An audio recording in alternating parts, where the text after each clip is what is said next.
morning.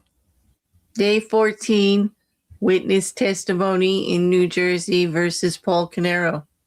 We're heading over to the Superior Court of Monmouth County, specifically the courtroom of Judge Marc Lemieux. We're anticipating to hear the cross-examination of the ballistic expert, where we ended yesterday.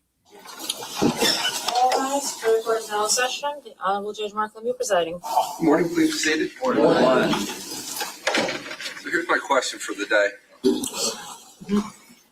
Anybody here ever use Airborne? Use it? Okay, from the people that have used it, do they think it works? Some.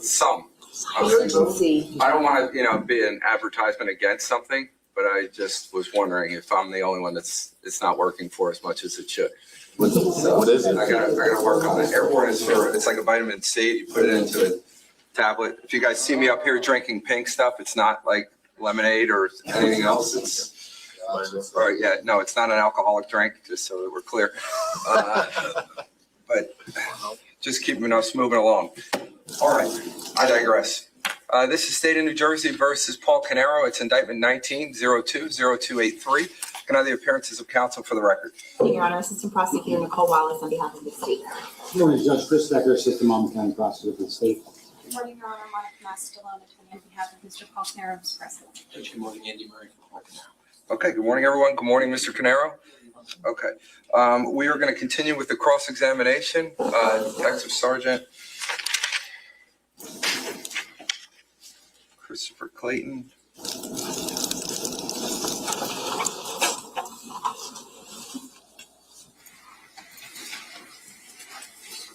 Sir, you're still under oath from yesterday, okay? Sure. All right, you can take a seat. Thank you. Whenever you're ready, Mr. Murray. Thank you, Judge. All right, good morning, sir. Good morning. So just to recap some of what we heard yesterday. When you're doing the work that you do, you are attempting to match, if you can, cartridge casings to firearms, right? Right. And bullets to barrels of firearms. Correct. It wouldn't be possible to match a cartridge casing to the barrel of a weapon. No, sir. Because the cartridge casing doesn't go through the barrel.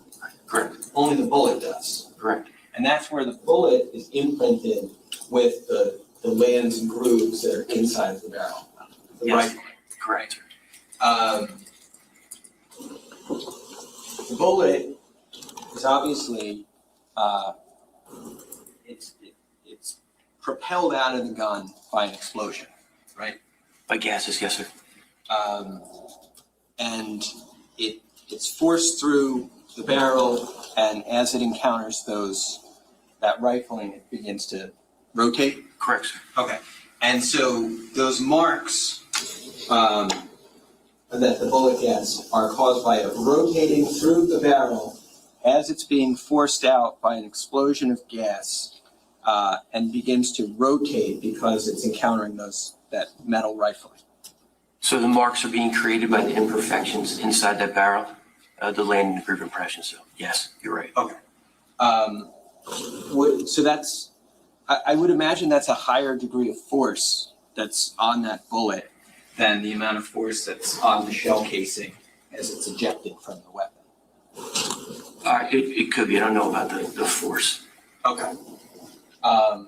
Well, do we know whether the higher forces, if the forces are higher on the bullet in terms of moving through the barrel than they are in the shell casing being ejected from the weapon, do we know if those higher forces could have an impact on the amount of marking impressions that the bullet receives versus the shell casing? Yes. Oh, we do know about that. The pressures could vary. So if you have higher pressure with the bullet going down the barrel, that could impact the type of marks that it picks up. Yes. Okay. So if I'm understanding this correctly, would a higher pressure, in your estimation, lead to a greater likelihood of more definite impressions? I don't know. It could vary. It could vary. Yes, sir. what I heard you say, I think yesterday about the Fiocchi ammunition was that it was able to mark better, Correct, sir. and that means it left more definite impressions, Yes, sir. and those more definite impressions were on the bullet. Correct. Okay.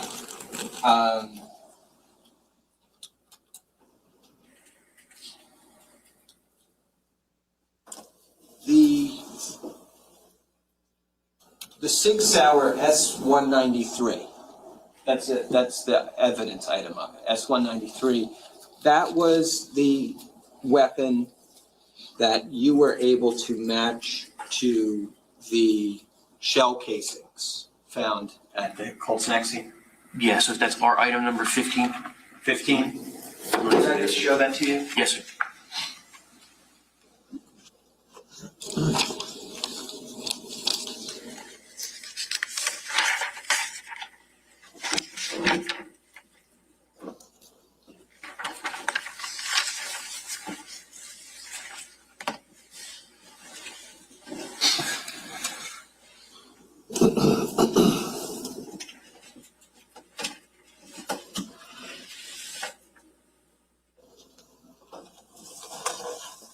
Judge, I have both S-181 and S-193. Right. I'm going to approach. Okay. So I'm going to show you S-193. And I believe you looked at this yesterday. This is the one with serial number B233959. Correct, sir. Could you open that for me? Could you take that item out? Okay. Yes, sir. Now, the one that you're holding in your hand now, you want a glove? No, I'm fine. Yeah. The one that you're holding in your hand now, that is the weapon that you matched to the shell casings from the Colt's neck scene. Correct. Okay. Could you hold that up for the jury? Thank you. And then there was another SIG pistol that you looked at, right? Correct. And this was serial number B341027? Yes, sir. Okay. This was eliminated Correct. as far as being the weapon that discharged the shell casings. Correct. Okay. Could you hold that up for the jury? All right. That was the one that had the bore sight in it, right? Yes, sir. But that one also has rails on the bottom of the frame, right? Correct. And what could one do with rails like that? You could put an accessory on there, say a flashlight or a laser sight. A laser sight. Now, this weapon, the one that was matched to the shell casings, doesn't have rails, right? I don't know, sir. Okay. No, it doesn't. So it doesn't have that accessory mounting capability that this weapon does, right? Yes.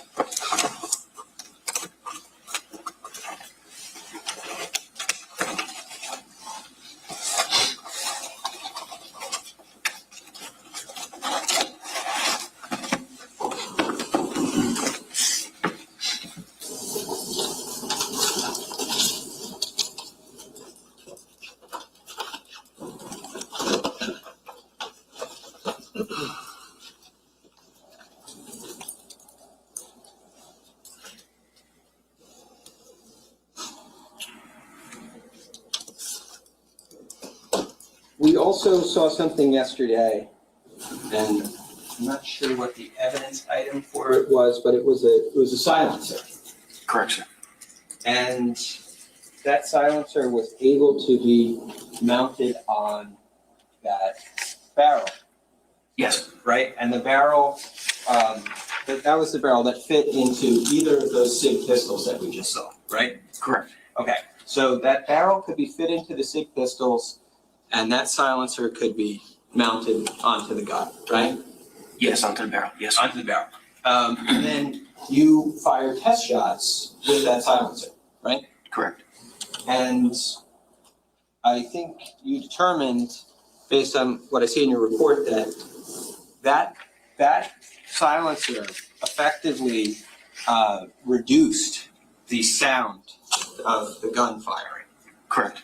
Now, I don't think you measured it in like decibels, right? No, sir. But it was obvious to you when you fired the gun with the silencer, it was significantly quieter than without the silencer. Correct.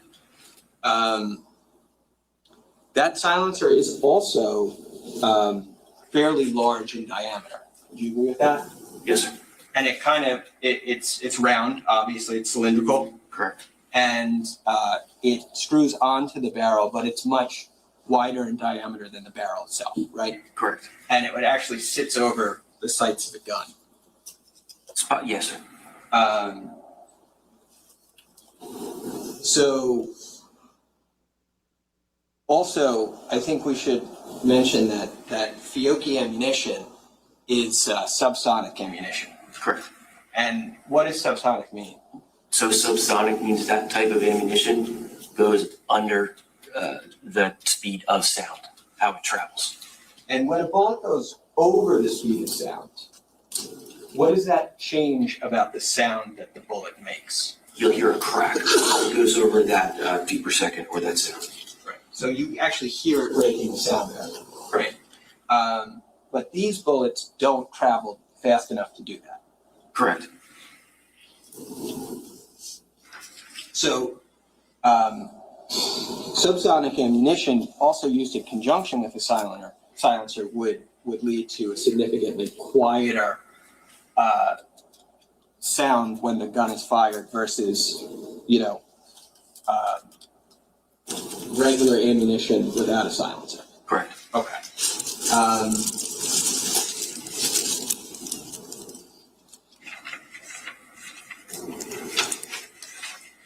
There were, obviously you issued a number of reports in this case. There were comparisons of bullets, comparisons of shell casings. There were cross comparisons. You also did a firearm assessment of the various firearms that you were given by the prosecutor's office in this case, right? Yes, sir.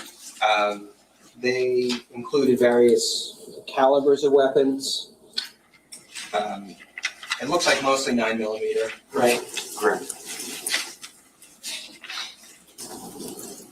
In your report dated February 4th, 2019, it's a two-page report, S353. You examined also a .45 caliber 1911 type semi-automatic pistol. Correct. You said manufacturer unknown. Correct. You said it was consistent with an 80% pistol frame kit. Correct. Meaning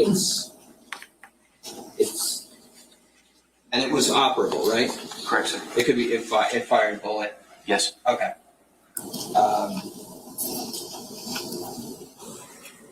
But it was like it was homemade. Well, not homemade, but it was from a kit. Correct. Okay.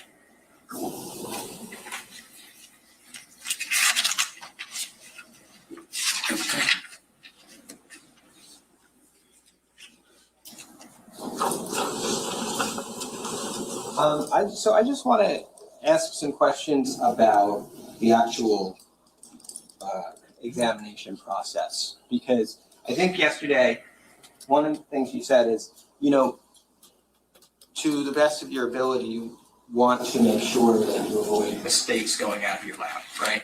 Correct. What we saw yesterday in the comparison slides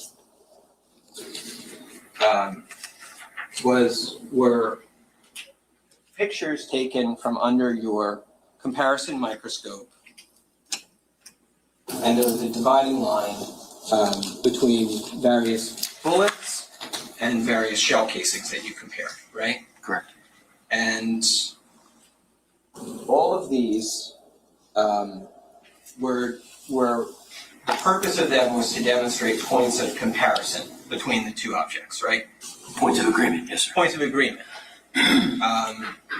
Just so I understand, none of these slides that we saw yesterday, none of them were for the purpose of showing points of disagreement, right? Correct.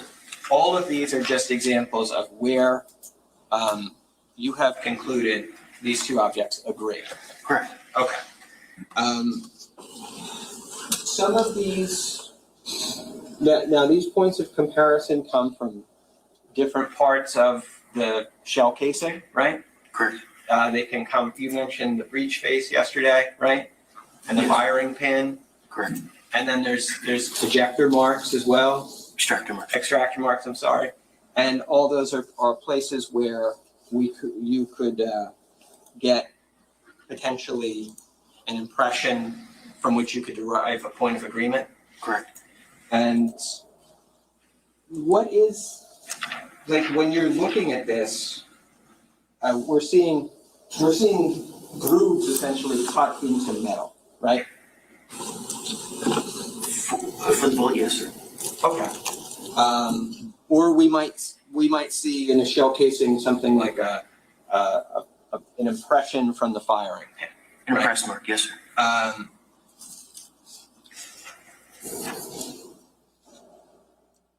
How many of these points of comparison do you need to see before you determine that either two bullets either that two bullets were fired from the same barrel or that two shell casings were loaded into and ejected from the same weapon?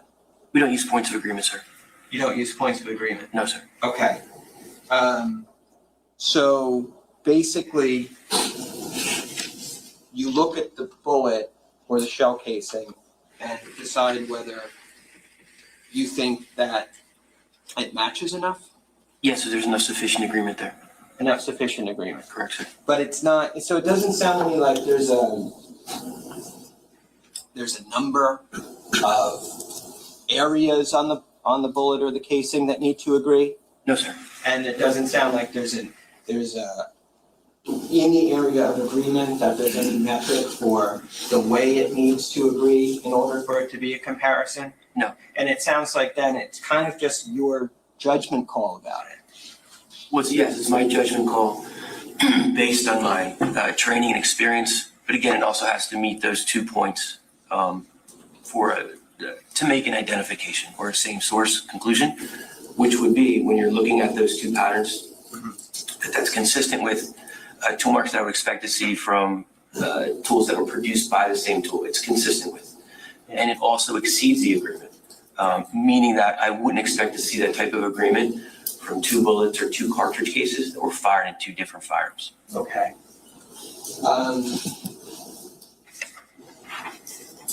Okay.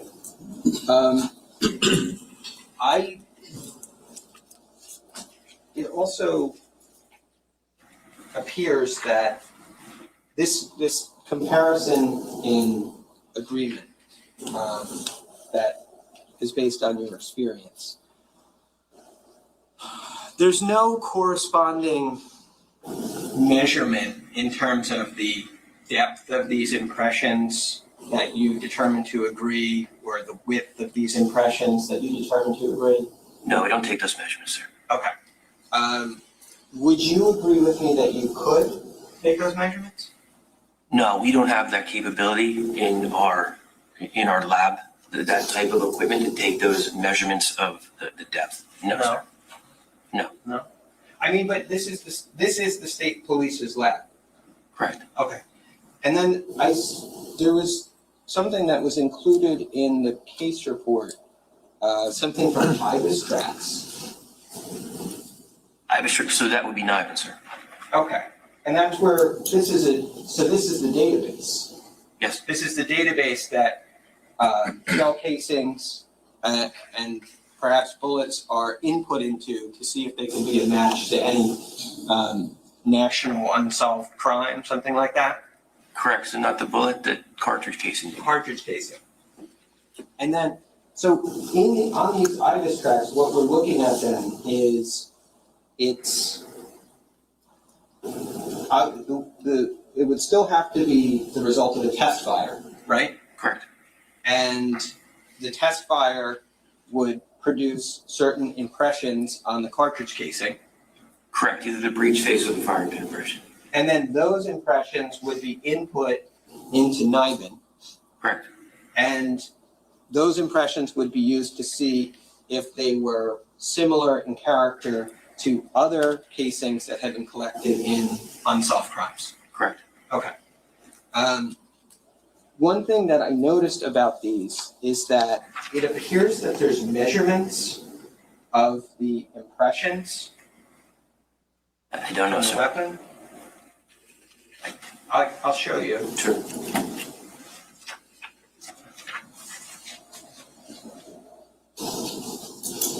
So I just picked this one because it's the Sig Sauer pistol that you match to the shell casings. Just take a look at that for a second. Are you saying in this case or just, In this case, I'll go through a check in this case. what's the exhibit number? This is D144. Okay.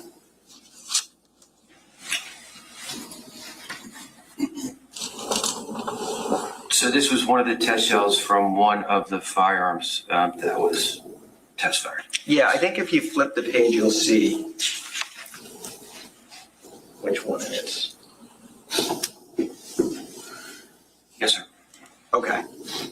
So this is the Sig Sauer pistol that you matched to the shell casings that were found in Colt's neck in this case, right? Correct. Okay. And then on this page, we see what's input is a shell casing fired from that Sig Sauer pistol, right? Yes, sir. Okay.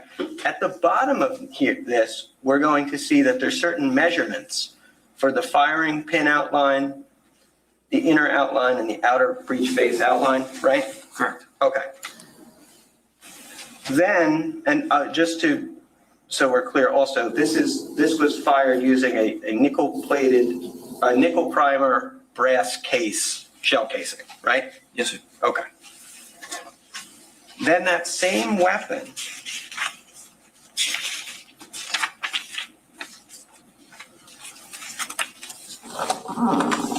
was test fired again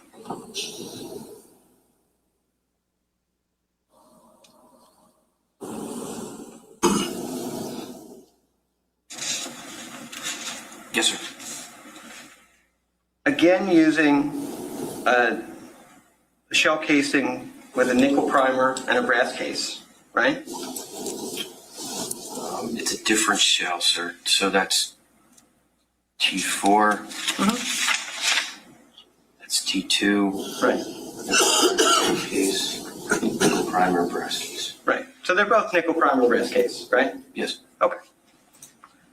And again, we have measurements of the impressions left by the weapon on the shell casing, right? Well, no, they're not measuring the impressions. They're measuring the outline of the firing pin. Mhm. And they're measuring the breech face. They're not measuring the individual characteristics, the actual breech face marks, sir. This is firing pin outline, 0.0082. Yes, sir. So it's measuring the impression. They're just measuring the firing pin impression. That's it. They're not taking measurements of the actual individual characteristics of the breech face or the individual characteristics of the imperfections on the tip of the firing pin. They're not taking those measurements, sir.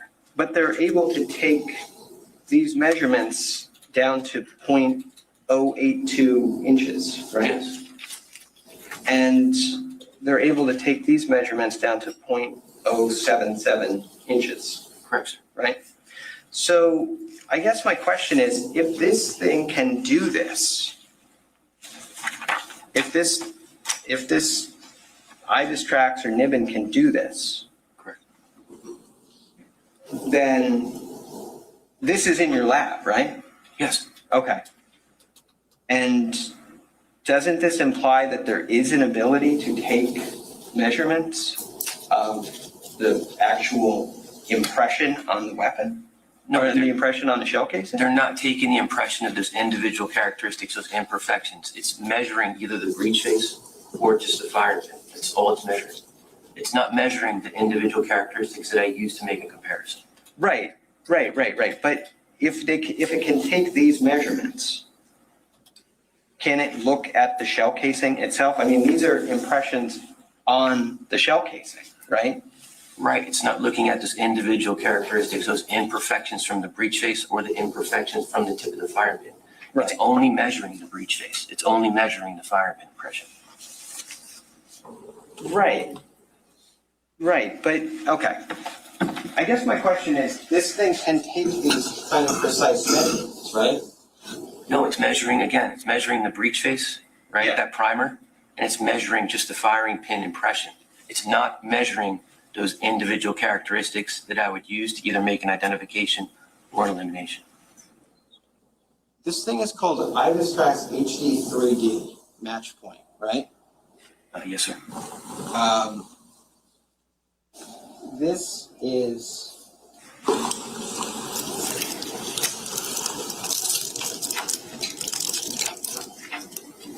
what's being uploaded for review is not the thickness or the width of the inner outline of the breech face. My understanding was this is being uploaded because it's going to be relevant for comparison to other shell casings and unsolved crimes. Correct. Okay. So when this gets uploaded, have you used this before in your own investigations? As far as NIBIN, sir? Yeah. Yes, the unit uses NIBIN to Okay. link potential cases together. Okay.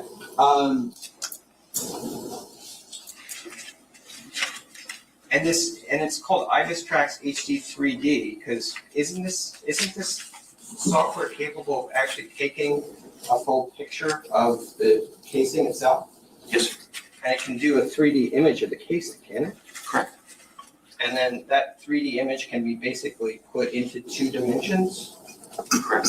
And then the examiner can look at the entire casing in one screen so that you don't have to rotate the surface to see what's on the casing. We wouldn't rotate this. You're just getting an image of the breech face of the head portion of the cartridge case. You're not doing any type of rotating like a bullet. Right. No, I'm saying it on if there was like an extractor mark or something like that, this software can actually turn that 3-dimensional object into a 2-dimensional picture. Correct. Okay. And then it can, then it can measure certain impressions on the image, correct? No, it doesn't measure the images. I'm kind of confused with what you're asking. Yeah, okay. I know you don't take measurements. Correct. Right. I'm not saying you take measurements. I'm saying that the software is capable of doing it. Of taking measures of what, sir? Of the impressions, of the tool mark impressions. No, it actually doesn't take measurements of the actual tool mark impressions.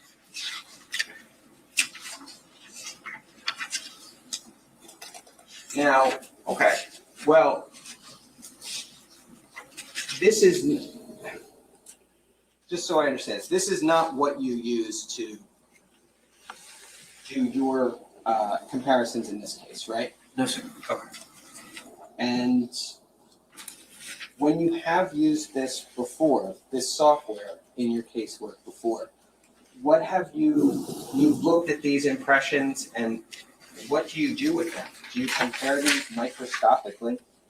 Or do you look at them through the actual IBIS system? So what will happen is we have a test card. We test fire guns. Mm-hmm. So we'll take those test cartridge cases. They'll get entered into that NIBIN system. Okay. And that NIBIN system is going to take a digital image of that breech face. Mm-hmm. So the breech face and the firing pin impression. And then what that system does, it compares it to other cartridge cases, crime scenes throughout New Jersey, or wherever you want to correlate to see if there's a match or not. Okay. So in return, that system will bring back these images, digital images and photographs, what it thinks potentially could be a hit. Okay. So we would have a NIBIN tech or another examiner look at these images. And if they think there's a potential there because you're seeing those corresponding marks off of that photo, it will go out as a potential hit. to the submitting agency. If that submitting agency wants that potential hit confirmed, we'll bring back the actual physical evidence, and then we'll actually look at the physical evidence, not at the photograph, and then we'll do a confirmation. And to actually confirm by looking at the physical evidence, just like I would do in this case, actually looking at the physical evidence, and we would confirm that hit. So that's how that it would work. In this case, NIBIN wasn't involved in this case at all, doing comparison work. Okay. Okay.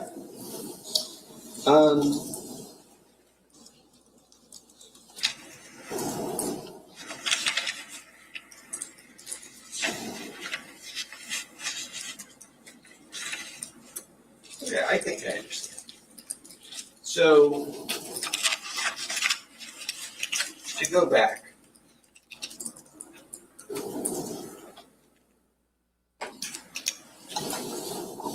What you did then was test fire the weapon, and you took when you test fired it, you shot it into a water tank, you said?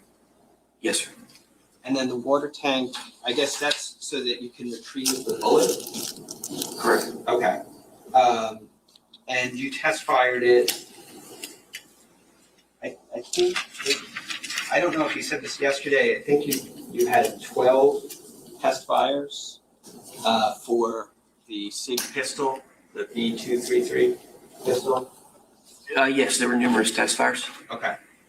And there was also several test fires you did for the other SIG pistol. I think that it was like 3 test fires for that pistol. That sounds about right, sir, yes. Okay, and the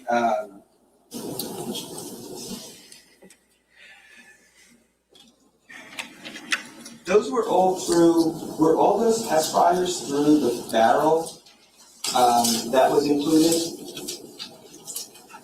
That separate SIG barrel that you received, were all those test fires, the 12 for the one SIG and the 3 for the other, were all those test fires done through that barrel that you received? Yes, sir, either from one of the 3, either the 2 pistols or the barrel too. Yes, sir. Okay. But when you got the guns, when you got those SIG pistols, they both had barrels, right? Correct. And were some of those test fires with those gun barrels, or were all of those test fires, the 12, the T exhibits in your reports, the 12 from the one SIG and the 3 from the other, were all of those fired through the SIG pistols using that other barrel? Yes, I have to check my notes, but Okay. yes. Okay.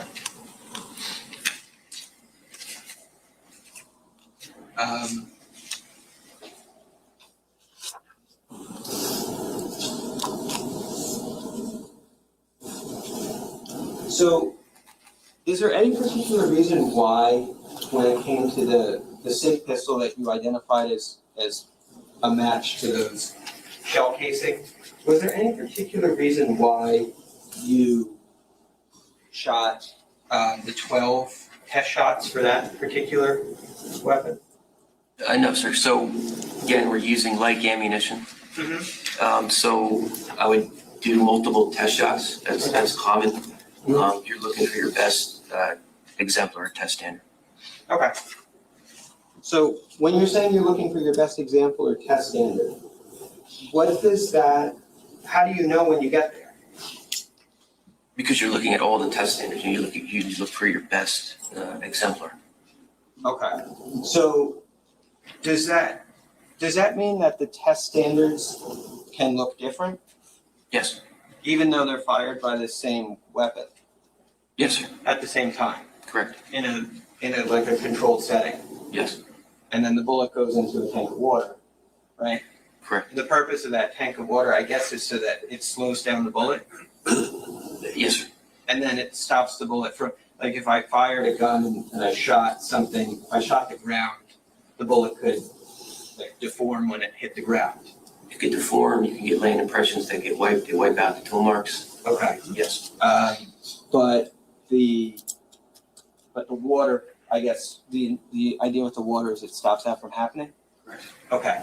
And then, but even if you're firing those test shots under the same conditions through the same weapon and the same barrel, it sounds like you're going to get different results. No, not different results. But you're comparing to one, you want to see the tool marks that are repeating, those repeating marks from one to the next. Yeah. And then as you do that, you could look at your exemplars, and then you could say, okay, this one mark, this is your best exemplar, or that you liked how this one marked the best, it left the best marks on there. Okay. So you would use that exemplar. So they don't all look. I guess the thing I'm trying to understand is it sounds like you're saying that when you're doing these test fires, you're firing the bullets on the same conditions, same barrel, same gun into the water tank, but they're leaving the impressions being left on them are not identical. They might not be identical, no, sir. Okay. And then you want to find one that, in your estimation, is the best to you. Correct. And that's the one that's most readily observable as being comparable to the item of evidence you're looking at. Yes. Okay. So what we were seeing, I guess, what we were seeing yesterday was those kind of best case scenario examples from your test fires. Correct. So we weren't seeing the ones that didn't, in your words, mark as well, right? Correct. And the ones that may not have been identical, right? Yes. Okay. And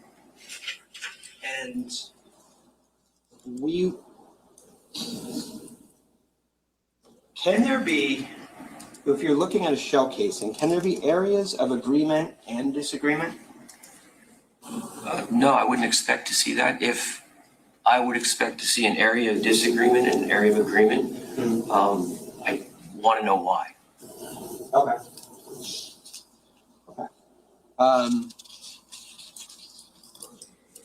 So then there were 12, it was, what was necessary in this case though, it seems like was that you had to fire that SIG pistol that you matched to the shell casings. You had to fire that weapon 12 times.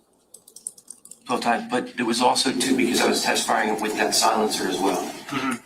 Yeah. And how many test shots were with the silencer? I have to go back to the notes, but I think there was at least two. Okay. One. Okay.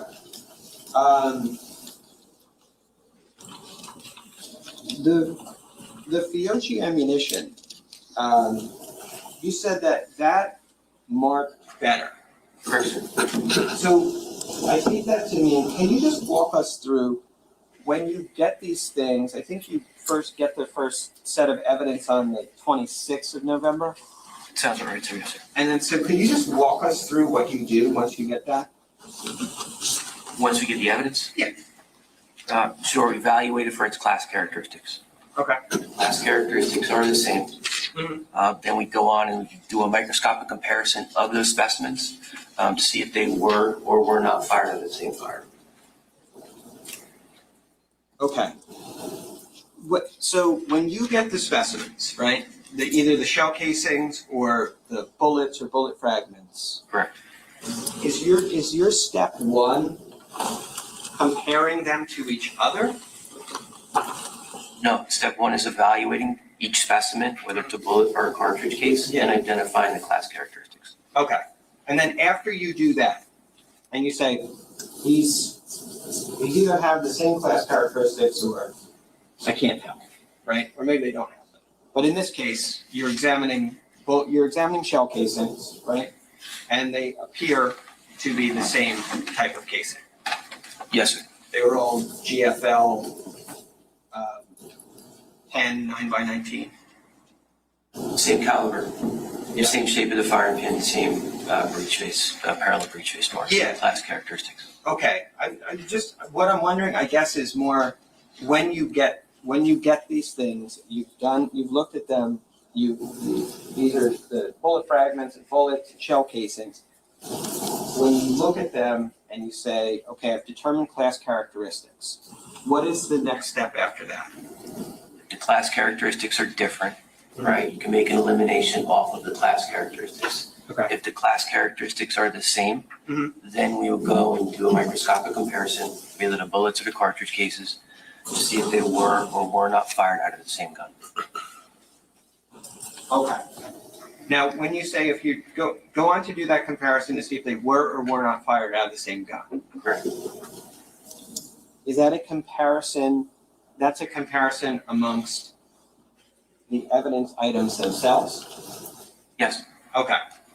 Because there was also this comparison you did to the firearms that were collected in the case. Yes, sir. And I think the firearms were delivered on the same day that the evidence items like the shell casings and the bullet fragments were delivered, right? Yes, sir. So you had that all at one time. Yes, sir. And so I guess my question is, just in terms of order of operations, do you begin by, let's say, taking, item 11, a cartridge casing, right? And comparing that to a test fire from one of the weapons? Or do you begin by comparing item 11 to item 13, another cartridge casing? Oh, both of them came in at the same time. Yeah. So I was working both cases at the same time, sir. Well, do you remember, so would you have a specific order to how you did that though? I know typically I would do it, I'd look at the evidence first, Okay. and then I would compare it to the test fires. Okay. Because I think here, one of the things that happened is there was like a bullet fragment 25, and you weren't able to confirm whether that was fired from, that was consistent with the other bullets that were recovered, right? It was inconclusive when I did my microscopic comparison, sir. Okay. And so, okay, so then after you've done those comparisons, with one bullet recovered at a scene to another bullet recovered at a scene, one shell casing recovered at a scene to another, then you would typically do the cross comparison where you compare it to the other weapons. Yes, sir. Okay. The date on these, just so I understand this, there's dates on these slides that we saw yesterday, the slides of your comparisons? Yes, sir. Are those the dates that you did the comparison, or are those the dates that you took the pictures, or what? Those are the dates that I took the photograph. Okay, so those dates don't necessarily correspond to the dates when you did the comparison. Yes, sir. So for these photos that are dated December 17th, 2018, you actually did a comparison, but didn't take photos at that point in time, back in November? No, so the date on the photograph is when I took the microscopic, the photograph of my comparison. That's the date I took that photograph. Okay. It's not necessarily the date that I actually looked at the evidence. That's not noted in my report. Okay. Okay. So it's not the date where you drew the conclusions. That's the date that's the date that indicates when I took that photograph. Right. But it's not necessarily the date where you concluded, oh, this has sufficient agreement or not. Correct. Okay. All right. So now you've gotten this evidence, you've looked at it, you've done some test fires, I suppose, with the other weapons. And the ammunition that you're using isn't marking as well, right? Correct, sir. One of the things that you mentioned yesterday was about, I think it's like ways to demonstrate that this field of forensics is trustworthy and reliable, right? Yes, sir. And I think one of the ways that you mentioned is obviously having peer review of your work, right? Correct. But also trying to avoid a situation where the examiner is coming into it with a bias about what the results are or should be. Yes, sir. And is one way to eliminate that potential bias that you mentioned briefly yesterday would be not informing the examiner about, all the details of the case, right? Well, not necessarily the details of the case, but the results of my conclusions. So when I do a peer review, But you're the examiner, right? yes. Okay. So go ahead. What were you gonna say? No, you're asking me about the peer review process. Right. Well, no, I'm asking you, I'm not really asking you that. I'm asking you more, is it important in terms of making sure that you don't have a bias in the case? Is it important for you just to get the evidence, do your work, and report your results? Or is it okay for you to have a conversation with the investigating detectives about who they think did it and how it happened, and then you do your work? No, sir. It's the first. So when we testify, we're examining the evidence. It's all we care about is examining objectively the evidence that is before us.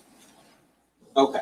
So then the idea would be we don't want you to have this extraneous information. We want your results to be based on your review of the evidence and your work. Yes, sir. Okay. Because obviously if we did it the other way and you were allowed to have full access to the case, then, consciously or otherwise, that could interfere with your conclusions. Is that fair to say? Potentially. Okay.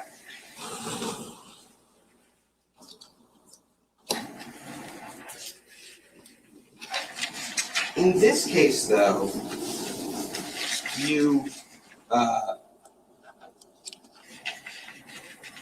notice that the test fires weren't marking as well. Correct. But I guess the question would be, as well as what? The test fires that we have, I mentioned it the other day, in our laboratory, the 9mm Luger ammunition that we would use, we didn't have the same ammunition that, I guess that was that on the bullets that were submitted to us at the crime scene. The bullets that we use, the bearing surface, meaning that surface of the bullet that comes in contact with the lands and the grooves, it was smaller. The evidence bullets that were in this case, the bearing surface that comes in contact with those lands and grooves, it was larger. So that impacted the tool marks that it would take up.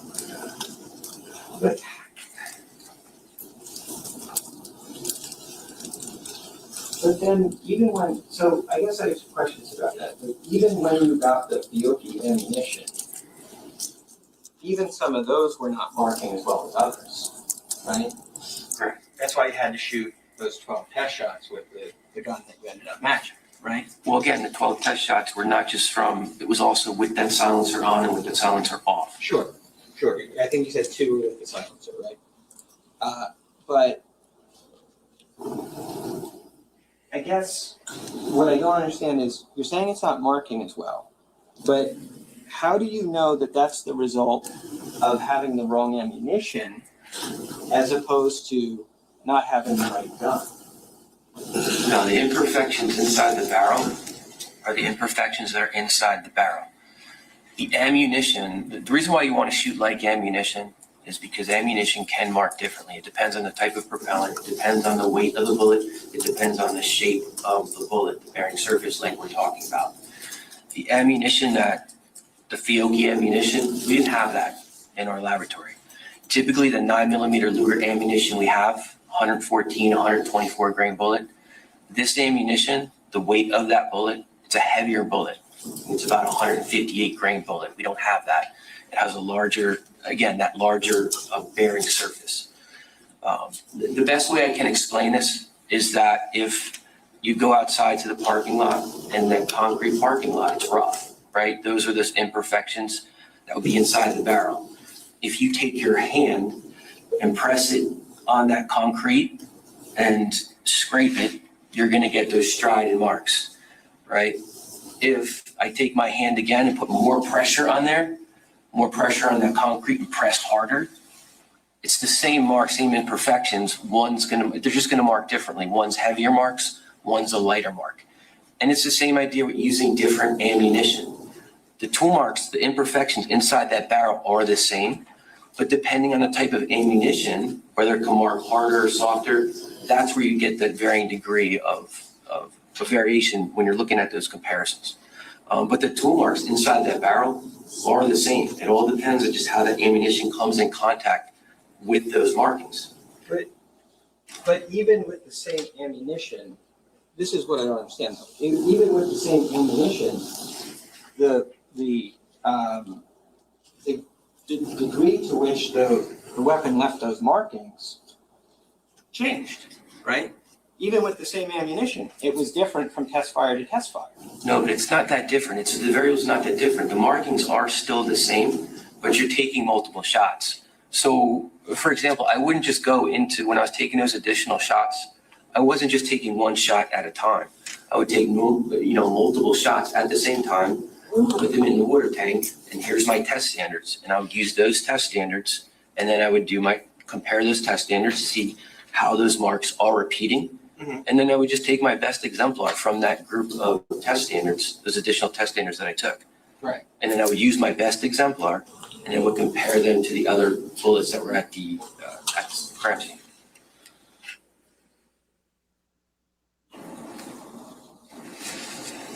Right. But you shot 12 of them because of something that something prevented you from being able to just shoot.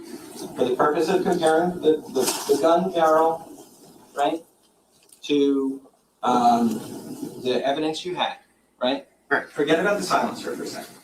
For the purpose of just comparing the gun barrel to the evidence you had, there was something that made it make more sense for you to shoot multiple test fires rather than a single test fire. Correct. Right? Yes. And that thing that made it make more sense was? No, I was shooting the additional test fires in a batch. I wasn't just shooting one, looking at it underneath the microscope, taking another single shot, getting it, looking at a microscope. I shot them in a batch multiple times. So I would take that batch of additional test standards. I would look at that batch, and I would look at the test standards, see how those marks are repeating. The marks were the same. It wasn't different marks each time, and I would just use my best exemplar from that batch, and I would compare them to that like ammunition. Okay. But best implies that they were not all the same. Probably not all the same, so you're never going to get everything that's exactly the same. I just used this one was my best exemplar out of that batch. Okay. And then those other ones, did you take any notes about those and how they agreed but weren't quite the best, or do we know anything about that from your reports? No, we wouldn't do that, sir. Okay. Okay.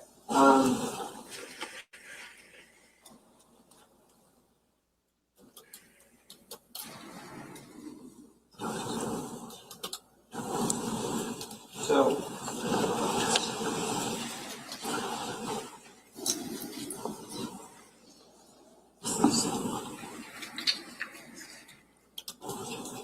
you wouldn't do that.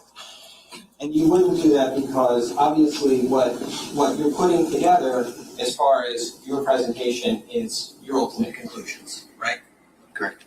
And your ultimate conclusions rely on the best evidence samples that you had, right? Right. And anything that was not the best or didn't mark as well or anything like that, the notes about those things are not preserved, right? No. Okay. And so it's impossible to say the ways in which they weren't quite right in terms of their presentation for your report, right? No, it can, no, so we're not looking at, you're not looking at, there were no differences from test shot to test shot. It's just how they mark and the degree of how they mark. Okay. So let me go back to one thing though. So the bullet tracks, the measurement itself is what it calls the firing pin outline. Correct. That's not even the shell casing, the shell casing, sir? I'm sorry? We're not doing the bullet, it's the cartridge case. The cartridge case, it says firing pin outline, right? Yes, sir. And then it's measuring something on the shell casing. Firing pin outline, yes, sir. Okay. So what is the firing pin outline on the shell casing? Literally what it says, the outline of the firing pin impression. You're just measuring that.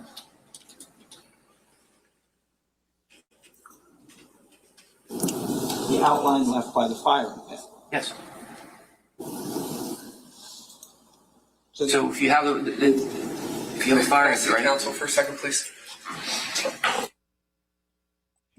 Okay, judge has asked for a sidebar. I'm a little confused in regards to where the defense is going with the cross, because this witness keeps answering that they're not asking questions about actually the software or how he did something. It's kind of like they're trying to take it outside to other cases. It sounded like that to me. I'm not sure. Please correct me if you heard something different. And then he answered multiple times that something didn't measure it the way that it was being portrayed by the defense. And he just keeps going. Now, I don't know what it is actually that Mr. Murray would like us to look at here. I don't.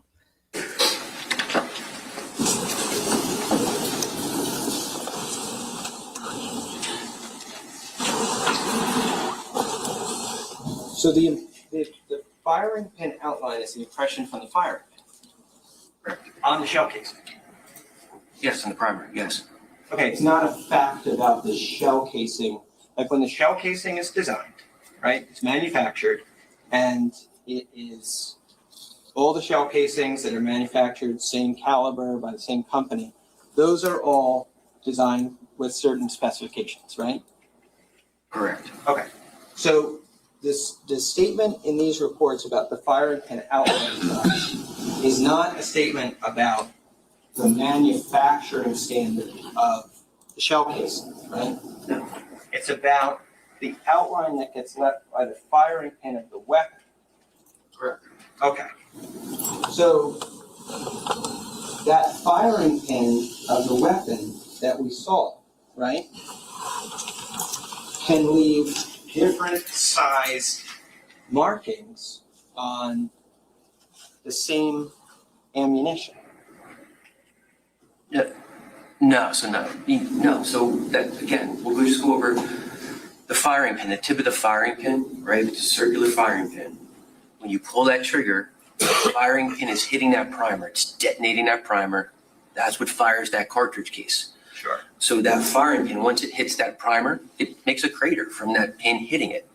All that is doing there for Nibin is measuring the crater, so to say. From this point, from the 12 o'clock position to the 6 o'clock position. Right. It's just taking that measurement of the crater and the firing pin on that primer. Right.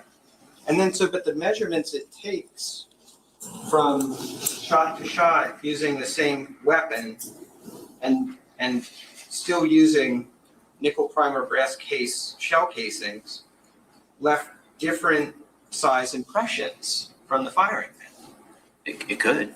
Okay. So marks in terms of their size. Right, but it's not actually physically measuring the firing pin. It's measuring the crater that it hits. I understand. Right, the crater that is causing. Right, it's measuring the impression on the shell casing. Yes, the impression on the shell casing. But the impression on the shell casing is the thing that you use to determine if two things are like or if two things are unlike, right? No, it's not. I'm not looking at the size of the crater of the impression. I'm looking at the tool marks inside that impression. I understand what you're saying, but what I'm saying is, do you agree that the same tool, right, fired at the same, relatively the same time, using ammunition of the same composite, can create different sized impressions? Difference, I get it. I assume it can. Okay. But again, you're not talking about the tool marks inside the firing pin impression. The tool marks on the imperfection, the tip of the firing pin. You're talking about the firing pin impression, the crater that it's leaving. Yes. On the primer. Yes, that's right. I am. I'm just trying to make sure that I understand that the same tool fired at the same time with the same ammunition can leave different sized markings. The crater of the firing pin? Yes. It's an impression, is it not? Yes, I'm agreeing with you. It's a tool mark impression, right? Correct. And it's a tool mark impression that can create different sized impressions even when fired at the same time using the same ammunition. Again, I don't take those measurements. I'm not saying you do. I'm just saying that this is a thing that happens. Can it vary by thousandths of an inch? Yes. Okay, well, your microscope, what's its maximum magnification? It could go up to over 100 times magnification. Right. So we're not talking about the same thing right now. We're not, but when we're talking about 1/100th of an inch. Jackie, this one, I have to object. This has been asked. Yeah, he's asked and answered this many different ways, many different times. So you're talking about two different things. If you want to try to specifically ask something, but what you have asked him right now, you have asked him several different ways, and he has answered it the way he's answered it. I'll just leave it that way.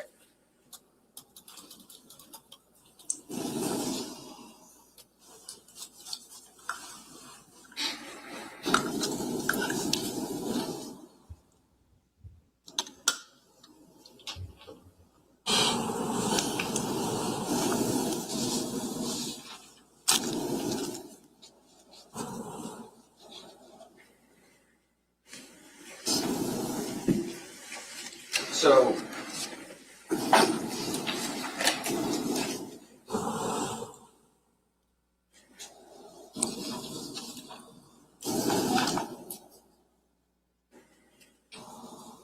you requested the ammunition, the Fiocchi ammunition, right? I'm not sure if I requested it or if the prosecutor's office had that ammunition and let me know. So I don't recall, sir. Okay. I think you said yesterday that you were doing these test fires and the ammunition you had wasn't marking as well, right? Yes. So you were the one that came to that conclusion, right? Yes. Like maybe I don't have the right ammunition, right? Correct. Okay. And then you look for it at the state police lab, right? Yes.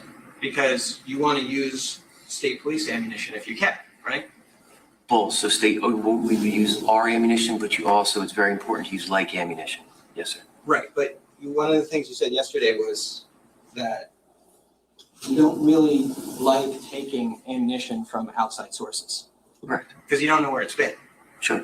And you don't know if it could be damaged or something like that. So it's better to use the ammunition that you have at the armory if you can, right? Yes, ideally, yes, sir. Okay. And typically, you said you don't like accepting outside ammunition, right? Yes, sir. Unless there was a reason for you to believe that it was reliable and useful, right? Correct. Okay. This property receipt that you saw yesterday, S351, it says that the ammunition was requested by you for further testing. Yes, sir. Okay. Does that sound accurate? If that's what's in my notes, yes, that's accurate then. Okay. How did you know that the prosecutor's office had that information? I don't know, sir. You don't know. Because, I could have asked it, could have requested it from there, because again, it's best to use like ammunition. but, I mean, in your typical shooting, there's not gonna be a box of ammunition lying around at the crime scene, right? I don't know, sir. Well, is it typical in your casework that you receive a box of ammunition? No, sir. Okay. So how did you know that the prosecutor's office had this? I didn't know if they had it or not. You just asked, hey, if you happen to have a box of Fiocchi ammunition, can you send it my way? No, it would be along the lines of the ammunition that we have. We don't have this type of ammunition. That's not unique, common ammunition. That Fiocchi ammunition that you have in your hand right there. Sure, but you requested it from the prosecutor's office. Yes, because again, the ammunition that we had in our reference collection wasn't the same as that type of ammunition, the bullets that were in this case.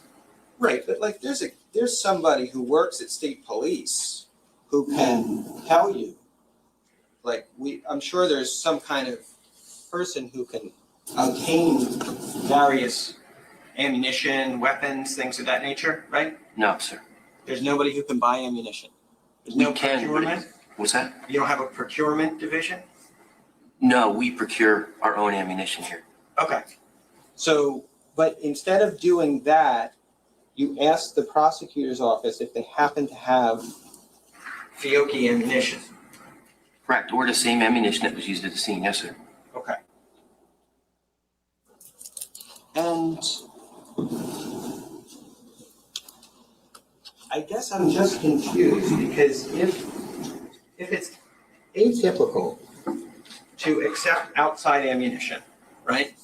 Correct. Because it's unreliable potentially, right? Correct.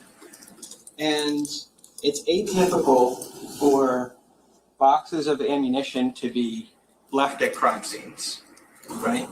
Correct. Why would you assume that the prosecutor's office had a box of reliable ammunition unless you already knew that they had it? I didn't know they already had it, sir.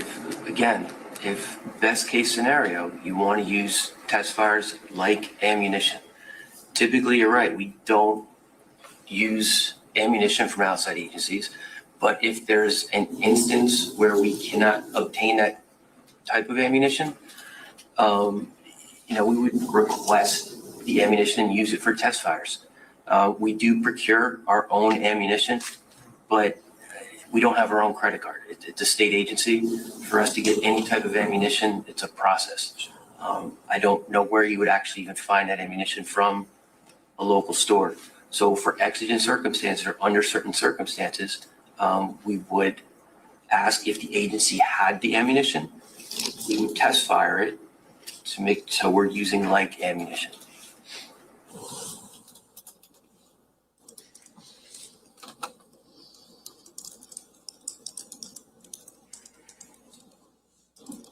But you requested this from the prosecutor's office specifically, right? Yes, sir. And that's why it's on that property receipt. Yes. Okay. Also on the property receipt from November 26th is a synopsis of the case where it states that Paul Caneiro is suspected to have disassembled and or altered firearms by exchanging the parts. Yes, sir.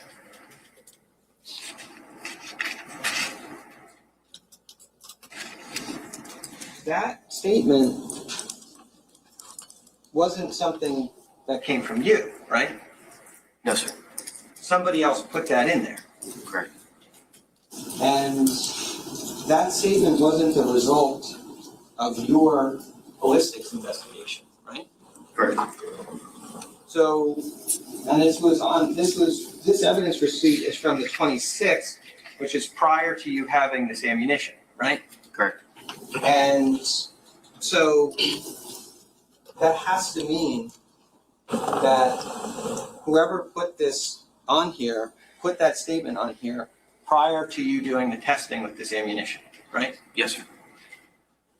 And do you know who put that statement on that receipt? No, sir. Do you know why they put it on that receipt? That's typical. Every case that comes in, it has a brief synopsis of the case. It's every single case that we get in. Okay. People put information on there, so that's typical. But why is it on here that Faulkner is suspected of exchanging or altering firearms cards prior to you doing any case investigation in terms of ballistics? That's typical. Typical. Yes, on that receipt, it will tell you, it says brief history of the case on that evidence receipt. And then 2 days go by, and this box of ammunition arrives at the ballistics unit, right? Correct.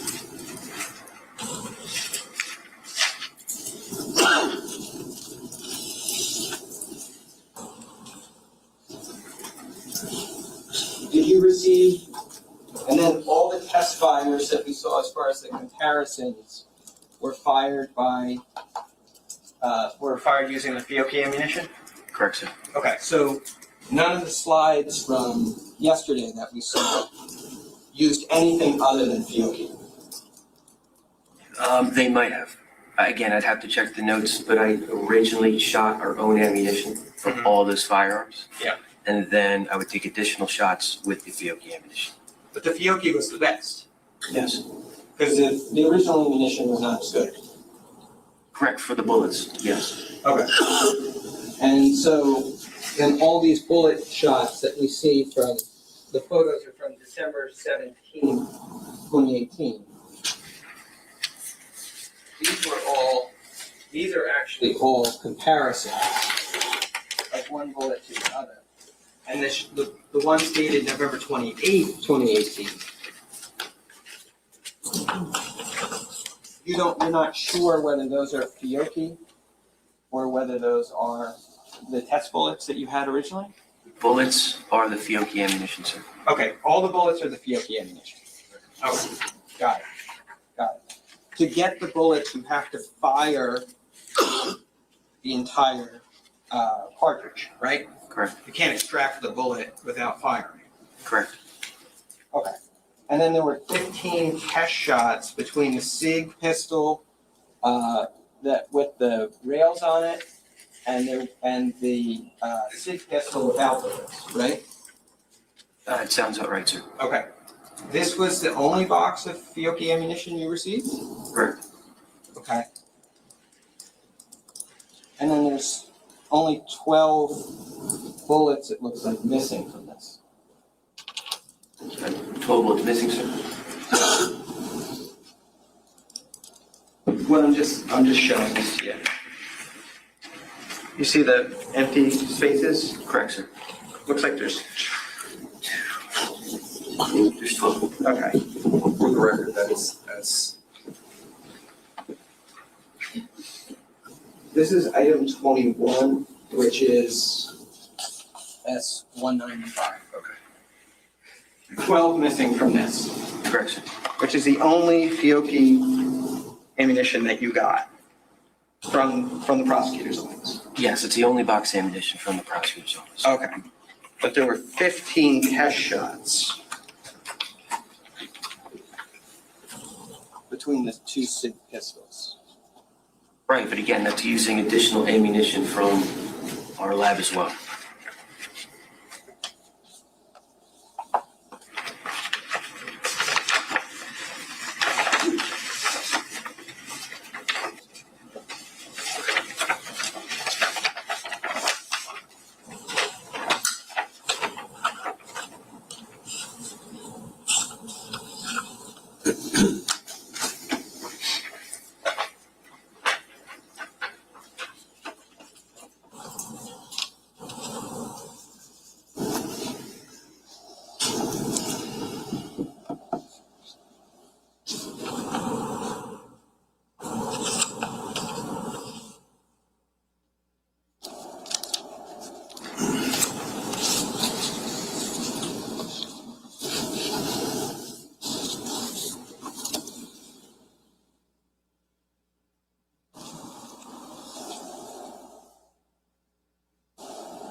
Okay. The guns that were recovered, Were mostly 9mm, right? Correct. Now, some of them, it looked like, had a right twist that was polygonal. Yes, sir. And I guess that means it leaves a different mark than just a regular right twist. No, sir. It's a different barrel. It's barrel rifling, so it's cut rifling, which you literally cut the grooves in there, as opposed to polygonal type rifling, where it's metal displacement, where you're not getting those cuts in there. So it's different rifling characteristics. So just, again, those are class characteristics. Cut rifling, the poly rifling, it's different. They're two different barrels. Right, but they produce, maybe they don't, I don't know. Do they produce the same impressions? Does polygonal rifling produce the same impressions on a bullet as traditional rifling? No, so the rifling would be different. Again, it's cut, would be your traditional cut rifling, and you get defined shoulders. Where if it's polygonal type rifling, it's metal displacement when they're cutting the lands and the grooves. The lands and the grooves would be the same, whether it's 6, 7, whatever, or the direction twist would be the same. It's just how the rifling is cut, so it leaves different type rifling. It's not cut, it's poly. So just so I understand, that would mean that you'd have to look at it microscopically to know if there were differences from which you could identify it as unique to that firearm. no, sir. So the difference between cut and poly rifling on the bullet, you can tell. You don't have to do a microscopic comparison. You can just look on the regular stereoscope, and the rifling is different. Okay, that's what I'm asking. So basically, the polygonal rifling produces something that is different in kind from the regular rifling, such that you don't have to do microscopic comparison to see the difference. Correct, sir. Okay. But there was still 2 9mm Luger pistols, right? Correct. And both had a right twist. Correct. And there was a 9mm Walter pistol Correct. that had a right twist. Correct. Right? And obviously, in the absence of knowing anything further, any one of those weapons could have fired the cartridges in the case, right? No, not the Walther, sir. Because you eliminated the Walter. Correct. You eliminated the Walter based on, it looks like a comparison to specimen 25? No, 25 would, yes, because the landing groove impressions, the width was different. And So it's a class elimination. the 25 was a bullet fragment, right? Correct, sir. And 25, you had compared to other bullets in the case. You had compared it to 11, 12, 17, 20, and 26. Yes, sir. But 25, as compared to those, was inconclusive, right? Yes, sir. You couldn't determine whether 25 was fired by the same weapon as those other ones or not. Yes, sir. But you knew that those other ones, those 5 other ones, were all fired by the same weapon. Correct. So 25, we're not sure about. When we get to the point of looking at it microscopically compared to these other weapons, right? It's inconclusive, yes, sir. Okay. But then 25 is the one that you used to eliminate the Walter, Correct. not one of these other bullets that you had identified as actually being like in kind to the others collected. Correct. So, but because 25 can't be compared to the others conclusively, the Walter at that point, we can't make a statement about whether the Walter, just using that information, could or could not match those like in kind bullets. I'm sorry, just repeat that again. You use 25 to eliminate the Walter, right? Yes, based off of class characteristics, yes. But 25 was inconclusive as to being like or unlike from the other bullets. It was inconclusive to the other bullets, Which you correct. matched to each other, right? Correct. And those bullets, we don't know if, it would have been inclusions or exclusions from the Walter. No, they would have been excluded from the Walter. And 25 is the inconclusive bullet in that range of bullets, right? 25 to those 4 bullets are what we're talking about, yes, that's inconclusive. Right. But both are eliminated to the Walther. But your report specifically says, so I understand this, that 25 is the one that you used to eliminate the Walter, right? Yes. Okay.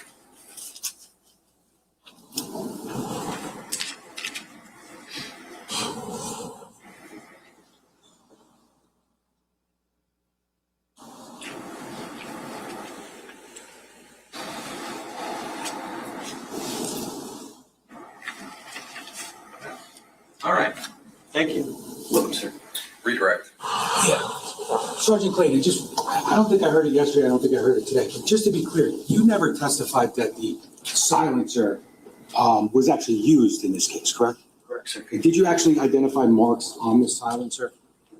Yes, sir. Based upon test firing bullets through the silencer, Yes, sir. were there marks on those bullets? Yes, sir. Were they on the bullets that were located at the crime scene or at the autopsy from 15 Willowbrook? No, sir. So you're not saying the silencer was used, correct? No, sir, I don't know. You're saying it just could fit on that barrel. Correct. Now, 25, New Jersey State Police item number 25, that was something that was inconclusive in compared with the other bullets that were found in Colston, correct? Correct. And I think, if you need your report to refresh your recollection, item number 25 from the state police, you indicated it had a right-hand twist. Is that accurate? Yes, sir. Were you able to determine the number of lands and grooves? No, sir. Okay. So is that why it's inconclusive? So it's inconclusive. There's just, again, microscopically, there's just a lack of tool marks on there. So when I'm comparing them to the other bullet specimens, it's inconclusive. There's not enough tool marks on there to make any type of either a positive or elimination conclusion. Okay. And item number 25, just to be clear, I'm going to show you S349 for identification.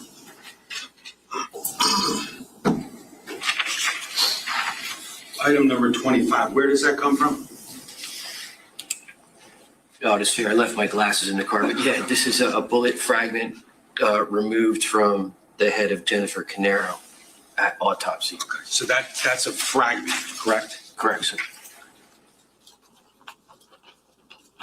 Now, I just want to be clear. Did you say the Fiocchi ammunition that you used with the GFL 10 9x19 headstand, did you say that was common or less common? It's a less common, sir. Okay. But that ammunition that we're talking about that you were ultimately provided by the prosecutor's office, that came from ultimately the basement of 22nd Clayton in Ocean Township, right? I believe so. It says it on that package, sir. Yes, sir. Now, you're relying on information you're provided. Is that accurate? Yes, sir. With that Fiocchi less common ammunition with that same head stamp, GFL 10 9x19, is also the same cartridge cases that are found at 15 Willowbrook in Colts Neck, correct? I believe so. Yes.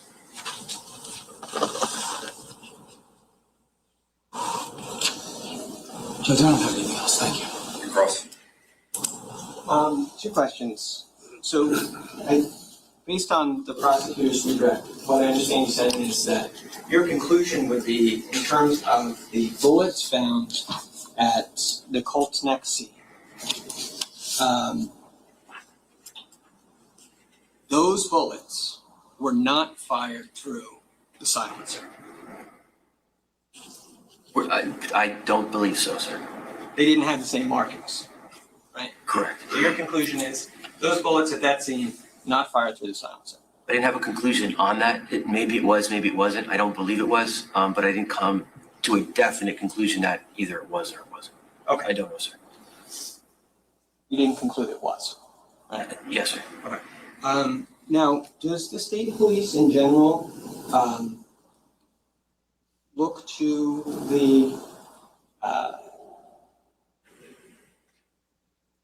Monmouth County Prosecutor's Office as a supplier of rare ammunition? No. I'm just gonna object, so he's been asked and answered, it's just.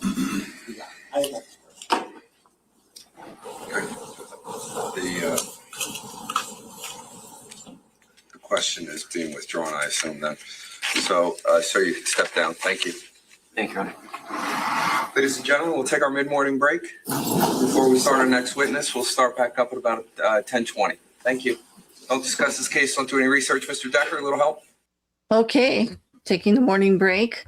I think Cross definitely tried to put a big hit here on ballistics in regards to actually the ammunition that was supplied for doing some of the testing, trying to say it was so unusual. And I'm just, just my opinion, it seems that the defense is trying to say that the prosecution just definitely wanted to pin it on Paul Caneiro and was throwing everything that they can at anybody to assist in getting the answers that they wanted. But it did appear that this witness, SFC Clayton, actually pushed back and, about how the testing was done. He's very precise in his answers.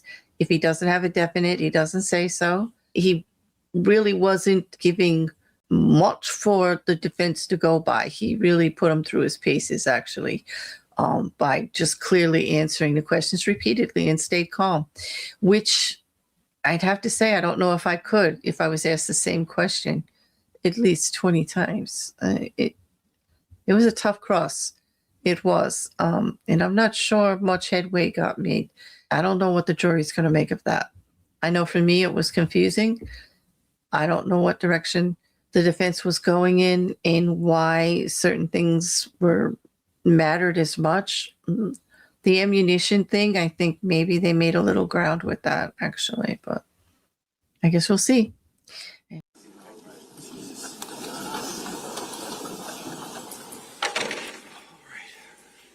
a good break. Feeling strong?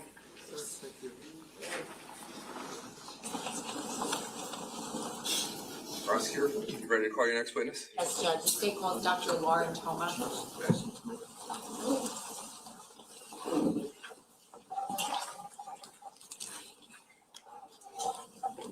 Hi, doctor. Just watch your step, please.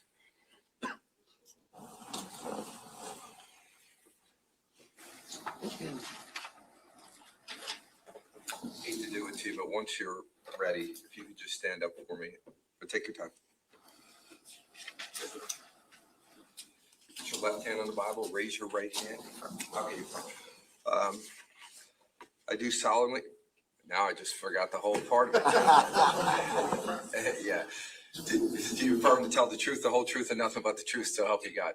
I affirm. Okay, thank you so much. You can be seated. Can you state your full name for the record and spell your last name, please? My full name is Dr. Lauren Thoma. My last name is spelled Thoma. Okay. Great. Prosecutor? Thank you, Judge. Dr. Thoma, where are you employed? I am employed by the Middlesex Regional Medical Examiner's Office. And what is your title? So as of the beginning of this year, I'm now the acting chief medical examiner. So what does the Middlesex Regional County Medical's Office or Medical Examiner's Office cover? What particular counties? So we're physically located in Middlesex County, but we have shared services agreements with Monmouth County and Mercer County. And what specifically do you do there? So first and foremost, I am a forensic pathologist employed as a medical examiner, which means I investigate sudden, unexpected, or unnatural deaths that fall into certain categories under New Jersey state statute. Now with my role, I was the deputy chief from 2018 until beginning of this year. So I had more of a management oversight, and now I'm the head honcho. Doctor, I'm going to approach you with S-376. Judge, may I approach? Yeah. Do you recognize that? Yes. What is that? It is a copy of my slightly outdated CV now. Can you please provide the jury with the benefit of your educational background? Sure. I completed a bachelor's degree in biology at Wilson College in Chambersburg, Pennsylvania. I then undertook a medical degree at it's called Jefferson Medical College when I went there in Philadelphia, Pennsylvania. I completed a 4-year pathology residency in both anatomic and clinical pathology at the Hospital of the University of Pennsylvania in Philadelphia. I then moved to New York City and completed 2-year-long fellowships. The first was in forensic pathology, and then second was in forensic cardiac pathology and neuropathology. Now, can you summarize your employment history, starting chronologically, if you could? Sure. So I was initially hired as an assistant medical examiner at the Northern Regional Medical Examiner's Office in Newark, New Jersey. I was there for approximately 2 years before being hired by Middlesex County in September of 2014, when it was a single county office. Doctor, what is your medical specialty? So my medical specialty is forensic pathology, but I also have board certifications not only in forensic pathology, but anatomic and clinical pathology, which is my primary specialty. Now, your certification for forensic pathology, what did that entail? So for any certification, board certification process, you have to complete a certain number of training years, and then you sit for and ultimately pass a day-long examination. Now, are you a member of any professional organizations? Yes, I'm a member of the National Association of Medical Examiners, the American Academy of Forensic Science, and the Society for Cardiovascular Pathology. What is the number of years that you've worked in your profession? So if you count my fellowship, where I was performing autopsies in the same manner that I'm doing now, it's been coming up on 16 years. Can you tell us what forensic pathology is? So to back up, pathology itself is a study of the understanding of the causes and the diagnosis of human disease. Forensic pathology specifically deals with sudden, unexpected, or unnatural deaths. Is it possible for you to estimate the number of autopsies that you've performed in the course of your career? I've performed over 2,500 autopsies. And have you ever testified in court with respect to your conclusions and outcomes? Yes, I have. And how many times is that? This will be number 70. What jurisdictions did you testify in? So for New York State, it was New York County, which is Manhattan, as well as Kings County, which is Brooklyn. When I was at the Northern Regional Office, I testified in Essex County, Somerset County, and Hudson County. And the 3 counties here, Middlesex, Monmouth, and Mercer. Were you qualified as an expert in those instances in which you testified? Yes. And specifically an expert in what? An expert in forensic pathology. How many times did you qualify? Every time. Judge, at this time, the state offers Dr. Thoma as an expert in forensic pathology and determination of non-life causes. Objection.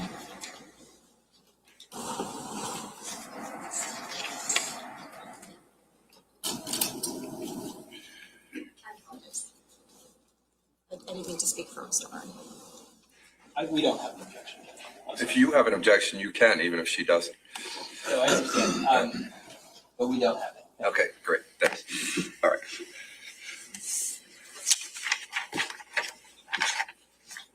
Who's gonna read it?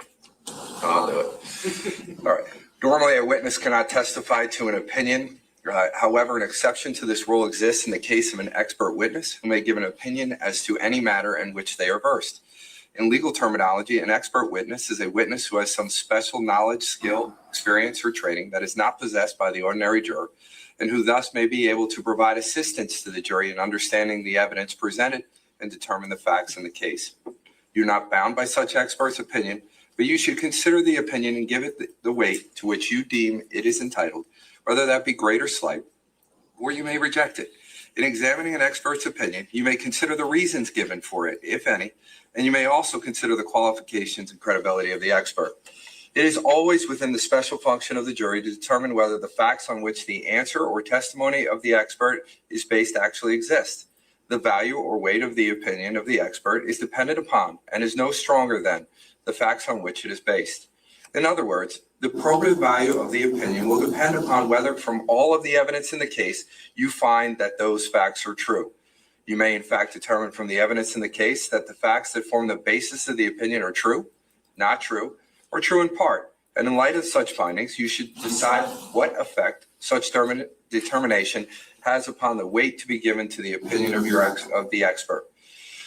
Your acceptance or rejection of the expert opinion will depend, therefore, to some extent on your findings as to the truth of the facts relied upon.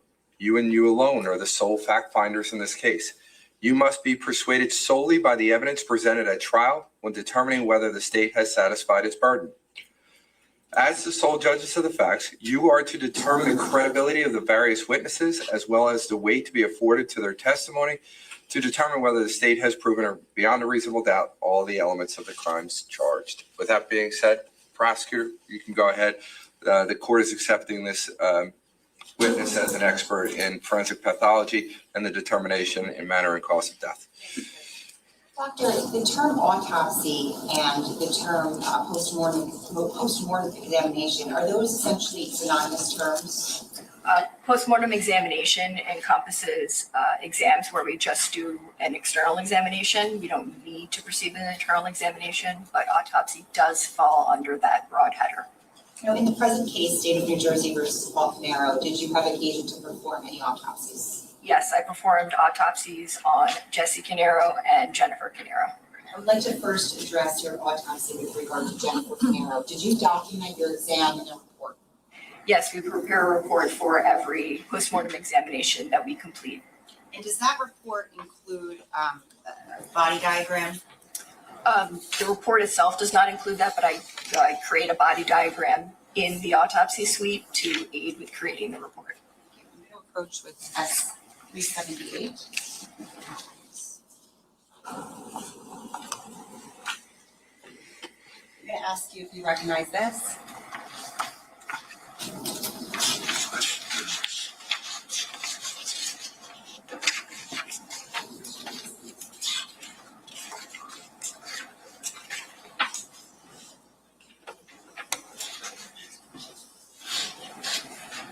I do.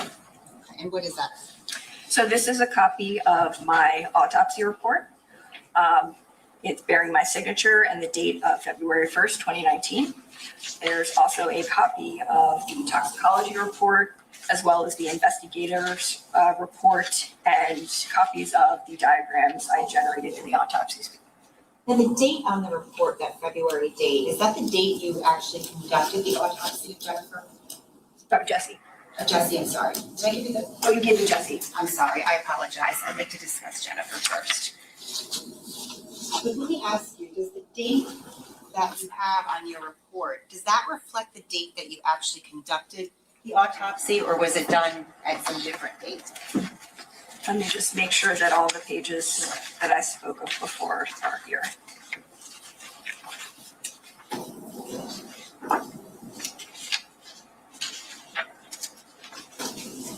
They are. Doctor, what's the exhibit number on that one? This is S377. Okay, great, thank you. So no, the date of examination was November 21st, 2018. And the majority of my report is generated at that time, including the internal and external examination. We wait until the results of all of our testing, including toxicology testing or other ancillary tests, are received before we incorporate those findings into our report, and then the date at the bottom is when the report is finalized. Now, in your report, let me ask you, what was the age of Jennifer? So I was told that her age was 45.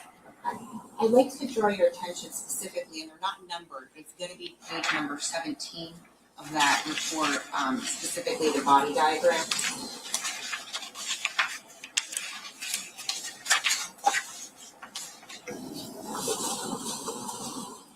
Do you have that body diagram?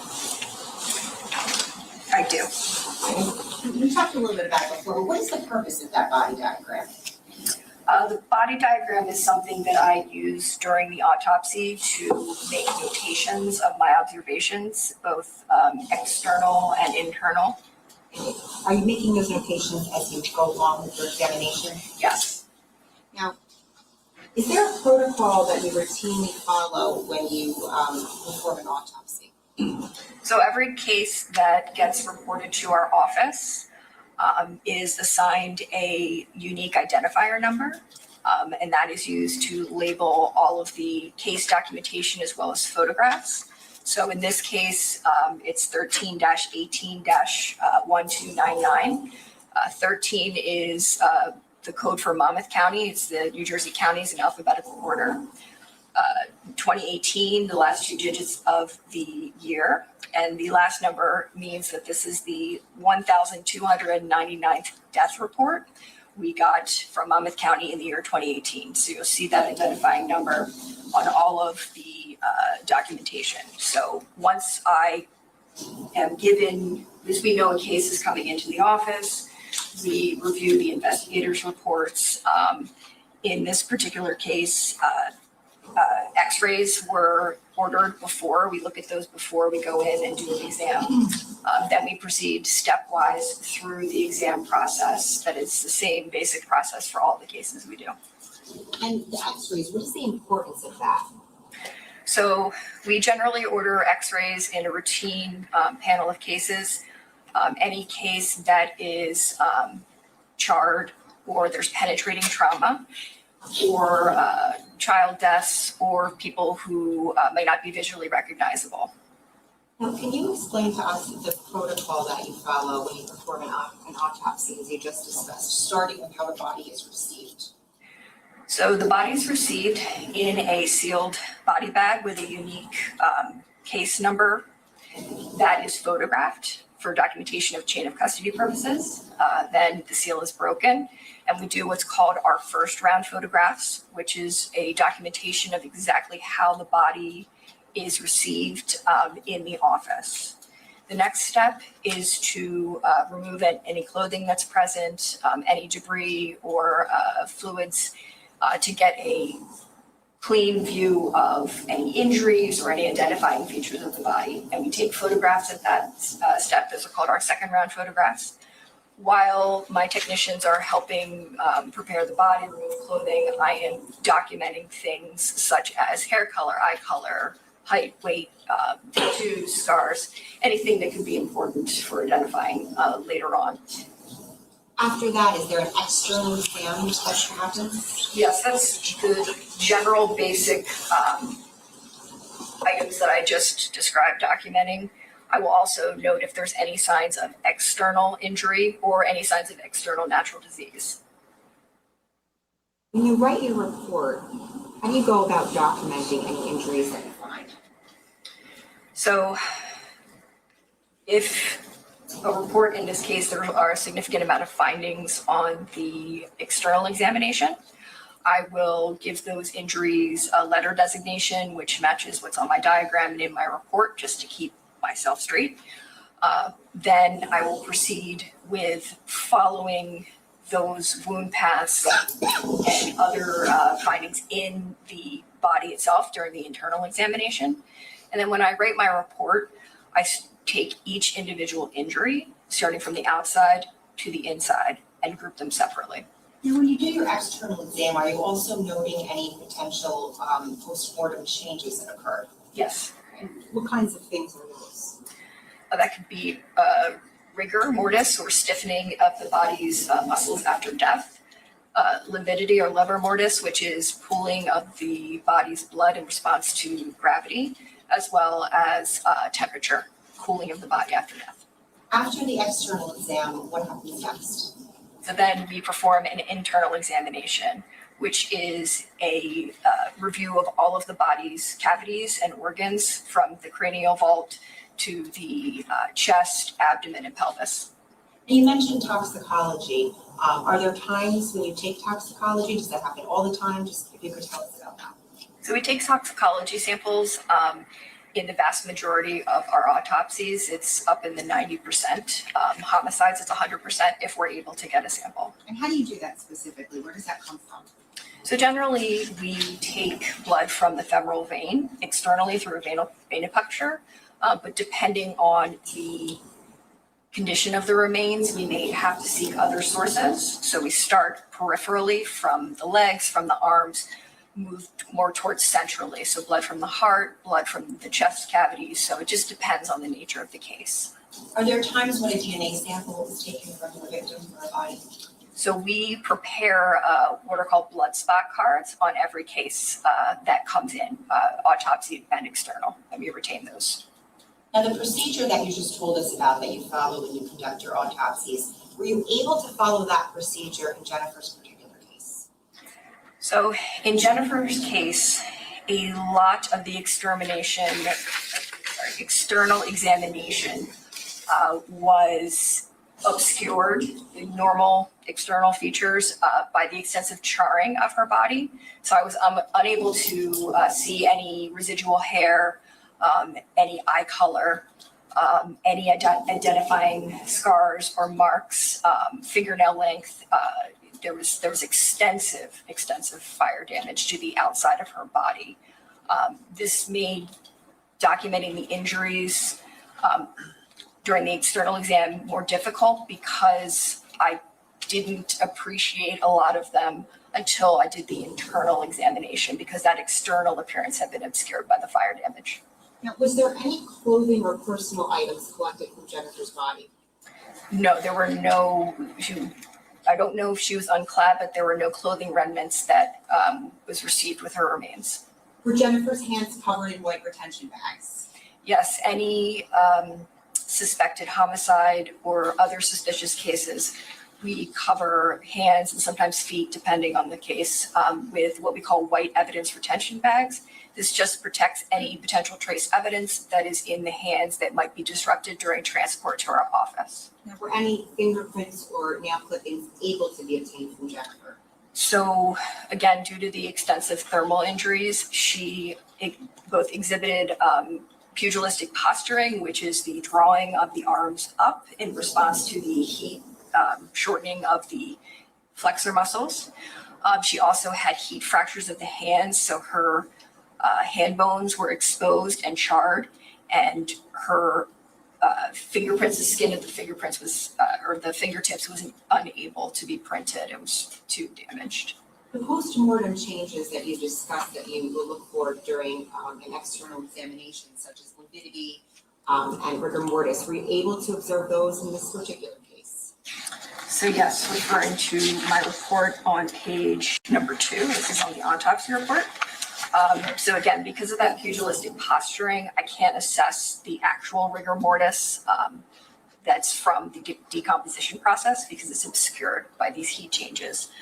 I was able to see very faint purple fixed lividity on the remaining intact skin of her torso. She had very little skin just on the back that was not damaged by the fire. Now, I'd like to discuss the injuries that you noted in your report, starting with number 1, which is the thermal injuries. Now, you discussed your findings just now with regard to that, but I'd like to draw your attention to the part of your report under that section where it says there is no certain airways. Did you see that? Yes. All right. How were you able to make that determination? So when I remove the airways, including from the tongue intact with the trachea and the bronchi and the lungs, I open up the back of those airways and I look with my eye to see if there's any black soot-type material that might be deposited in the airway. Did that mean anything to you, the fact that there was no certain airways in regards to this case? So it's a soft finding that indicates the person may not have been breathing at the time of their death, but it's not conclusive. We submit additional testing to determine if that's the case. So was there another test that was performed to determine whether or not there was smoke inhalation with regard to Jennifer? Yes, as part of a comprehensive toxicology panel, a carbon monoxide test was ordered. So carbon monoxide binds to the protein in your blood called hemoglobin that carries oxygen from your lungs out to your tissues of your body. Carboxyhemoglobin binds to hemoglobin much tighter than oxygen itself. So you become unable to deliver oxygen to your tissues via your bloodstream. And the percentage that's given is the results given in a percentage. It's 8% in this case. That just means of 100 hemoglobin molecules, 8% of those had carbon monoxide as opposed to oxygen bound. Doctor, I just want to ask you, was it not detected or was it 8% in general? Oh, I'm sorry. You're right. It was not detected in this case. I'm thinking of Jesse. And with regards to that finding, again, what, if anything, did that mean to you with regards to this particular case? So to me, that means that Jennifer was not breathing at the time her body was burned. So that was what we call post-mortem thermal injuries. So she was not breathing, meaning not inhaling that carbon monoxide gas into her lungs. I'd like to discuss number 2 with you, wound number 2, where it says gunshot wound to head. Do you see that? Yes. Now, prior to your internal exam, and you may have said it, were x-rays taken in this case? Yes. Were you able to determine anything from those x-rays about the head area? So I was able to see that there was something called radio opaque, meaning it appears dark on an x-ray on the right side of her head. You can only kind of see the general area. You don't know exactly. And there did appear to be some skull fractures as well. You indicated that photos were taken during the course of this examination. I'm going to show you, and let me just ask you, is that of both Jennifer and Jesse's autopsies? I'm going to show Standard you. procedure for every case. I'm going to show you what's been marked as S1H.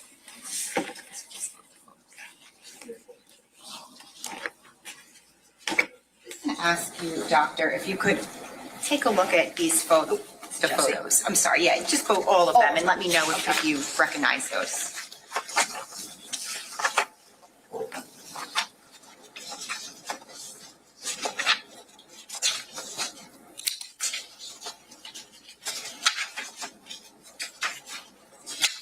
Yes, these are photographs of that were taken at the autopsy of Jennifer as well as Jesse.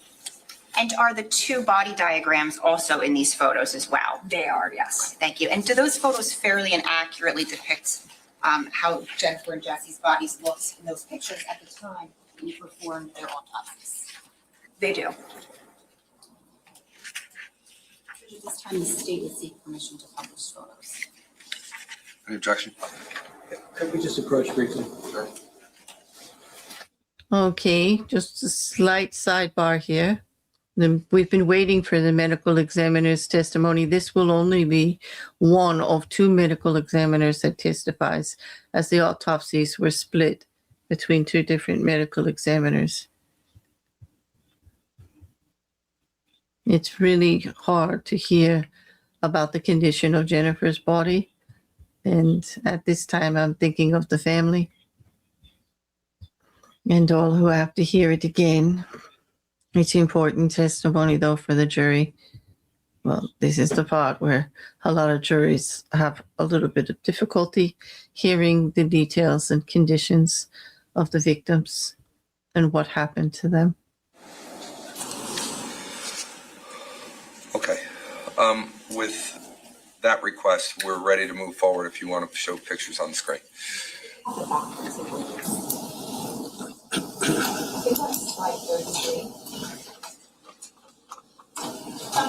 What is this that we're looking at?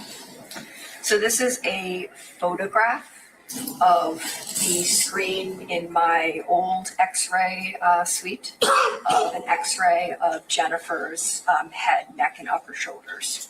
Now, did you make any, you said it before, but did you make any notations or notice anything in this particular x-ray? Yes, and it's important to note that left and right are flipped, so you can see the faint R up at the top. So in the right side of her head, there are several, again, what we call radio opaque objects. I don't know what these are until I remove them. I just know where they are so I can find them. And I also see evidence of skull fractures on the right side. Would you be able, if you could, just circle both of those areas just so we can kind of understand where they're located?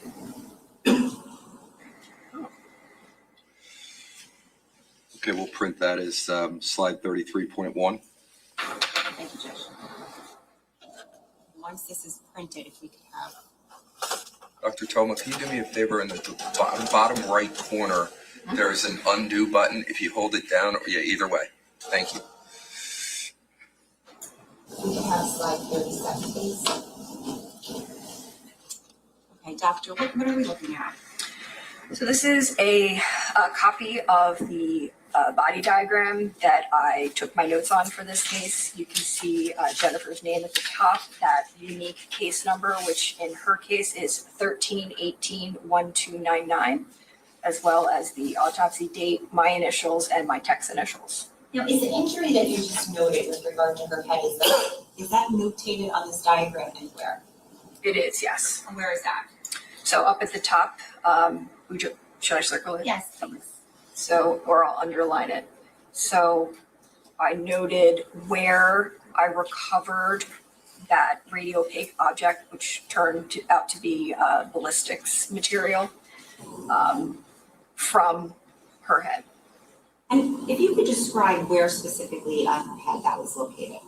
Sure. So this is page 3, about halfway down the page under site of lodgement. So I'm going to use the anatomic word and then show on my body too. So the right parietal scalp, so that's the scalp that is near the top of the head. This is frontal, this is temporal, this is parietal. So that bullet and fragments were recovered from directly underneath that scalp, as well as the parietal bone. The bone has the same name as the scalp region that it's over. Now, was there a track associated with this injury? Yes. What does that mean, I guess, first of all, track? Sure. So when we're documenting gunshot wounds, we document an entrance, we document an exit if there is one, or a site of lodgement if the bullet did not exit. We follow the pathway of the bullet from the entrance wound through the body, and that's called the track. What, if anything, can you say about the course and direction? So in this case, the skin that would have contained the entrance wound or shown the entrance wound externally was not present. It was burned away. So I was able to just see some fracturing on the base of the skull in the region of the right ear. So I was able to see that that was where the bullet had entered the cranial cavity, or it struck the cranial cavity. I could not see it on the skin because it was no longer there. It then went through, it was a tangential wound, so it didn't go in and pass through a bunch of structures in the brain. It was very at an angle, like this. So it was very a shallow wound path. Now, you indicated that some ballistic fragments were recovered. Yes. If we could please have slide 5. Can we have that one ready? 37.1. Excuse me, yeah, 37.1.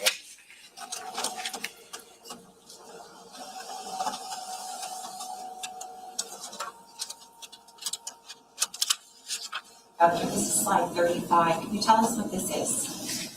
So this is a fragment or a photograph of the deformed lead core that was the main projectile on that X-ray, and that was recovered between the scalp on the right side of the head. We can have slide 36, please. And how about this, doctor? What are we looking at?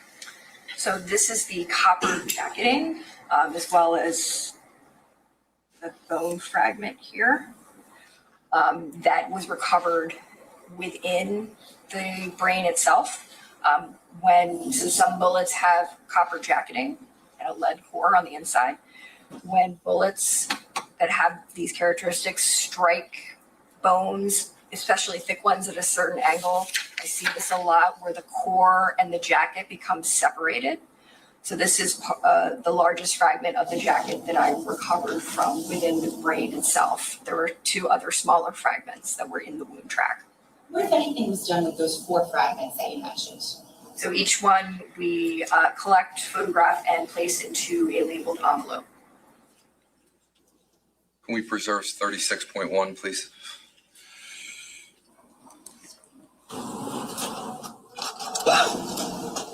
Doctor, I'd like to move on now to wound number 3 that you know. What is that?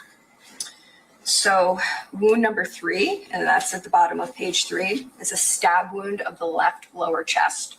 In your report under wound number 3, where it says the exact wound characteristics cannot be ascertained due to the absence of the overlying skin, do you see that? What does that mean? So the wounds on the front of the body, the anterior torso, a lot of that skin was no longer absent due to the thermal effects, the fire effects burning the skin away. So the first surface that I encountered externally was actually some of the underlying musculature and underlying fat under your skin. If I showed you your the diagram, the body diagram, would you be able to point out all of the subsequent, that one and the subsequent stab wounds on that diagram? Yes. If we could please have slide 37 again. Okay, so this injury that you just referred to, can you point this out for us? So it's A on the diagram and A in the report. Sorry.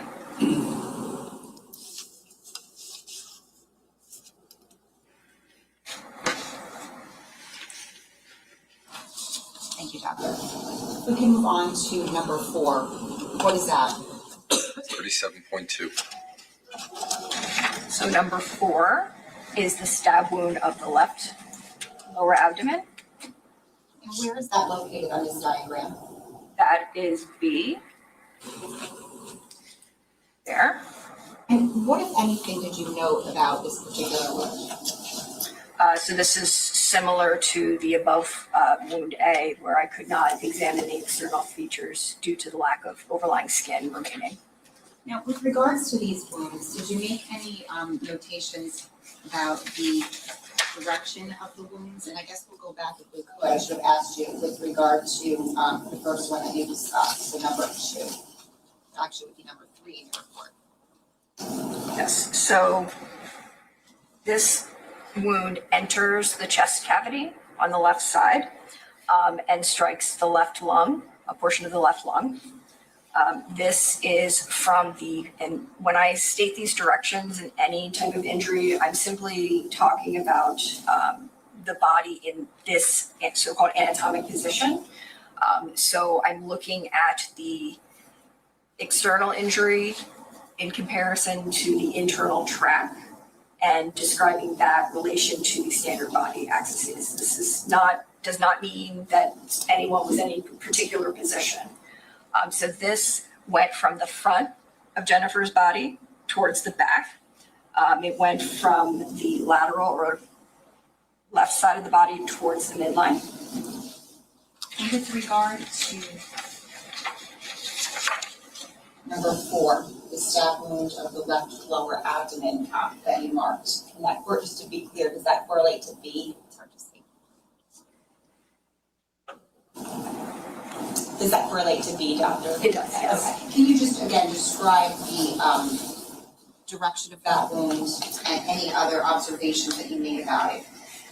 Sure. So this was a shallower wound compared to wound A.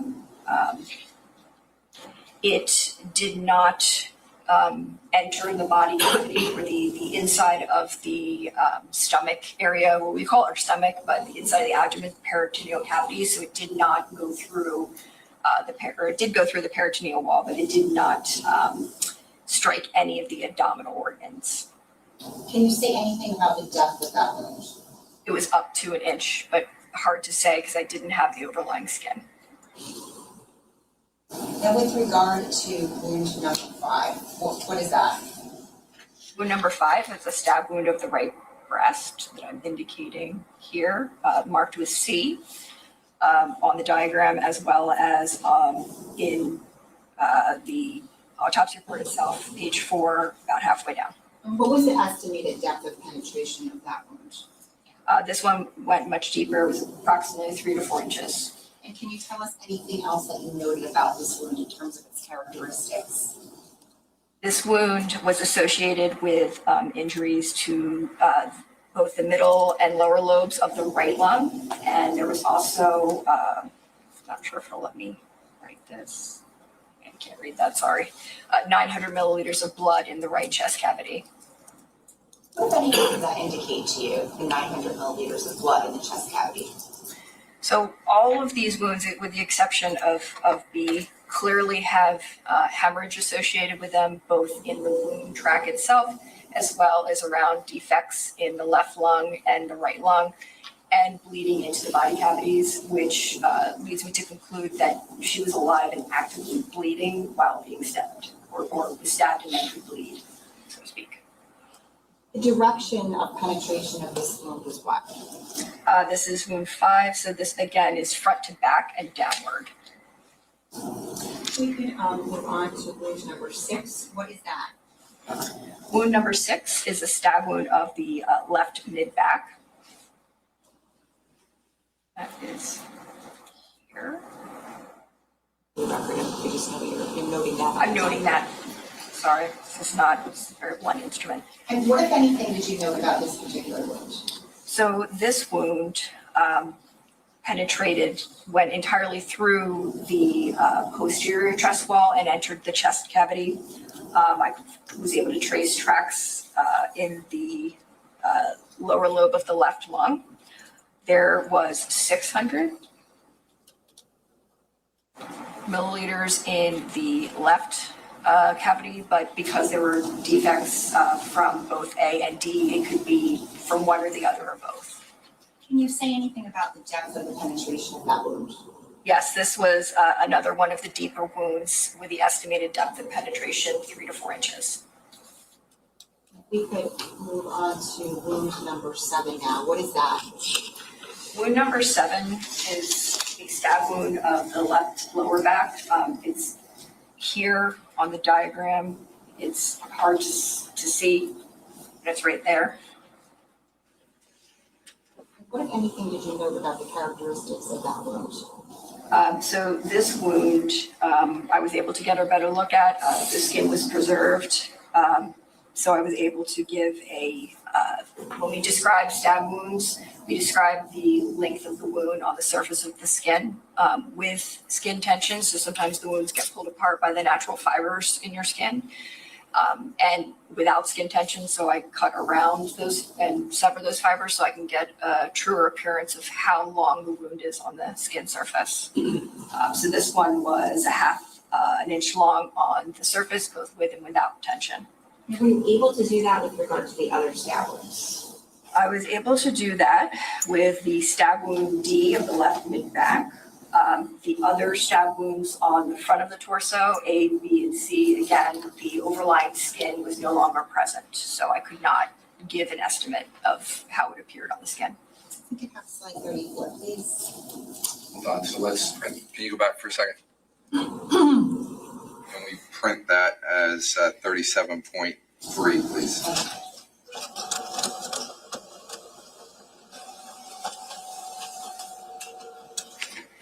Now we can move on, and we can just undo that.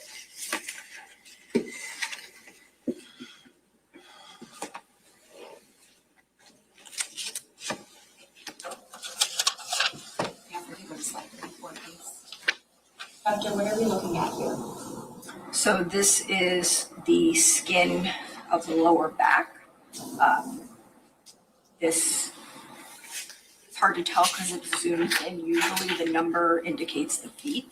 I'm not sure this much is. I'm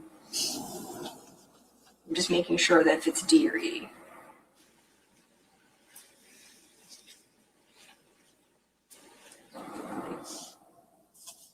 They're both oriented obliquely and they both have similar external characteristics, meaning they have a length of 1/2 inch, so that's this length, as well as a little tail, so to speak. These kind of irregular wound edges can be produced if once the knife enters the body cavity, either the person holding the knife twists the knife, or if the person being stabbed with the knife turns away, or a combination of both. So you get those irregular wound edges as the knife changes orientation and is pulled out. Thank you. We're gonna take this. Just go down the screen.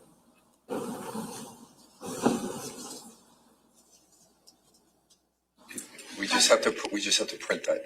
Can you go back just for 1 second? 34. 34.1.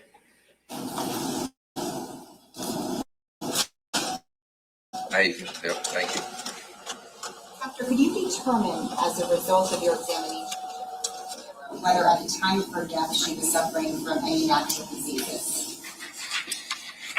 No, I proceeded with the internal examination where I examined all of the organs for injuries and signs of natural disease, and she appeared in good health that I would expect from a 45-year-old. Okay, so could you determine whether any natural causes contributed to her death? No, there was no natural disease.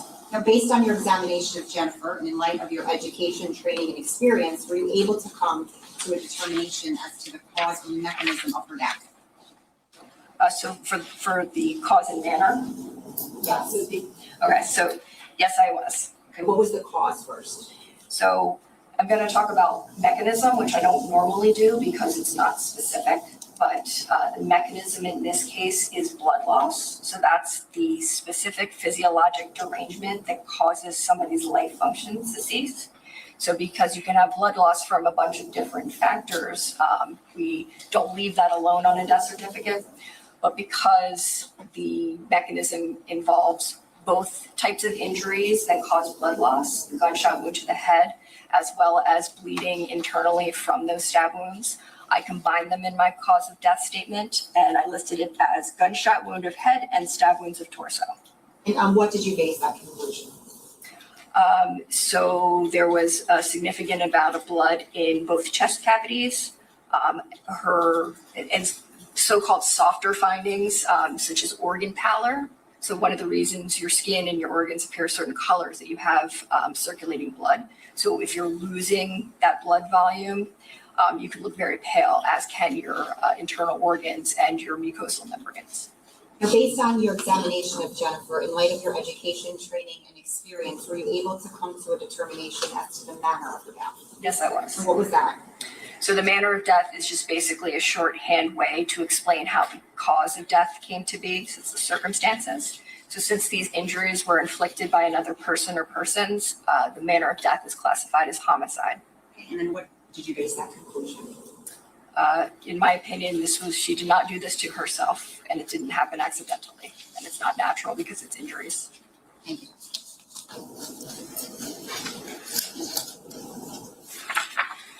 Doctor, on November 21st of 2018, did you also perform an autopsy on Jesse Caneiro? I did. Did you document that examination in a report? I did.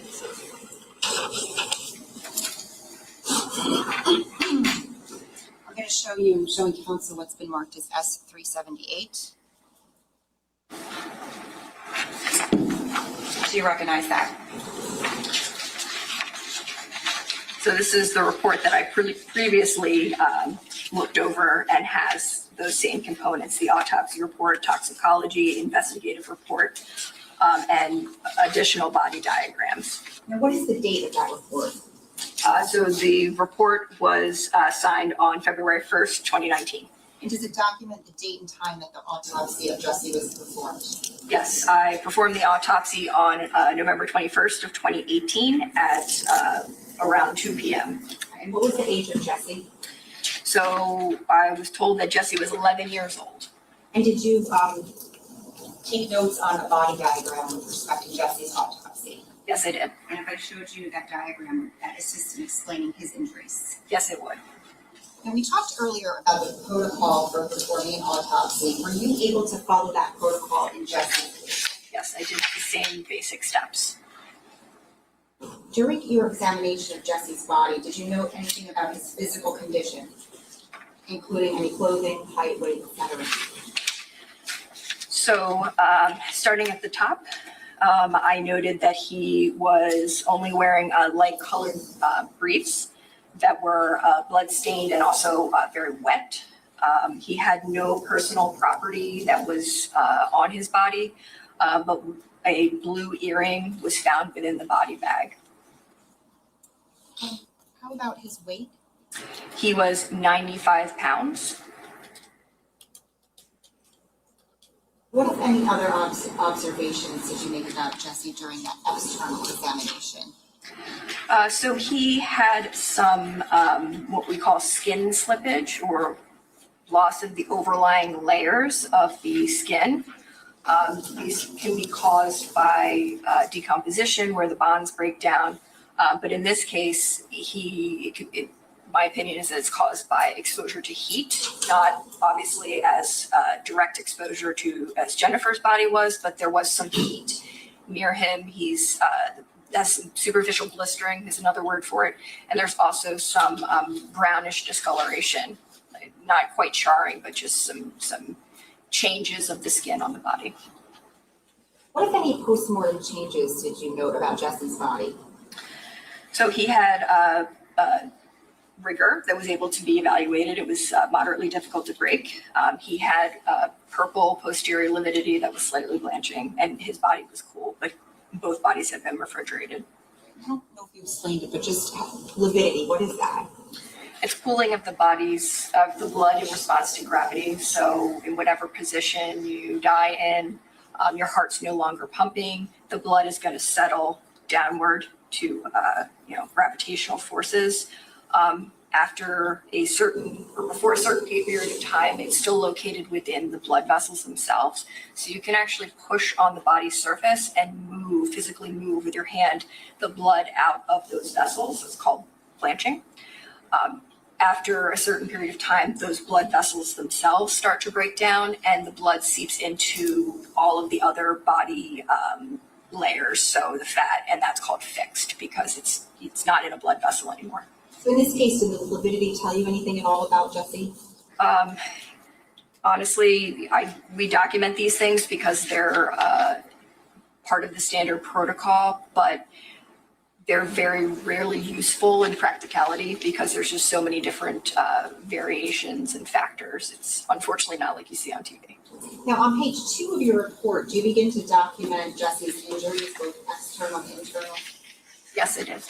I'm just referring to the bottom of page 2. How do you generally describe the characteristics of those injuries?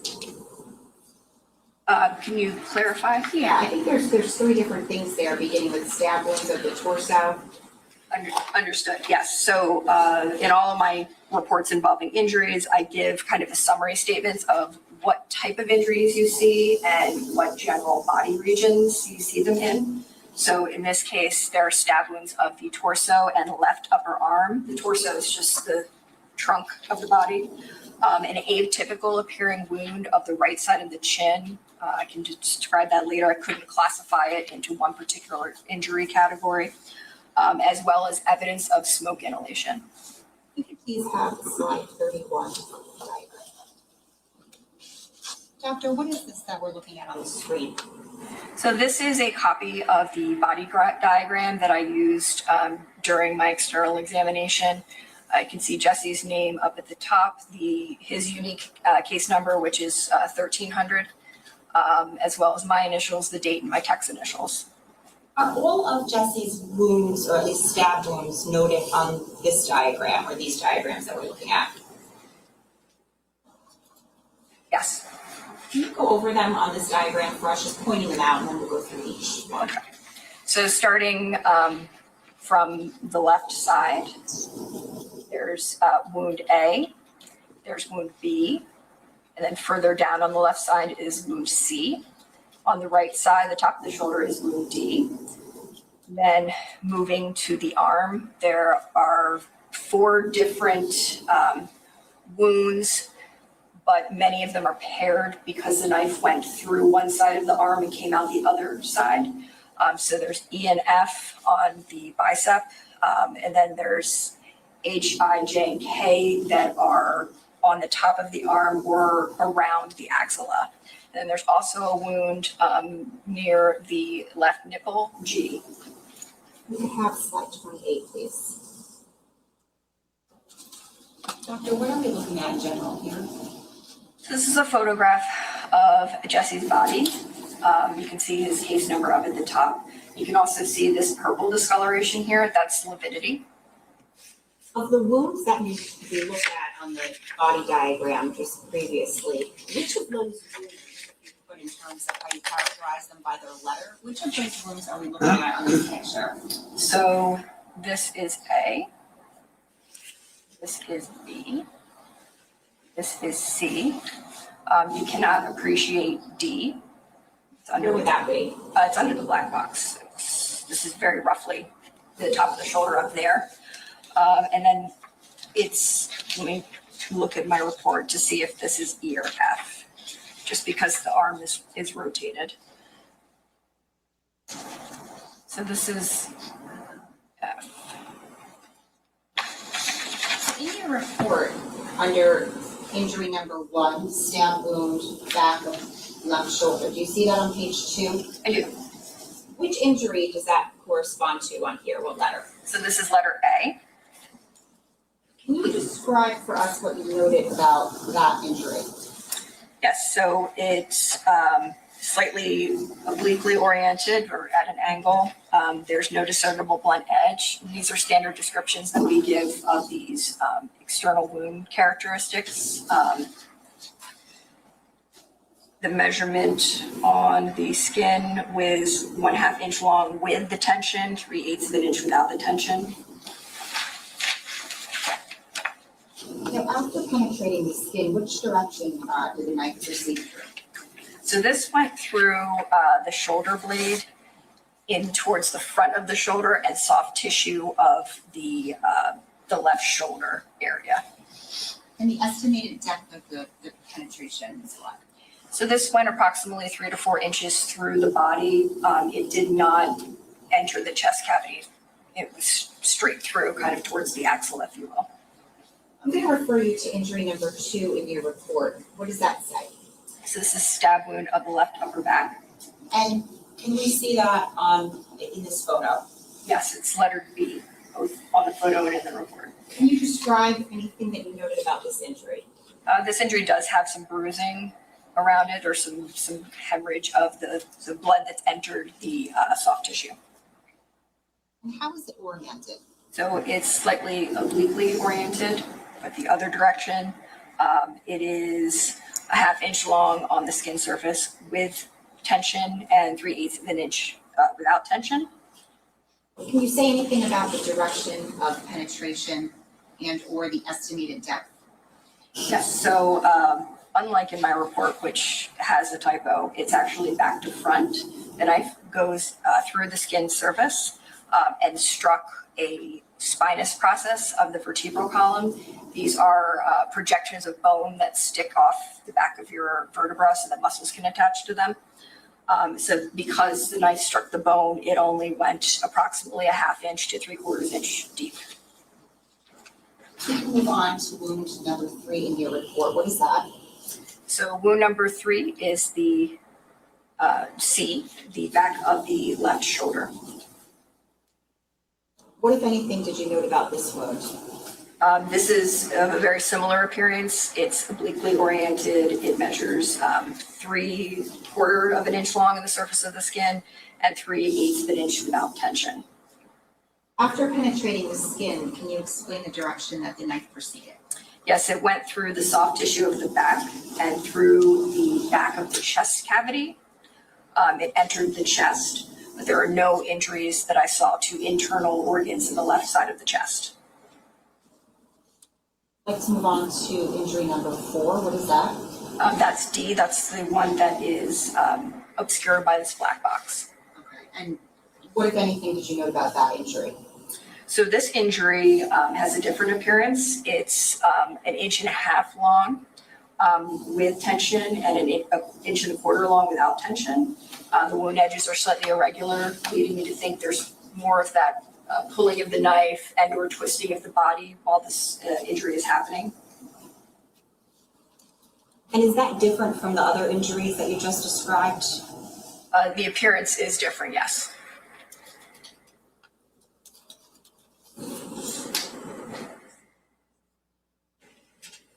We can go back to this page. Oh, we have to, I'm sorry. If we could capture this, please. That's 28.1. If we could move on to injury number 5 now in your report. What is that? So this is a stab wound of the left upper arm and chest. And I should point out these next 3 wounds are all closely approximated on the body.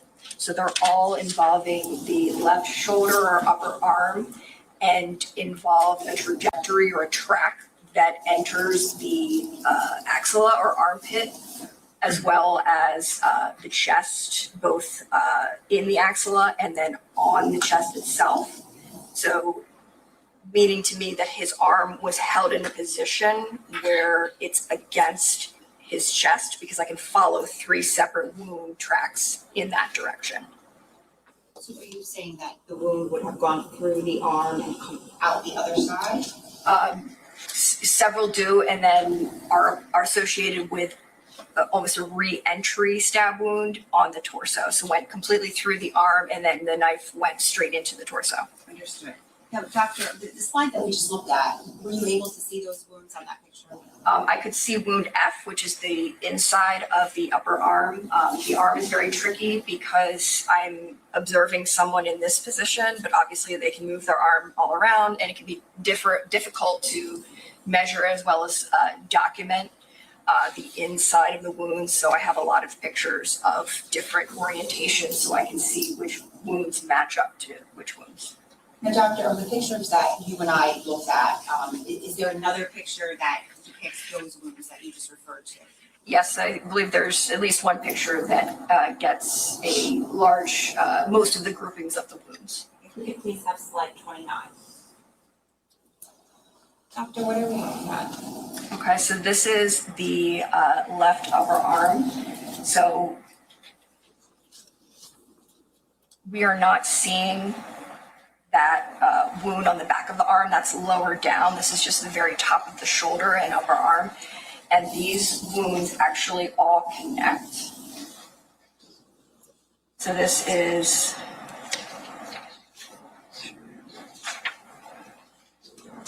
sure I have the right one here.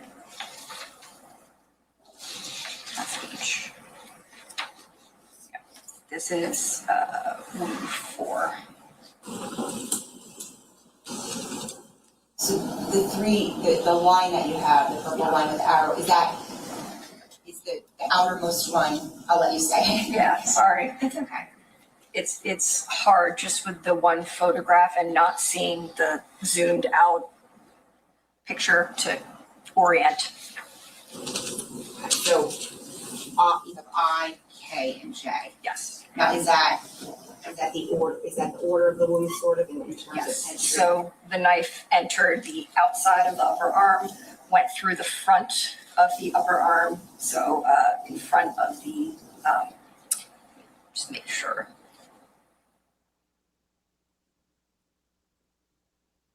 It didn't hit the humerus. It went through the muscles of the upper arm, exited out the inside of the upper arm, and I'm retracting the arm out so you can see that this wound J represents a wound back into the axilla. So in reality, this picture is taken like this so you can appreciate all the wounds, but the wound path is actually like this.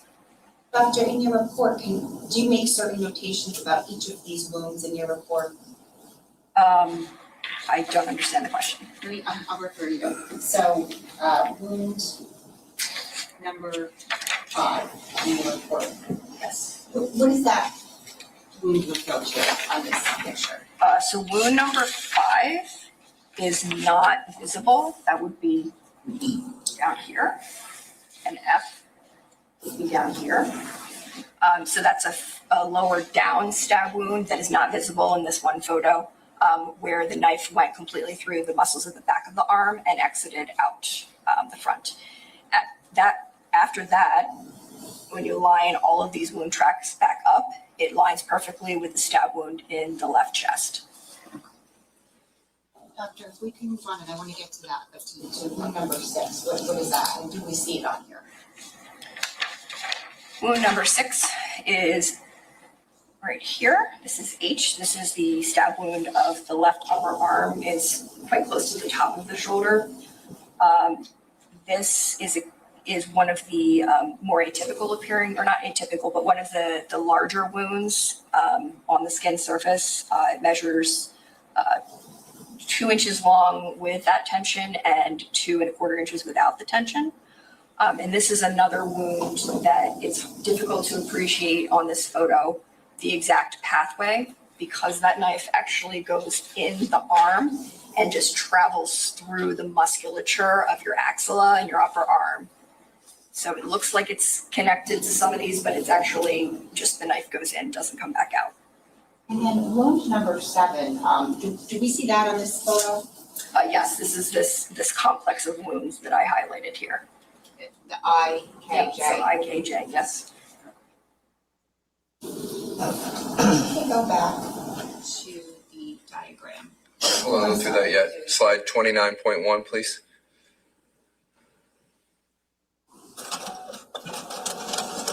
All right, doctor, we could clear that, please.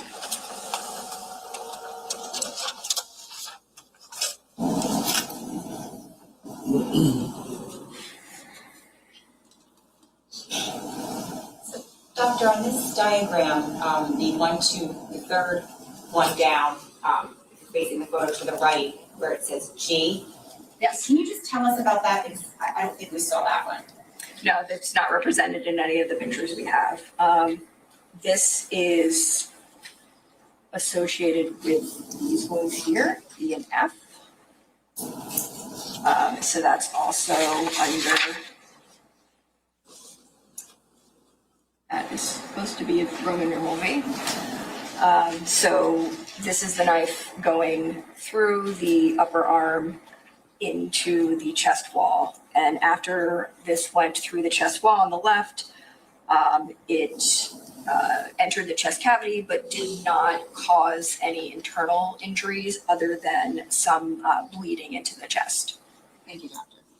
And then, was there another wound that you know in particular? I'm looking at wound 8. Yes. Is that on this diagram? It is not on this diagram. Okay. Is it in one of the pictures that we looked at? Yes. Okay, please. Can we print 31.1, please? So E, F, and G are all part of this, a single wound. Yes.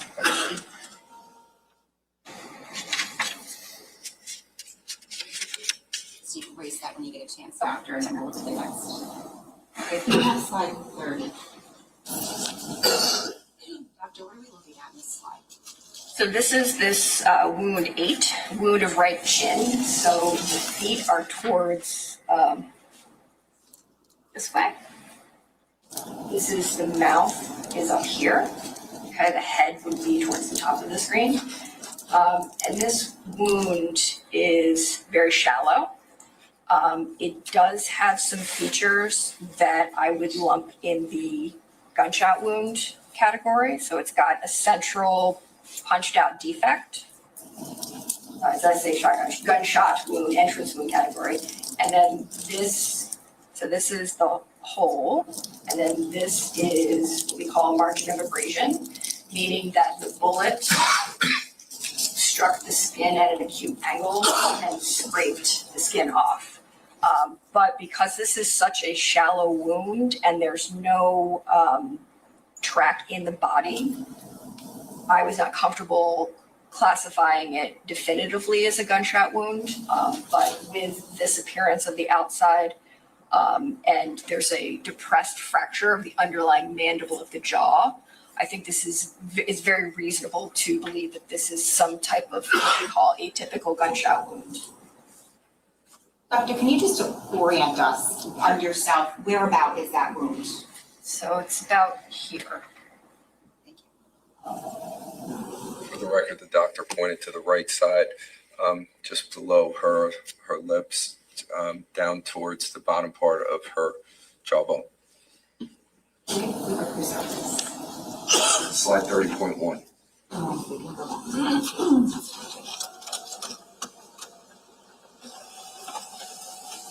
Doctor, did any of the stab wounds that you described or the wound to the chin hit any major organs that would cause immediate blood loss? Not immediate or not immediate fatal blood loss or fatal organ injury, I should say. Now, after you note these particular injuries, your report goes on to discuss the internal examination. I'd like to draw your attention to page 5 where it says neck. Do you see that? Yes. What, if anything, did you note about this area? So as I did in Jennifer's case, I removed the entire respiratory system in block, tongue, trachea, bronchi, lungs, and opened that up so I can see if there's any soot deposited anywhere in the breathing pathways. So this had a small amount of dark colored material that was a little bit further up towards the, near the vocal cords. So towards the top. Did that mean anything to you? Again, this is a soft sign that somebody was alive at the time of a fire, bringing in that particles, those dark particles, that soot. Doctor, your report goes on to discuss your examination of the respiratory system. Do you see that? I do. And what, if anything, do you know about that, or did you know? So further down where the trachea splits into the vein stem bronchi going to the right and left lung, there was some similar appearing dark material there. Now, what, if any, testing was conducted with respect to smoke inhalation? So in addition to a comprehensive toxicology panel, I requested a carbon monoxide exposure screen, as I did in Jennifer. And what were the results of that? So this is the result of that 8% carboxyhemoglobin. So 8 of the 100 hemoglobin molecules had carbon monoxide bound to them. And just what does that mean? If you could explain that to us. So when we have fire deaths, we always send for carbon monoxide. We want to make sure that it is elevated enough to explain the death. Obviously, if we have a death that's billed as a fire death and the concentration is 0, that's concerning that something else happened and the fire was set to obscure that. Lower concentrations can be fatal in people that have significant underlying disease, such as in elderly people with heart disease. It can be difficult to interpret at the lower levels because normal individuals can have anywhere from 2 to 3.5%, depending on which textbook to read, that is just breathing in our environment. People who are smokers, I've seen reported anywhere from up to 5 to 8%. But because, so his 8% is in that range, but because I don't have the history that Jesse was a smoker, I believe this is all from inhalation of that carbon monoxide during a fire. Now, could you determine at the time of Jesse's death whether he was suffering from any natural diseases? So after I examined all of the organs and all of the organ cavities, he appeared to be a standard 11-year-old in good health. Could you determine whether any natural causes contributed to Jesse's death? There was no natural disease present to contribute to his death. Now, based on your examination of Jesse Caneiro, and in light of your education, your training, and experience, were you able to come to a determination as to the cause of his death? Yes. And what was that? So in this case, I gave it a cause of death and a contributing cause of death. So similar to Jennifer, his mechanism is blood loss and the inability to deliver oxygen to his organs, but he had where Wallace hers was just blood loss, he has the addition of having that carbon monoxide that is going to limit his oxygen carrying capacity. So I listed the stab wounds of the torso and left upper extremity as the cause of death or the main cause of death, but then the contributing cause of death is smoke inhalation. And what did you base these conclusions on? My years of training experience, the autopsy I performed on him, as well as the many other autopsies I performed on both homicide victims and fire victims. And based on your examination of Jesse and in light of your education, training, and experience, were you able to come to a determination as to the manner of his death? Yes, I was. And what was that? So similarly, these injuries were not self-inflicted or accidental in nature. They're not natural, so homicide. They were inflicted by somebody else or some other set of person. And what did you base that conclusion on? Just the appearance of the wounds, the location of the wounds in the back of the shoulder. Thank you, Dr. Your report up there.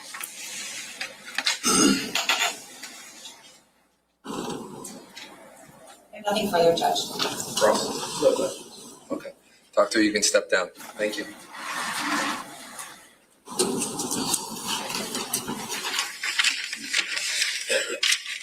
State can call the next witness. Thank you, Judge. The state calls Dr. Alex Zhang.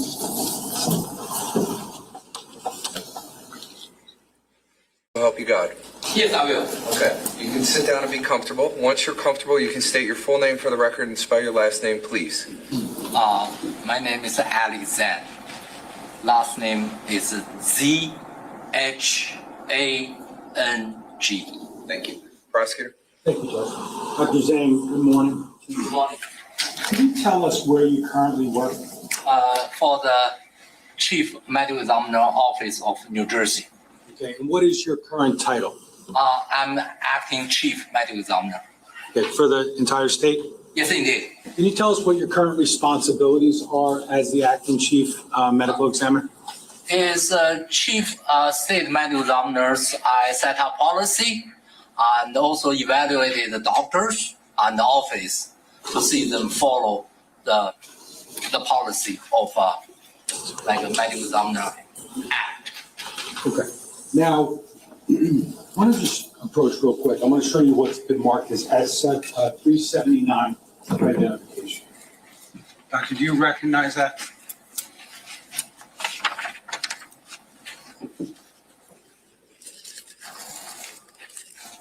Yes, it's my CV.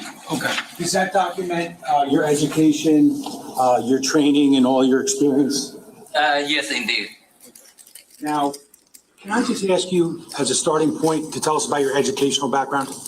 I graduated from medical school in 1986, almost 40 years ago.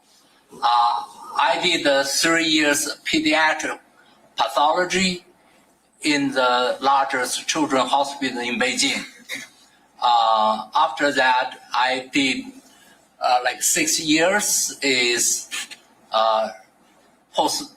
like a research fellow, is a Marc and Heart Association fellow in New York Medical College. I did a 4-year resident training, graduated from Thomas Jefferson University, which is located in Philadelphia, not far from here. After that, I did a 1-year forensic fellow training in Nashville, Tennessee. That forensic fellow training, was that in a specific discipline of medicine? In the forensic science. Hey, Doctor, when we talk about the fact that you're a medical doctor, correct? Correct. What is your particular specialty?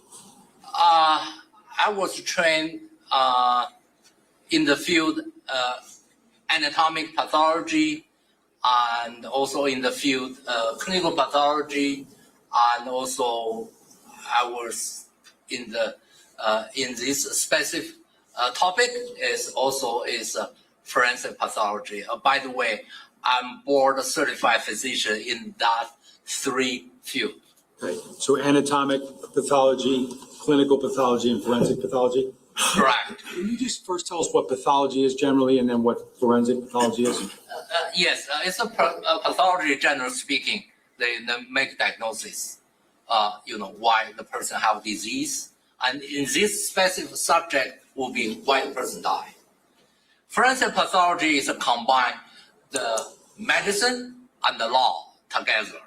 And more specifically, in the capacity of forensic pathology in state New Jersey, they also make a determination the manner of death. In state of New Jersey, the regular physician only can certify the case which they died natural conditions. If the person died unnatural conditions, we have to rely in the state New Jersey's forensic pathology. Can you just walk us through your experience, your work experience as a doctor doing forensic pathology? It's the doctors are doing forensic. certainly you first have basic knowledge regarding medicine. And when we did in forensic pathology in the state of New Jersey, I cannot just purely rely on the autopsy. We have to know what's happening to the body. In the state of New Jersey, each medical examiner office, they have a group of people called the investigator. They will went to the scene or get information from the police. So the first things I have to know what's happening to the case. And if need necessary before the autopsy, for example, it's a gunshot related case, we'll do the body X-ray to identify any bullet. So in general speaking, we'll talk about the first, know what's happening, and second, do whatever studies they need to do before the autopsy. Then third step, I want to make sure, then the third step, we can see the autopsy. But for the first step autopsy, I want to check, now the body is evidence. So I want to see integrity of the bodies. The bag is, we have like seal numbers around the bag. We make sure that seal number is intact. If a seal number is not intact, that means potential body was contaminated or damaged. The evidence can be potential damage. I want to walk you back a step or two. Can you tell us when you first started your career as a medical examiner and where? Yeah, I started medical examiners in Phoenix, Arizona. And approximately how long did you work there? It's almost 3 years. Okay. Was there a point in time thereafter that you moved to the state of New Jersey?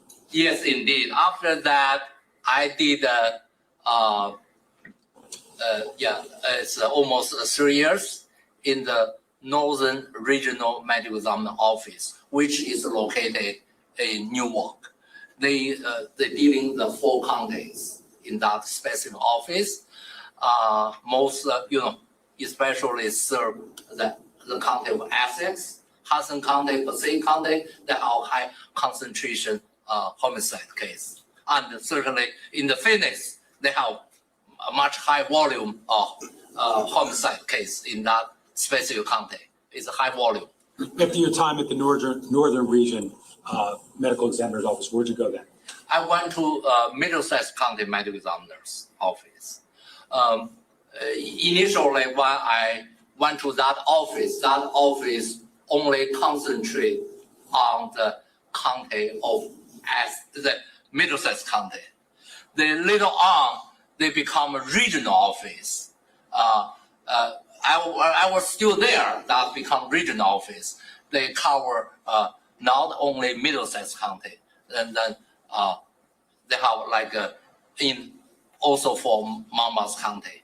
Then later on, they get the county from the Trenton sites. Okay. So Monmouth, Middlesex, and Mercer, correct?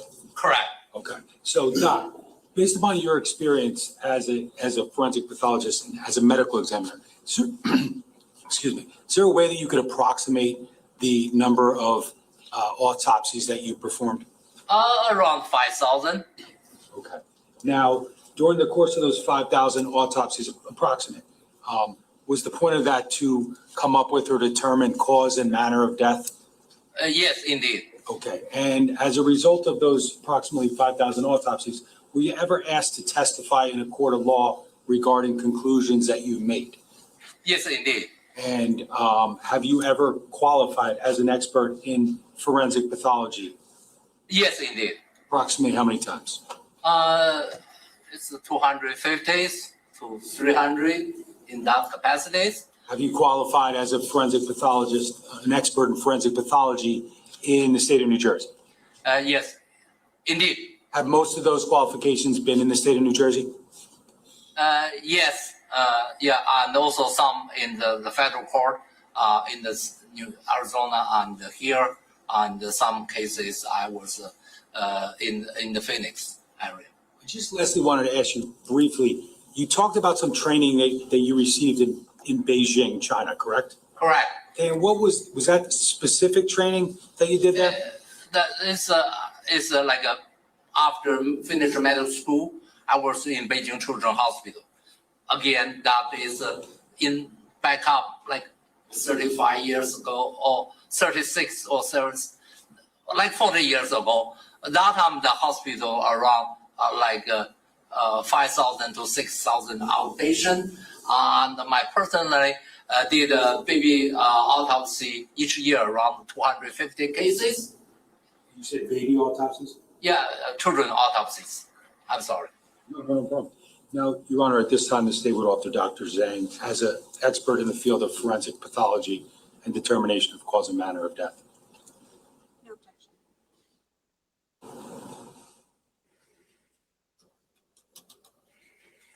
All right, ladies and gentlemen, you just heard me give this charge about an hour and a half ago.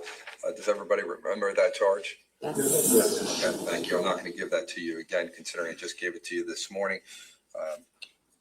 Dr. Zhang will be qualified as an expert in forensic pathology and determination of cause and manner of death. Prosecutor. Thank you, Judge. Now, Dr. Zhang, obviously you're here to testify about a certain case, correct? Yes. And obviously that involves the death of 4 individuals. Did you perform any of these autopsies? Yes, indeed. Okay. And how many autopsies did you perform in this case? I did the 2 cases. Okay. And Dr. Thoma did the other 2? Yes, indeed. Now, just to be clear, at that time, were you and Dr. Thoma working in the same office? Correct. Okay. Now, I just want to first talk about the autopsy of Keith Caneiro. So I'm going to approach and show you what's marked as S380 for identification. Do you recognize that?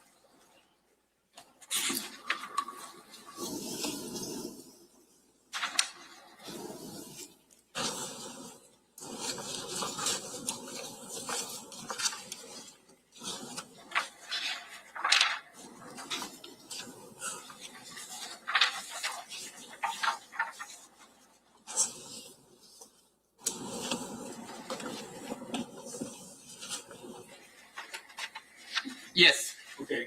And is that your report and also some notes, some toxicology results and a body diagram? Correct. I just want to show you also what's been marked as S1H.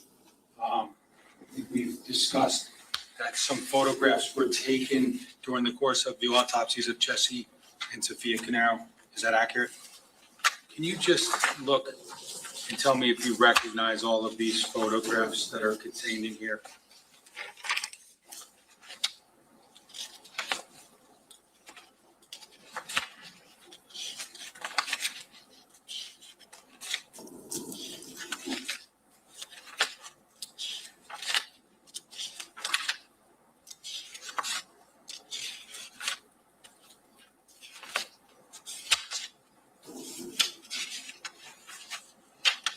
Yeah. Yes. Okay. Now,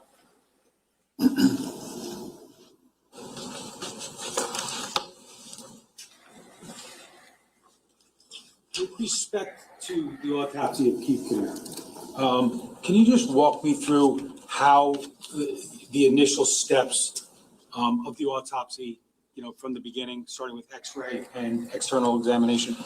Yes, I previously already talked the Yeah. initial state. Now we talked specifically regarding autopsy. So when we make sure the seals are intact, we open the body bag. Normally, we'll take pictures, just show the condition which received, and also collect evidence which relevant to each specific case. After that, we'll take out the clothes, then clean the bodies to identify any injuries, any natural disease. After that is we'll do called internal examination. Basically, we open the head, chest, abdomen. If necessary, we also do the dissection in certain parts, if necessary. So after the autopsy, we'll send histology, toxicology, which is related to the case, to the further studies. In certain case, we can reach immediately the causal death and the manual death, and certain case will pending the first studies until get the whole information back. Then we call the cause of death and manual death. Now, Doctor, you have S380 in front of you. I'm going to direct your attention to page 2. And I'm just going to ask you whether or not during the beginning parts of the examination, you noted the general physical condition, height and weight of Keith Caneiro. Yeah, he's 67 inches tall, 201 pounds. The weight, appearance around 50 years old. Okay. Now, did you also, I think you talked about clothing. Did you take note of the clothing that Mr. Caneiro had come to the medical examiner's office in? Yes, indeed. Could you talk about those items?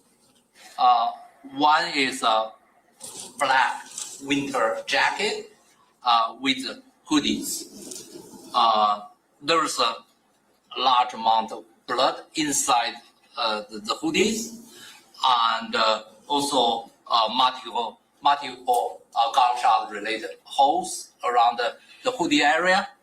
And also there's a black sweat pants with the blood fluid on the back of left pants without any gunshot holes. And also there's one blue underwear.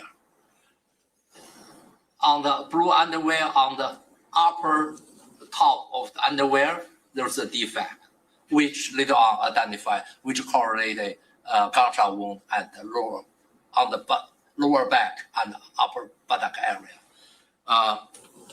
In that one, I didn't identify any soot, muscle imprint, and gunpowder around that defect. Another one is a blue shirt, which transferred blood from the top of the t-shirt. And one is a pair of black socks without any blood stains. And one pair of black and white Nike brand shoes. It's possible it's faint blood stain on the bottom of the right shoe. Now, you talked about the black hooded jacket that Mr. Caneiro was wearing at the time that you received him, correct? Yes, indeed. I just want to very quickly show you what's been marked as S299 for identification. See the markings on the back of that? It's S299. Yes. Do you recognize this jacket? Yes, indeed. Okay. And did you take notes? Did you take note, as you just talked about, of any defects in a certain area within this jacket? Yes, indeed. And where was that generally?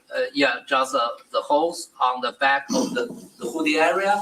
Also, you are notice in the right edge of that hoodie, there's a large defect.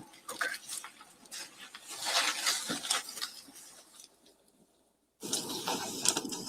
Can I have the back table, please?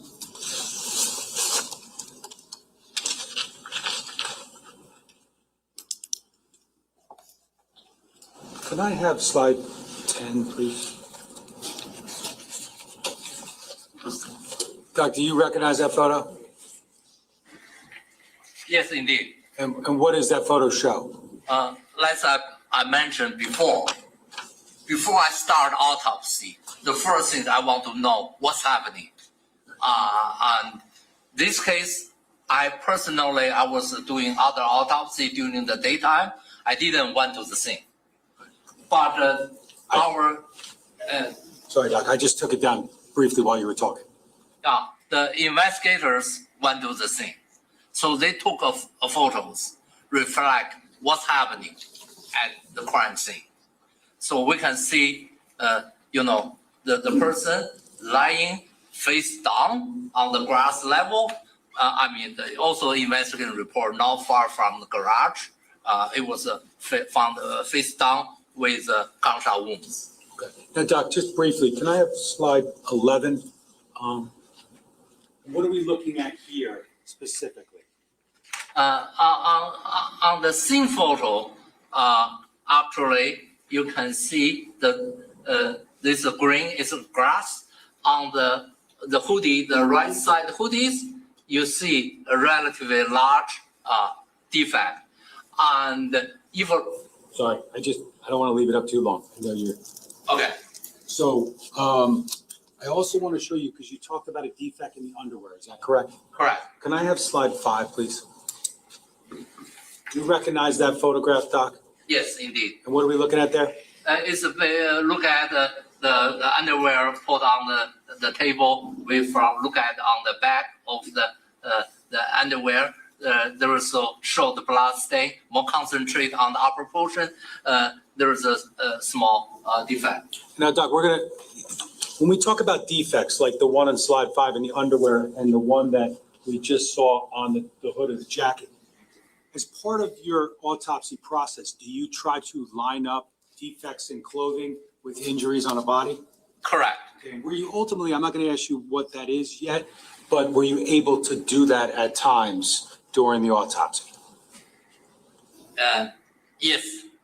In this, sometime I'm not 100% sure, but this case, yes. Now, I want to ask you about the process you talked about, and I know you kind of described how you go about doing autopsies, but in this case in particular, with respect to Mr. Keith Caneiro, were x-rays taken? Yes. Okay, and can I just, can I have slide 4? Before I ask you what that shows, can you just tell us, like, kind of when these are taken and what the purpose of them is? This is X-ray. We took the X-rays from front to back. Before autopsy, yes, you can see multiple skull fractures in the head. You see like 3 pieces, high density object inside. That is due to the fragment of the bullet. Now, when we talk about an external examination that you conducted upon Keith Caneiro, do you kind of give a summary of that on page 2 of S380, your report? Summary, the which page? External examination, page 2. Doc, do you see where I'm referring to? I'm not sure. Okay, so the bottom of page 2, is there an area that says external examination? Yes, indeed. Okay, and part of that would include what you talked about with respect to Keith Caneiro's height and weight as well as his age, correct? Correct. And do you make any other observations about his hair, about anything that was found upon his face, or any other injuries at that point externally? There was multiple gunshot wound around the head and face, and the face is covered with blood. Okay. Now, in that photograph, the slide we looked at before, I believe it was slide 11, you saw grass, correct? Yes. And did you also see leaves? Yes. Okay. Did you see any evidence of that or any remnants of the ground upon Mr. Caneiro's face? Yes. Actually, there's a dirt inside of on the surface until tongue, and the tea leaf on the left upper lip. Is it a tree leaf? The tree leaf, yeah. Now, as we move on with your examination, do you note in your report, and did you note it at the time of the autopsy, approximately how many gunshot wounds were observed upon Mr. Caneiro? There are multiple gunshot wounds, but 2 of them, I consider 2 actual gunshot. I think it's a re-entrance wound, And one is 100% sure is a re-entrant wound.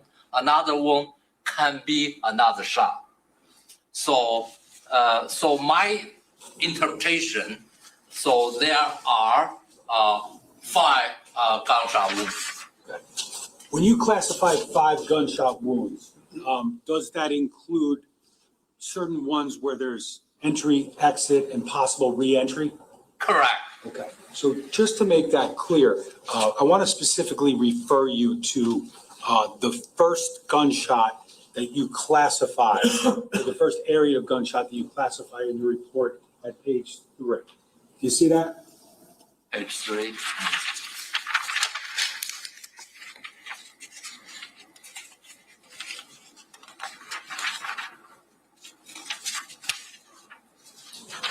Yes. Okay, so you see that.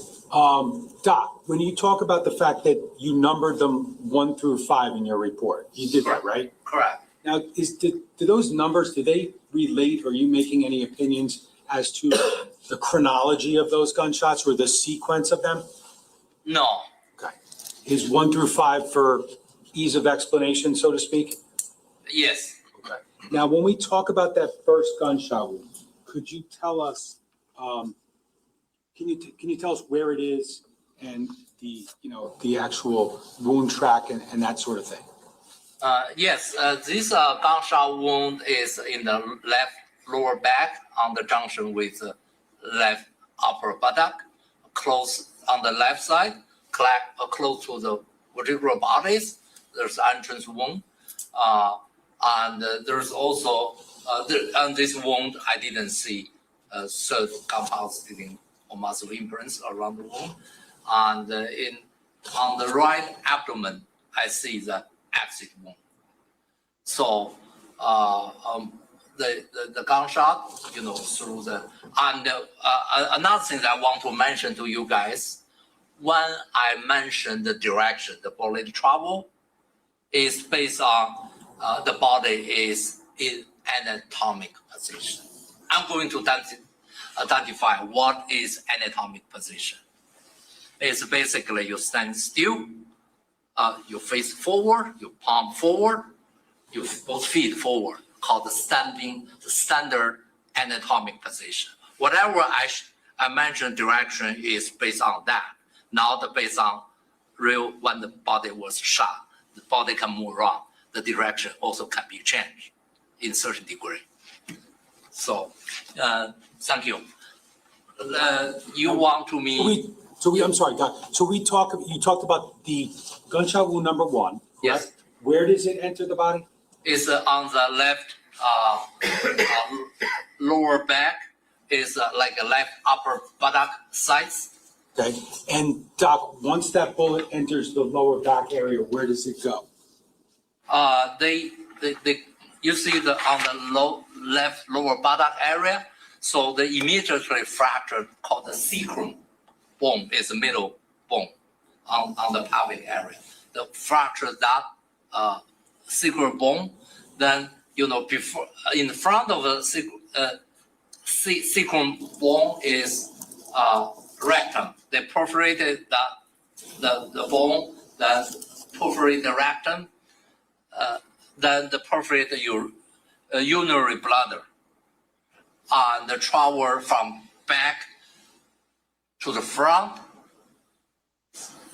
left, right, and also had a little bit the upper version. So you see after perforate the urinary bladder, then they perforate a different part of small intestine multiple times, then exit from right abdomen. Okay. So it comes in the back and ultimately travels to the body, causing the injuries you described. Then it comes out of the abdomen, correct? Correct. Once it comes out of the abdomen, where does it go? The exit wound kind of slid exit wound. So when they come out exit wound, I identify I classify the re-entrance wound. They have a similar shape, slit exit wound on the palm, just beneath the thumb. Then exit on the back of the right hands. Okay.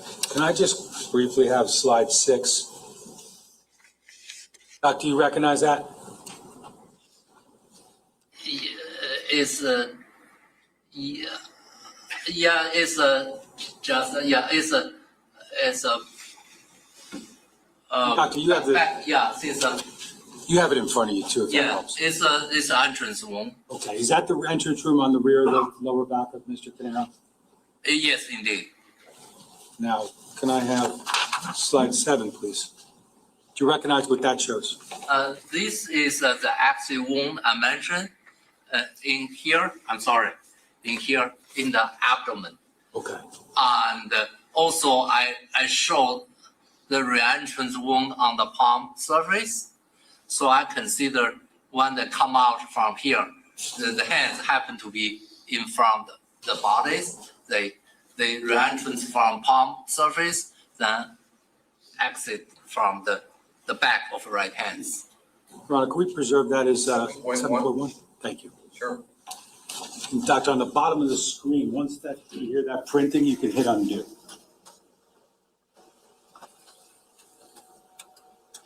Then can I have slide 8, please? Do you recognize what that shows? Yes. Okay, and what does that show? Again, show the when this wound is come out and also show the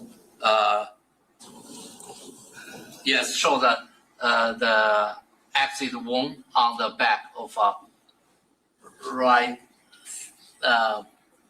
on the back of the hands.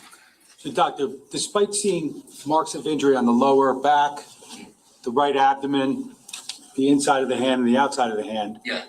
Is it your expert opinion that this is one gunshot? Yes, indeed. But certainly, if this case, this specific the gunshot is my opinion, but can be. I'm not 100% sure. There's no additional one shot through the hands. Now, also on page 3 of your report, you talk about gunshot number 2, and that is in a different area, correct? Correct. Can you tell us what that second gunshot? The second gunshot wound is basically I use my body to demonstrate. Is the gunshot wound on the right lateral neck. The exit from the right medial neck and the re-entrance wound from the right lateral face and exit from the right cheek area. Can I briefly have slide 13? Doc, does that photo assist with the identification of? Yes, indeed. Exit? Yes, indeed. Can you see the entry and exit wounds on that photograph Yes. for gunshot 2? Yeah. You marked them with the? Yeah, indeed. So we now look at the face from the right side. Look at the face. You can see entrance wound on the right neck. They exit from the right lateral medial side neck. Re-entrance in here. Then the bullet travel to here. So the bullet exit from the right cheek area. Can we preserve that, please? 13.1. 13.1. Now, slide 18. Now, Doctor, do you recognize what slide 18 shows? It's yes, indeed. What is it? It's the body diagram, which during the autopsy identify where the injury is, the location, the measurements. Is that something that was created by you, all that writing? Correct. Now, with respect to that second gunshot, can you just identify via the diagram potentially where you noted the wounds associated with gunshot 2? Yes. There's a pen there, Doctor.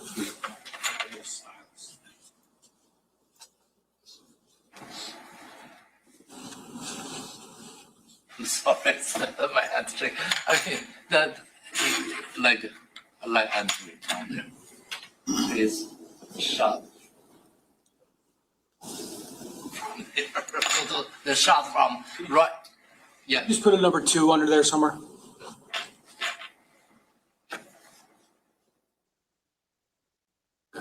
Doctor, can you put the line? Oh, back? I'm 'Cause sorry. We're gonna preserve that.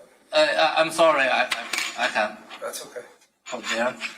Number 2 is in here. Gunshot 2, the entrance wound, I use arrow on the right lateral neck. Then direction is from here. Sorry.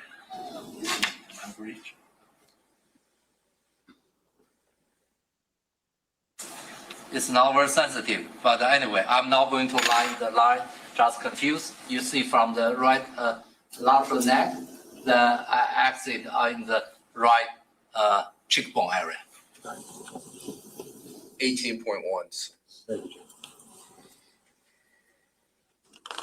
Now, I want to move on to page 4 of your report. You talk about the 3rd gunshot wound, correct? Yes. Can you explain where, can you undo that? Just hit that little undo button. That 3rd gunshot wound, can you tell us where that was located?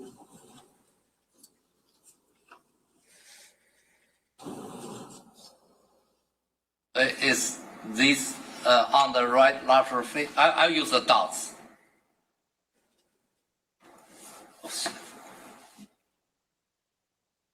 Yeah, I use my fingers, not pinpoint my lateral face. There's a entrance wound on the right lateral face. Doc, can we just preserve that, sir? 18.2. I'm going to ask for slide 13 again. Doc, does that photograph assist in the identification of that? Thank you. Yes, you can see on the right lateral face, slightly below the right ear. On the face, you can see there's a relatively large irregular abrasions on that wound. It's just upper, is in here. I'm sorry, now I come. That is number 3 entrance wound. Okay, and we can preserve that.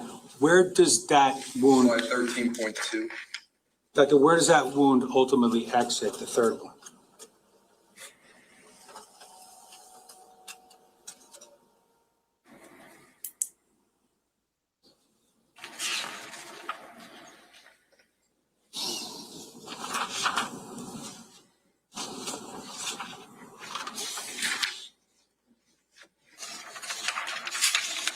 So this wound is travel from right to the left, and also this wound also from the slightly upper angles and exit from the left side of the face. Can I have slide 15, please? Doc, you could just hit undo on this one. Do you recognize what we're looking at here? Yes. What are we looking at? This is, I just mentioned, the shot on the cheek, lower cheek area, the travel from right to left and from bottom to right side. We can see there is a irregular axis wound we call short axis wound. They are located on the left side face, just from the left lower ear. The reason called short spelling is H-O-R-E-D. The short means is the bullet when they perforate the body, when they exit, they tend to be push the skin out. So normally a typical axis wound, you can see the holes or lacerations. On the surface, you won't see any abrasions. But in this case, they have like abrasions around this axis wound.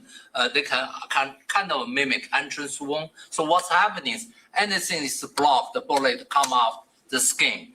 The skin surface will be against that object that created abrasions. So this is called short exit wound. Doc, you can take that down.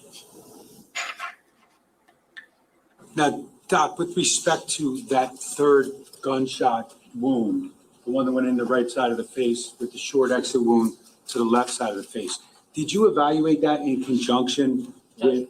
Slide 15.1. We went too Oh, fast. we need to go back, sorry. Go back to Didn't 15 get it first. fast enough. Sorry. Doc, could you just circle that wound again? And we'll We can print that 15.1. Okay. Once you get the printer, then you can. I can do it, right? Yes, you can, Doctor. Doctor, I was saying, did you evaluate that third gunshot injury, the one to the right side of the face, in conjunction with the black hooded sweatshirt or jacket that you described earlier, you saw earlier? Yes, Okay. Did you receive any information from the New Jersey State Police Trace Evidence Unit, which helped you in making that conclusion? yes, indeed. Okay, and ultimately, what was the determination that you made with respect to gunshot injury 3? After received that information, I combined the scene investigation. Do you see when the body was lying on the ground with the larger holes on the right lateral hoodie area? And later on, that hoodies, when they sent to the police did a gunshot residue studies. Based on police report, that the large hole is, which later on I associated with the gunshot wound on the right lateral face. Based on the police study, they consider they have residues down. They consider either contact with the hoodies or or near contact with hoodies when the fire shot. Then I reviewed my autopsy. You remember I just showed that wound. They have regular large abrasions around the entrance wound compared with others.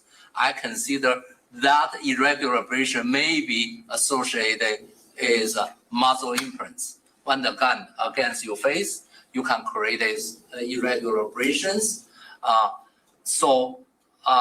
And also you remember I just showed the short exit, and during autopsy I see the leaves on the upper lip, the dirt on the tongue, and the body was face on the ground. And also I have information. There's initial information. There is a bullet identified on the ground just beneath the head area. So based on all those features, later on, I issue an addendum report. I consider this person already lying on the ground. The fire shot is against or close to the right side face, then push body downward. So the face, left side face against the ground and create abrasions. And when your face move forward to the ground, you create a compressed area on your left side face, and the dirt push you, the contact with the tongue, the lips had contact with the upper lip. So I consider when this shot fire is the person already lying ground, either dying or already dead. That shot, it's dying since I see abrasion. That means the person now dead. When you fire shot, you can see red abrasions. Doctor, you referenced an addendum report, correct? Yes, indeed. Can I just for purposes of the record, can I just show you what's been marked as S381? Yes. Is that the addendum report that you discussed? Yes, indeed. Okay, thank you. Now, can I ask you about that fourth gunshot wound that you document in your autopsy report? Before we do that, we're gonna just stop for now for the lunch break. Sheriff's officer, if you don't mind, if we could just move that box. We spent a long morning. I'm going to give you guys a break now for lunch. We'll come back at 1:35. So you get a full more than an hour for lunch, and then we'll continue back on. Remember, don't discuss this case. Don't do any research. We'll be back this afternoon, and we'll continue on with the testimony. Thank you all. Appreciate it. Okay. Judge has decided to stop testimony right now and let the jury go to lunch. It's been a long morning. This is medical examiner. This is the second medical examiner to testify. We had quite the information this morning.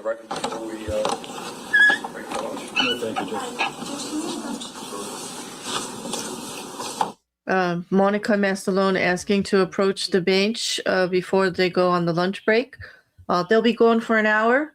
But as I was saying, we had ballistics testimony continued in the cross examination by Andy Murray of SFC Clayton in regards to the gun, in the fact that the barrel of the gun had been changed, and the fact that the bullets match a type of gun, but the shell casings don't match the actual barrel that was found on that gun, which was in registered for Paul Caneiro, a 9mm SIG. However, they did find a second barrel in a backpack that was in Paul Caneiro's Porsche, and the shell casings that were found do match that barrel. So when you put it all together, the prosecution is laying out that Paul Caneiro purposely changed the barrel of the gun to avoid matching ballistics in incriminating evidence. And that actually leads to forethought, premeditation, intent, and also consciousness of guilt in the fact that he didn't want to get caught. He's already working on how not to leave evidence. Pretty damning. And so, but the defense is trying to twist that. Okay. And they also went into the fact that in the first report by FSC Clayton that came out was minimal.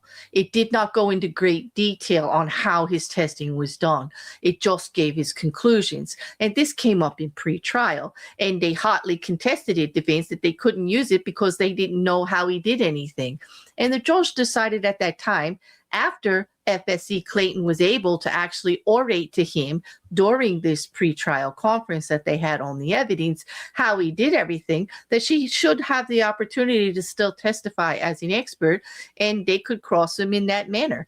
And that prosecution agreed to get that all into the record for the jury, how the testing was done and whether or not, it was credible, because it all leads to whether things are credible. Because as they stated, they really tried to put the kibosh on all ballistic testing, saying it really is only in your training and experience, and that's for all ballistics experts. Like, there's no real rule of thumb on this or that, but actually there are guidelines. So part of that, may have resonated with the jury a little bit, but then maybe not. Like, for me, no, because I know there are regulations and they are organizations and they do have to be, trained. But part of the training is hands-on with the job with a mentor who has done this, because it is all specific to actually what you're dealing with at the time. There are so many guns, there are so many bullets, there are so many things. And basically, we're trying to say there's no standard scientific method to do it. It's not like DNA testing. But then we had the first medical examiner, and we learned about the autopsies of Jennifer and Jesse. Very hard for the jury to hear. It is horrible to hear the condition of Jennifer's body and what she may have gone through. Also, then the second medical examiner, who's on the stand now, who is testifying currently about Keith Caneiro's autopsy. In the one fact that sticks out to me right now that kind of hit home was the fact that one gunshot, number 3 specifically, when we were talking about this hole in the hood that was up near his head, and yet how did that get there? It's like close to its face. And now we know, because this medical examiner just testified, that based on the wound, based on the evidence by the DNA expert, the gunshot residue experts in the lab, putting everything together, the position of the body on the ground, and the fact that they found a bullet in the ground, he determined that that shot was taken while Keith was laying on the ground. Which, if you're thinking brother to brother, and he's already shot him in the back and he's on the ground, then he just walked up and shot him there, meaning in his head, but his head was turned and he probably didn't see all the way because of the hood, meaning to shoot him in the head. Trying to set the scene, maybe, that this was done for a reason. I mean, that is the prosecution's case, right? But we're going to hear more about that after lunch. We'll hear more from the second medical examiner, Dr. Zhang, acting chief medical examiner for the whole state. I hope that the jury is actually getting a lot of the testimony and understanding what it means, the brutality that it actually displays when we're talking about the autopsies.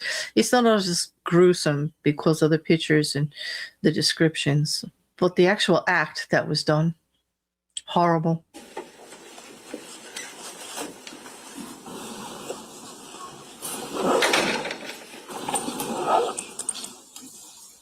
Okay, we should be back any moment from lunch.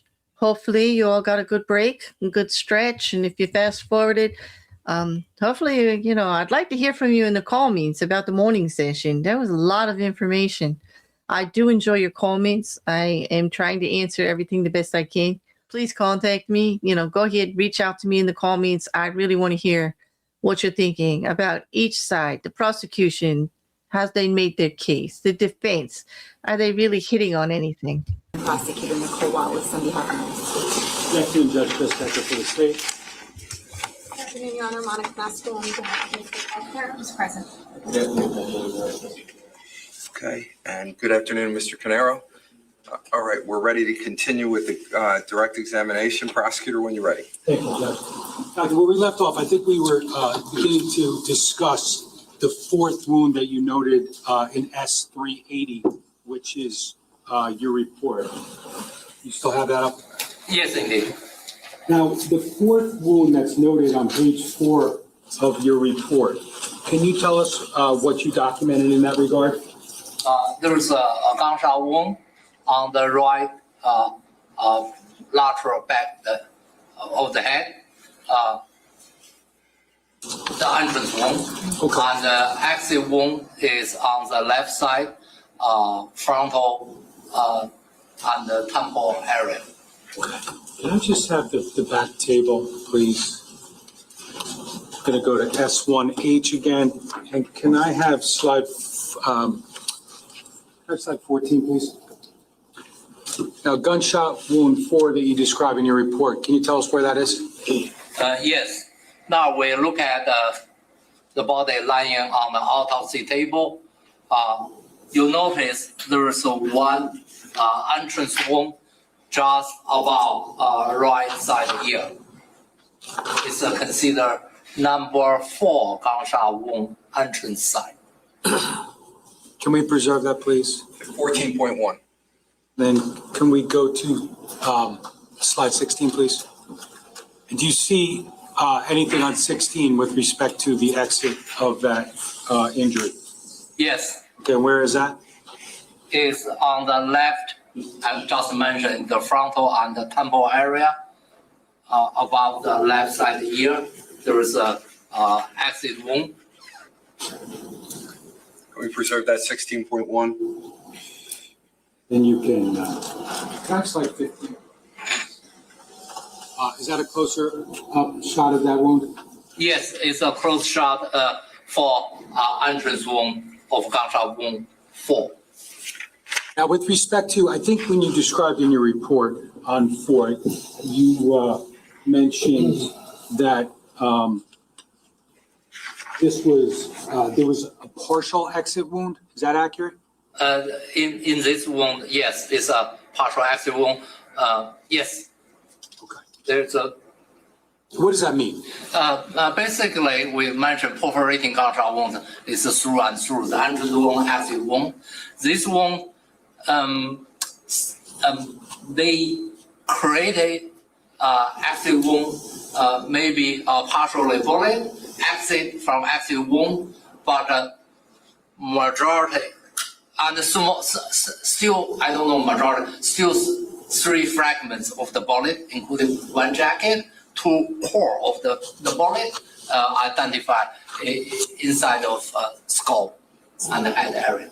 Now, Doc, is it fair to say that that projectile perforated the scalp initially on entry? There's the pieces exit from exit wound. Okay. Now, talking about the entry, does the projectile perforate the scalp, fracture the right inferior parietal bone? Correct. Okay, and then does it go through the right parietal lobe? Yes, indeed. To the left parietal To lobe? the left side, yes. And during the course of that, did it fracture the junction of the left parietal bone with the left frontal bone area? Correct. And then we have that partial exit, correct? Correct. Okay, and ultimately, as a result of that partial exit of the projectile or the portions thereof, did you recover portions of that bullet? Yes. Okay, I remember I recovered 3 pieces. okay.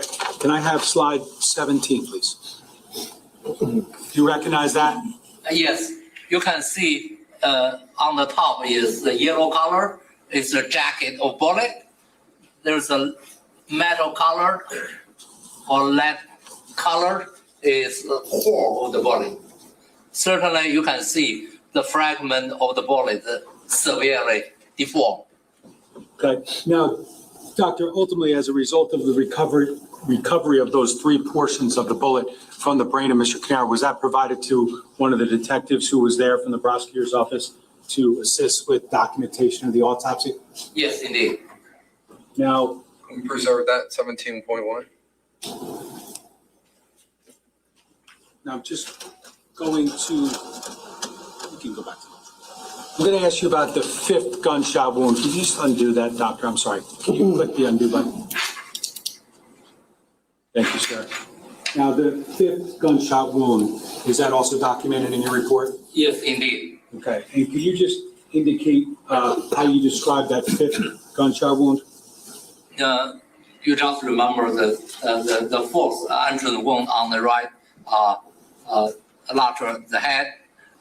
And there's another entrance wound is above the previous mentioned number 4 entrance wound. There's a number 5 entrance wound on the right top of the head. Can I have slide 14, please? Do you recognize the 5th entrance gunshot wound in that photograph? Yes, indeed. We identify one entrance wound on the top of the head, slightly in front of number 4 entrance wound. Okay. Can we preserve that? 14.2. Now, can you talk about where, Doctor, can you talk about where that, once that bullet enters where you just circled, where's the bullet go? The bullet fractured, perforated the scalp, fractured the parietal, right side parietal bone through the top of the brain, the exit from the left side parietal bone. Fractured left parietal bone, then exit from left top of the head. Doctor, when you, I'm sorry. Again, this, like, remember the face, number 2, number 3, number 4, and the number 5. They go through the same pathway from the right to left, from the back to front, and also with a slightly up version. Doctor, that wound that we just talked about, number 5, the entrance wound, you talked about the path. You described the exit wound as being, in your report, as being a large, elongated exit wound. Is that accurate? Yes. Okay. Can I just have slide 16, please? You recognize that large, elongated exit wound in slide 16? Yes. You can see there's a large defect on the left top of the head, Okay. which is the front of left side ear on the on the left anterior lateral of the head. Can we preserve that, please? 16.2.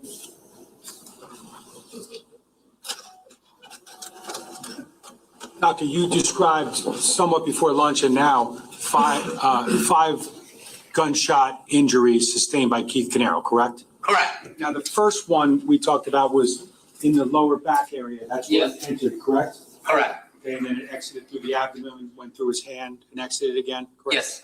Now, with respect to gunshot wounds 2, 3, 4, and 5, were any of those gunshot wounds below the shoulder area? None of them.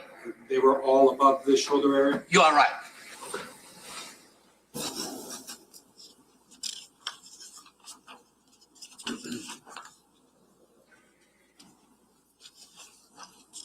Now, I think at times, specifically gunshot wound 5, you noted bilateral, subdural, and subarachnoid hemorrhage in the brain.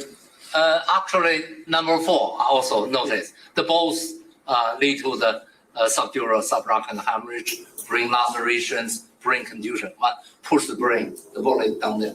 The other part of brain tissues against the skull that created contusions. And also, I didn't describe after you can see through the X-ray, the top of the head become pieces. Just all the skull kind of when the bullet hit the skull, lost energy. You see the bullet break up, created temporary cavities, kind of small plastic injuries. So the head, top of the head, on X-ray you can see all become pieces.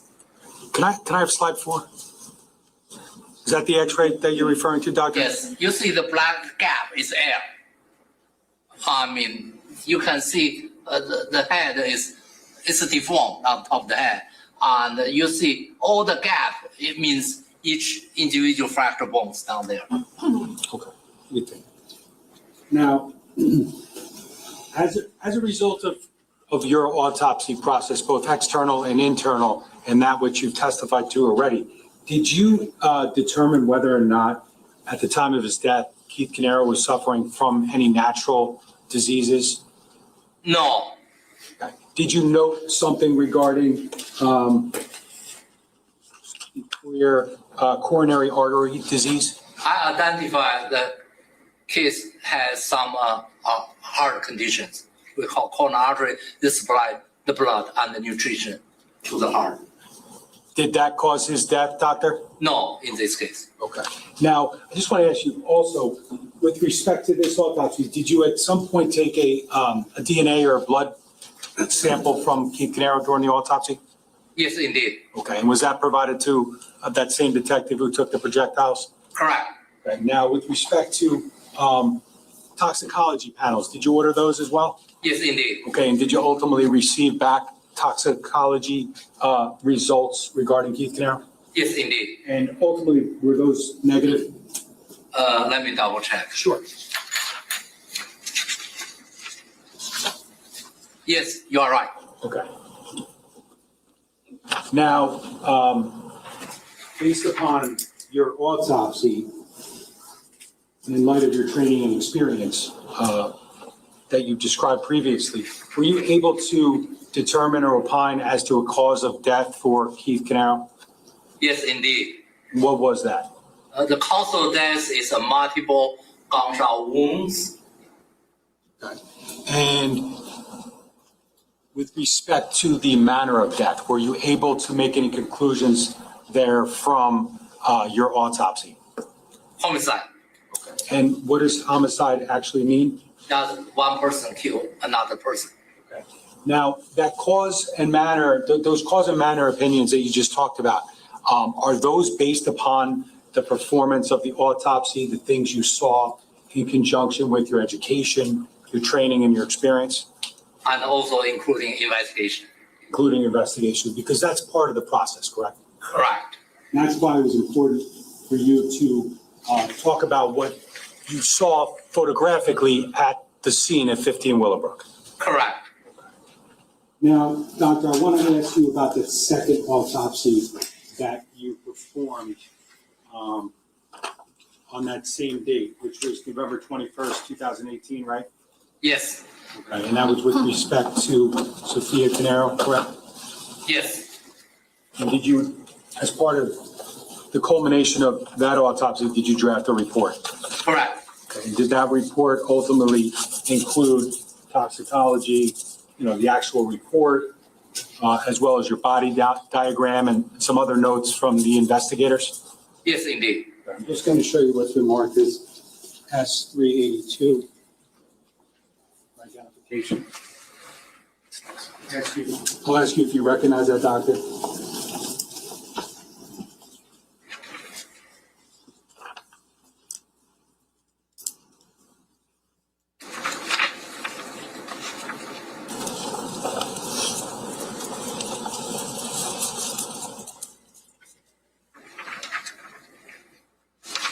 Yes, this including my autopsy report, which have the name Sophia Caneiro, and the case number is 13-18-1301.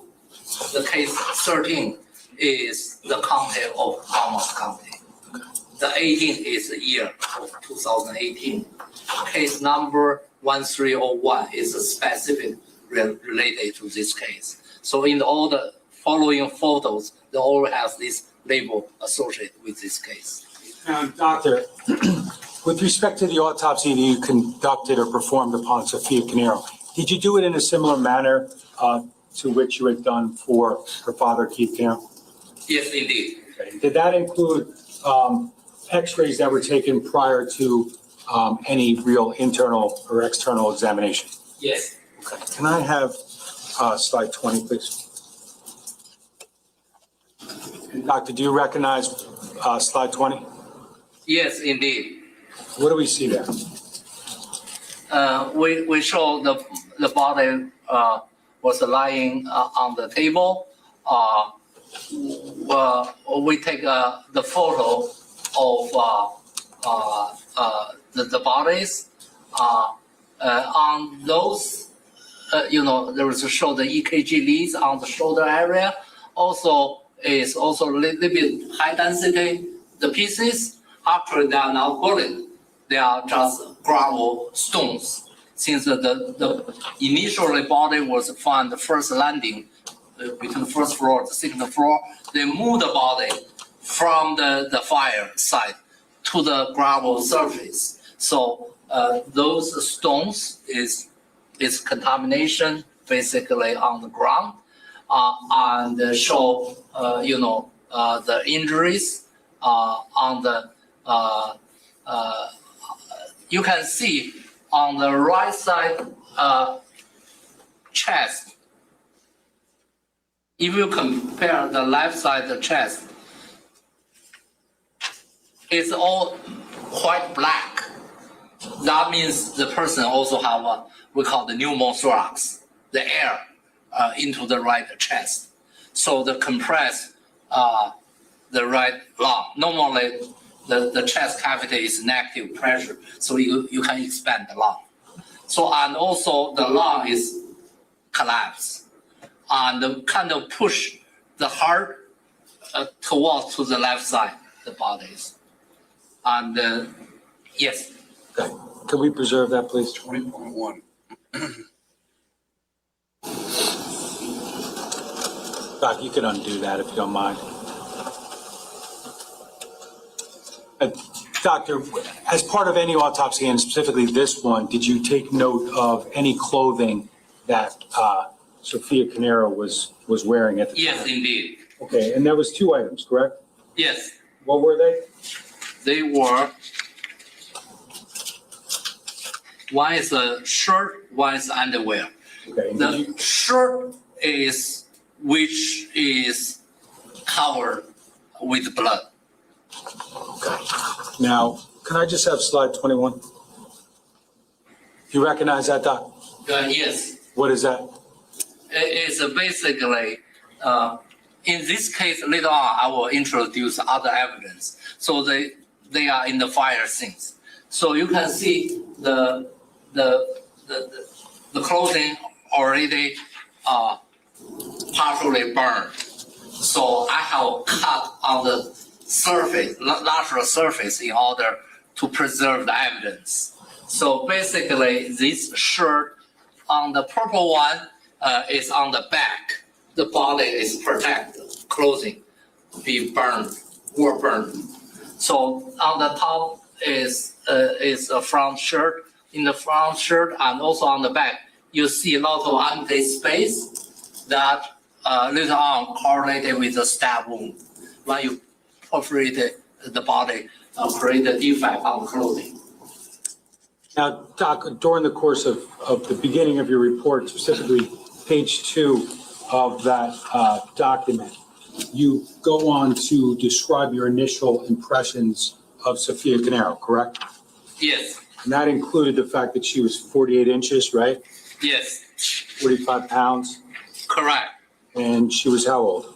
8 years old. Okay. Did you describe her hair color? Yes, it's she has a light brown hair, but the hair, top of the hair is I described in my report is a singe. That means get thermal burns. Not totally burned yet. You start after burn, you start shrinking. A singe.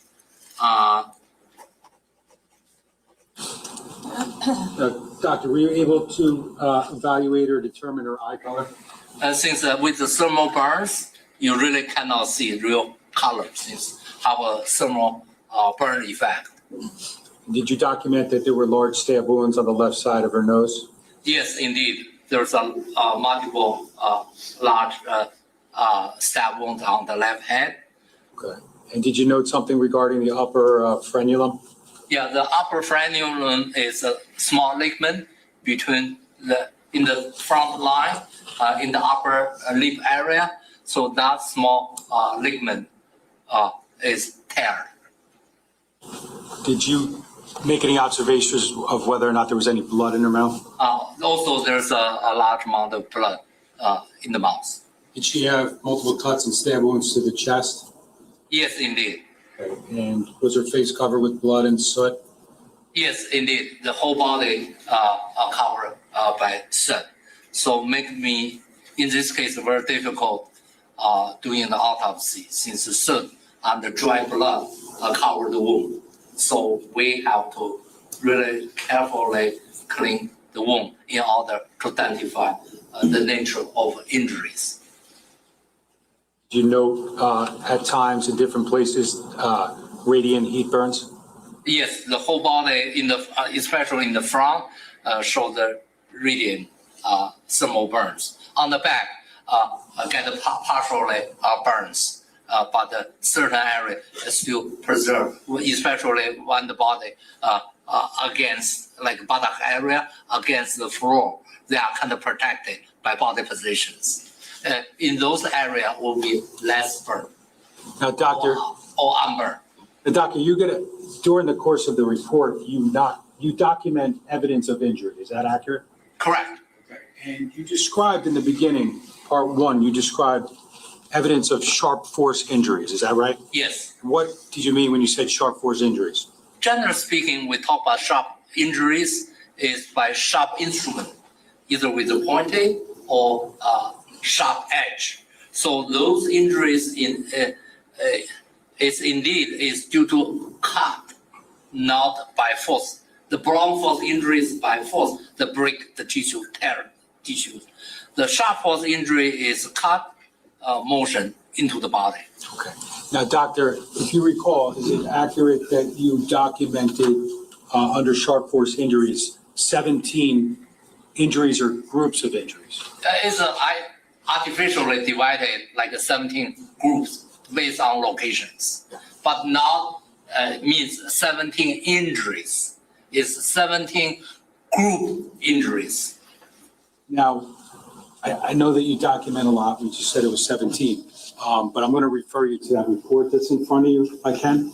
Yes. And specifically, I just wanted to just note the number. For the record, we're looking at S382, correct? Yes. Now, I'd like to start with number 1 and ask you that first injury that you noted. The first injury is like a deep cut on the right top of the head, which the cut length is 1.5 inches. Okay, and the second injury, or group of injury that you noted was what?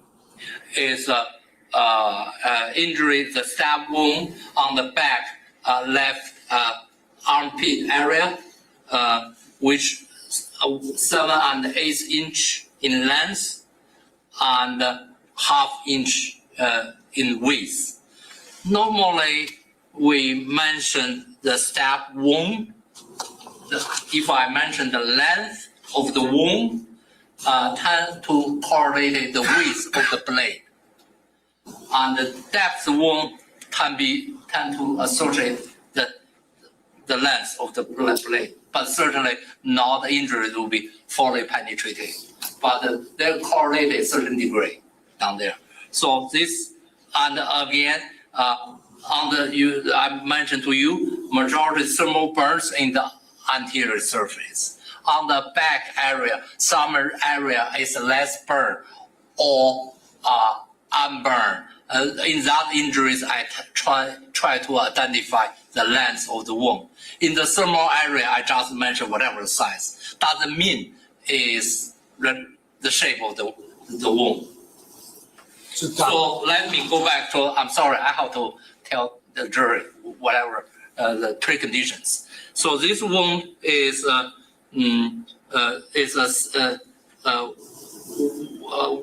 7/8 inch, a little bit less than 1 inch, and the 1/2 inch in width. And the depth wound is 1 inch. This wound is from the back to front and downward. Just remember, from back to front, downward. Doctor, with respect to those measurements, I think you said it, but just to be clear, were you confident with respect to the measurements when you talk about 7/8 of an inch in length, 1/2 an inch in width? So I put the notes, I'm sorry. In my report, I said notes, due to thermal injury, the measurement, the length and width of this wound are not accurate. And it's not accurate because of the smoke and fire conditions? Just thermal injury. When the thermal injury, your tissue is fixed. They can maybe artificial in large size, or maybe they smaller than real size. Now, you note the third injury, is that accurate? Yes. What's the third injury that you note? I noticed on the back, the middle of the back, the baby, there have 2.5 inches length cut. And this cut is certainly all the cut on the back is from back to front. Also had downward. The cut is downward to the body.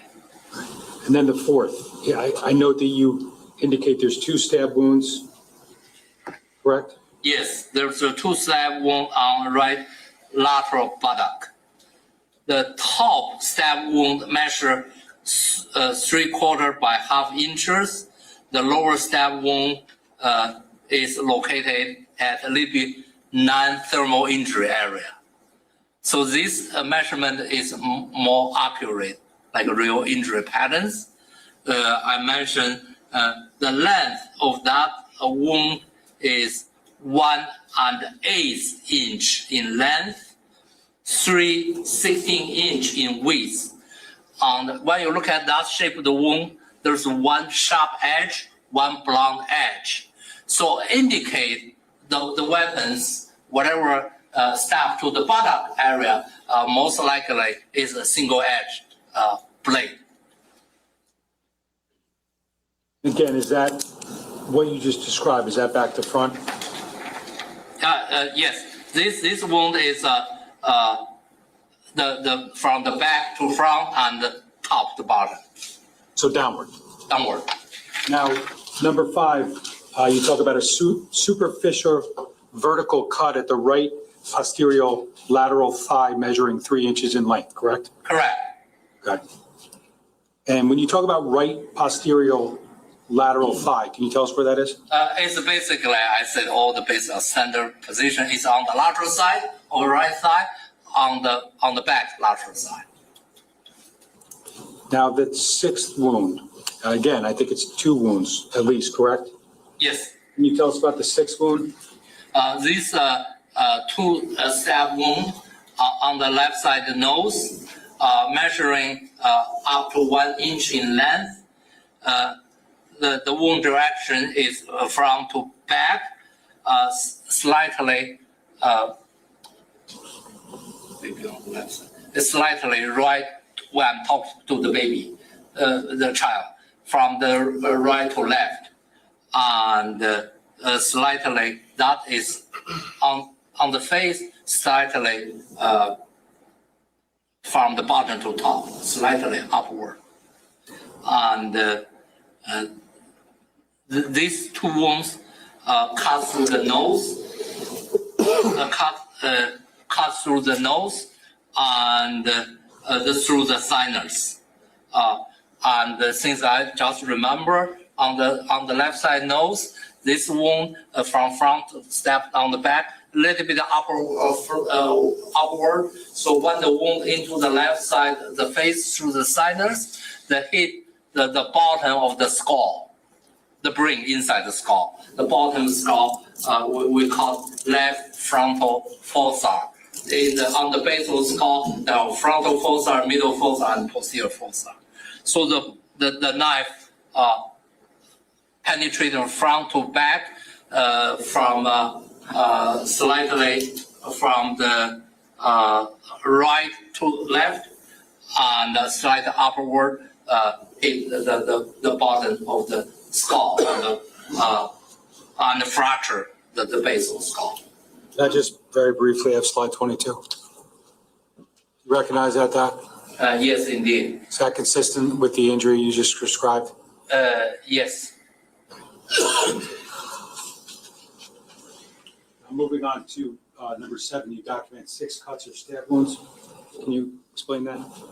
There are 6 cut and stab wounds on the middle anterior portion of the chest, in around the nipple level up and the lower area. There are total 16 totally 16 cuts and stab wounds. Again, if we're grouping them together, they are going. The knife is going to front to back. One of the wound cuts through the right upper chest, which penetrated through the right and number 5, number 6 lateral ribs, create a cut, 1 inch cut in the middle of a right lung, and superficially cut all the way deep, cut into the back of the chest cavities. So the wound, this wound measure the depth of the wound around 3 inches. Now, that group of injuries there, Doc, under number 7 that you just discussed. I'm sorry, I didn't finish. I'm sorry. Yeah, let me finish the wound. So you remember the X-ray? There was a dark area on the right side lung. We mentioned the pneumothorax, since they cut through the lung, and also the wound, deep wound into the chest cavity, introduce air into the chest cavities. So this wound lead to the blood on the chest. We call it the blood in the chest, and also have the pneumothorax means air in the chest. So the right side lung, therefore, called lung collapse. I use term atelectasis, basically collapse lung, and push the organs, the heart, towards the left. Since when you lost one side, you cannot breathe. When the lung collapses, you cannot change air. When push the heart towards the left side lung, also partially compress left lung, make the person difficult to breathe. So what I was going to say is that's consistent with what you described earlier from the x-ray, correct? Correct. Okay. Now moving on to the 8th grouping of injuries. Can you describe that? There's a stab wound on the right lateral chest. So this wound measures 7/8 by 1 inch. Again, in the thermal area. Stab wound, this stab wound from right to left, slightly top to bottom. This stab wound through the skin, right lateral chest wall, through the ribs. They cut the fracture number 9. This through number 8 to number 10 ribs space. The into there on the way there cut through the fracture or cut the right number 9 rib. And then when they go to the initially go to the lower chest cavities, then after they go to chest cavity, they into the right side diaphragm. Right side diaphragm separate the chest organ and abdomen. Through the right diaphragm, then further into the liver, the right lobe of the liver. Certainly, when you damage the liver, you have a hemorrhage in the abdominal cavity. We call the hemoperitoneum. There is a small amount of injuries, the blood in there.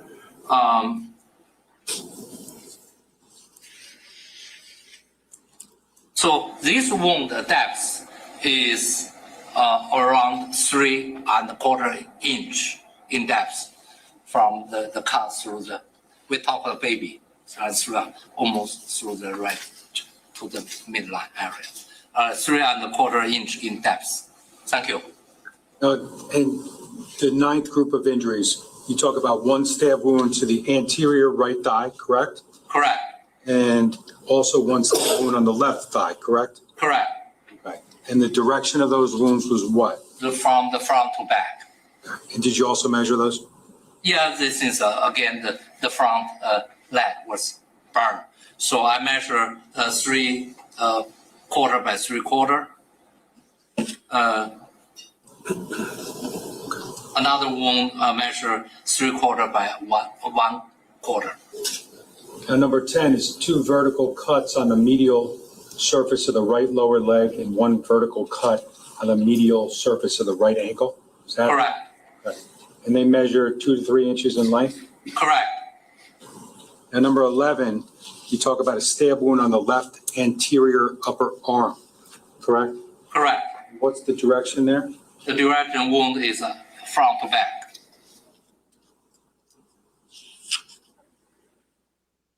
Now, just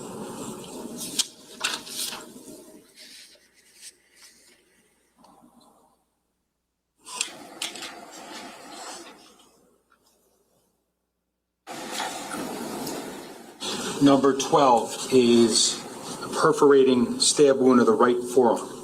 Correct. What does perforating mean? If you Perforated again, the same concept, use bullet or knife.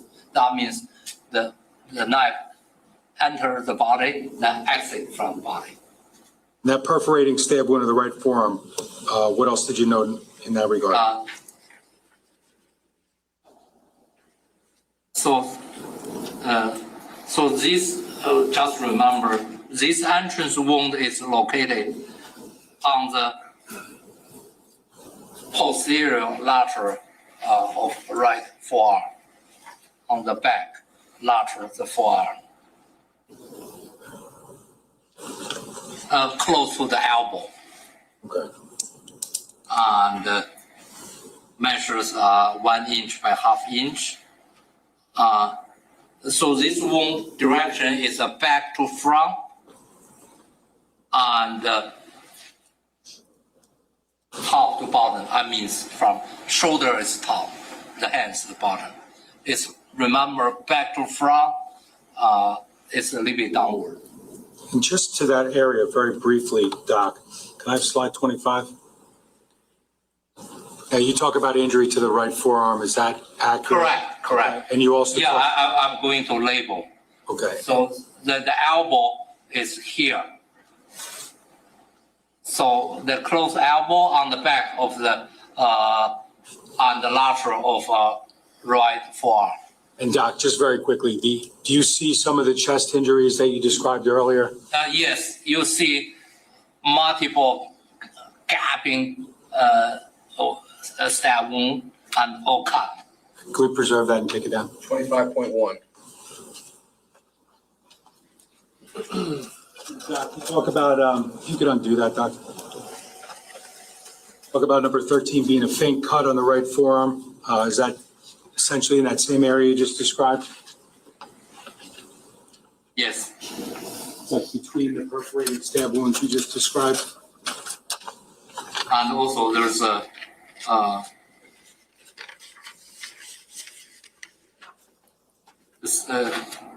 the stab wound and the superficial cut on the right elbow. Okay. And is there also under number 14, is there a deep cut on the posterior right wrist? Correct. But the measuring 1 3/4 inches in length. Okay. And then number 15 says vertical skin split from the back of the right hand, Yes, indeed. and that's toward the distal forearm. Correct. Then you also note a horizontal skin split somewhere else. Yeah, at the right metal phalangeal joints, basically it's your knuckle area. There's a addition which consists of superficial cuts. Since when you cut down there on your wound, one of the thermal injuries, they start to split. And since the reason I consider is now the burn artifact is real injuries, since underneath in the dermal area, I still can see the linear cut down there. So I reach conclusion. Those skin split is now due to the thermal artifact. It's due to, since the reason how split, since that area or the fat tissue are exposed to the air. So the fire will be more start in the fat area. So they need to skin split, but underneath the indicate the reason how skin split on the right wrist area is due to the injury. And you note number 16, 3 superficial cuts on the medial surface of the left forearm? Correct. Okay. And then 17 is a cut on the right lateral lower face. Correct. And then you So the cut is measured is 1.5 inch in length. did you then go on to note any blunt force injuries? Yes, indeed. What's a blunt force injury? But blunt force injuries is inflicted by any object. They don't have sharp cutting edge, but they can, with the force, you can create a contusion, means in the underneath skin hemorrhage. Abrasion is the skin surface damage. We call it abrasion. And you noted those abrasions on the right upper eyelid, right? Yes, so abrasion on the right upper eyelid and abrasions on the temple area, just below the right eye, and small contusions on the anterior chin, and small abrasions on the right lower lip, on the right lower lip. There are abrasions and contusions on the left lower chest, and the purple contusion on both anterior knee. Doctor, was there a point in time when you documented that you asked to document whether some of these injuries could be consistent with defensive wounds? Yes, indeed. Okay. Now, I'm not going to ask you to get specific at each wound, but based upon what I'm showing you, S3 and 3, you indicate that certain wounds were consistent based upon your training and experience and this autopsy itself with defensive wounds. Do you remember I grouping all the sharp injuries 1 to 17? So number 9, number 10, number 12, number 13, number 14, number 15, number 16. Those group injuries, my opinion, is they are consistent with the defense wound. And just very briefly, when we look at slide 23, we're looking at the right leg of Sophia Caneiro, correct? Correct. Is there evidence, based upon your examination, of wounds that you believe to be consistent with defensive wounds? Yes. Okay. You see the vertical cuts on the anterior chain area. You see the stab wound on the right side. You see the stab wound on the left side. Those wounds for me is indicate that Sophia was lying on the ground. Somebody tried to stab them. They use the leg, try to dodge the knife. Okay. Can we preserve that? 23.1. Can I just briefly have slide 24, please? Gotta undo that. Thanks, Doc. And then last, slide 24, please. Is that also consistent with what you believe to be consistent with defensive wounds upon Sophia? Yes, now we're looking for, from upper version, look at the right foot. You can see that on the right ankle area have a cut. Maybe have another cut on down here. I'm not 100% sure. Can we preserve? 24.1.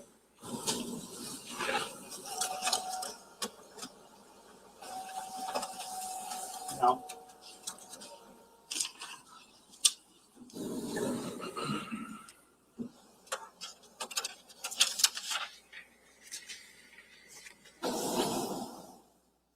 As to all the injuries that you have discussed this afternoon, did you document them on a body diagram of Sophia Caneiro? Yes, indeed. That's slide 26. You recognize that? Yes, Is that all you're writing? yes. So there's a clearly show the label 13-18-1301 with the decedent name and all the injuries. And the purpose of that is to show where all of those injuries are, and there's also certain measurements on that diagram, correct? Correct. And does that accurately depict, your sketch of during the course of the autopsy of the injuries that Sophia sustained? Yes, indeed. You'll notice almost the entire body was our injuries. Now, you talked about thermal injuries already, correct? Yes, And was there any evidence internally of smoke inhalation? yes, indeed. There is a soot in the tongue and the upper airway. Now, in order to, as a result of those observations, do you immediately conclude anything, or do you look to get further testing? Since when you inhale smoke, majority component of smoke is carbon monoxide. So that when you inhale the smoke, including carbon monoxide, so when the body inhales carbon monoxide, normally in the blood, in the red cells, they have hemoglobin. Normally they combine with oxygen together, then deliver oxygen from your lung side into the tissues. In the cellular level, they can exchange air, so the tissue have oxygen to supply energy for the tissues. However, when CO into the bodies, they will start to bonding with hemoglobin called carboxyhemoglobin. So there will be shown certain kind of concentration carboxyhemoglobin. In this case, I believe it's 49%. I will double check. Yes, 49% carboxyhemoglobin in the system. Put this way, for 10%, normally people feel the nausea, vomiting. If about 40%, that means you can die just by smoke inhalation. She had 49%. Plus, I saw the shirt in the airway, indicate that person was stabbed by several times, then leave the body alive. Now, doctor, as a result of your autopsy, I would imagine that you concluded that Sophia Caneiro at age 8 wasn't suffering from any natural diseases that would have contributed to her death, correct? Correct. And with respect to your examination and based upon your training and experience, were you able to come up with a determination as to cause of death of Sophia Caneiro? Yes, indeed. And what was the cause of death that you concluded? Sharp force injuries and smoke inhalation.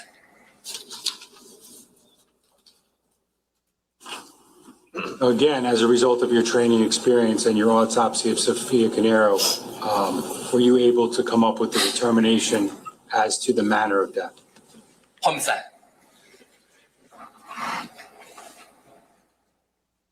Judge, I have no further questions. Ross? We don't have any questions. Okay, doctor, you can step down. Thank you. Thank you.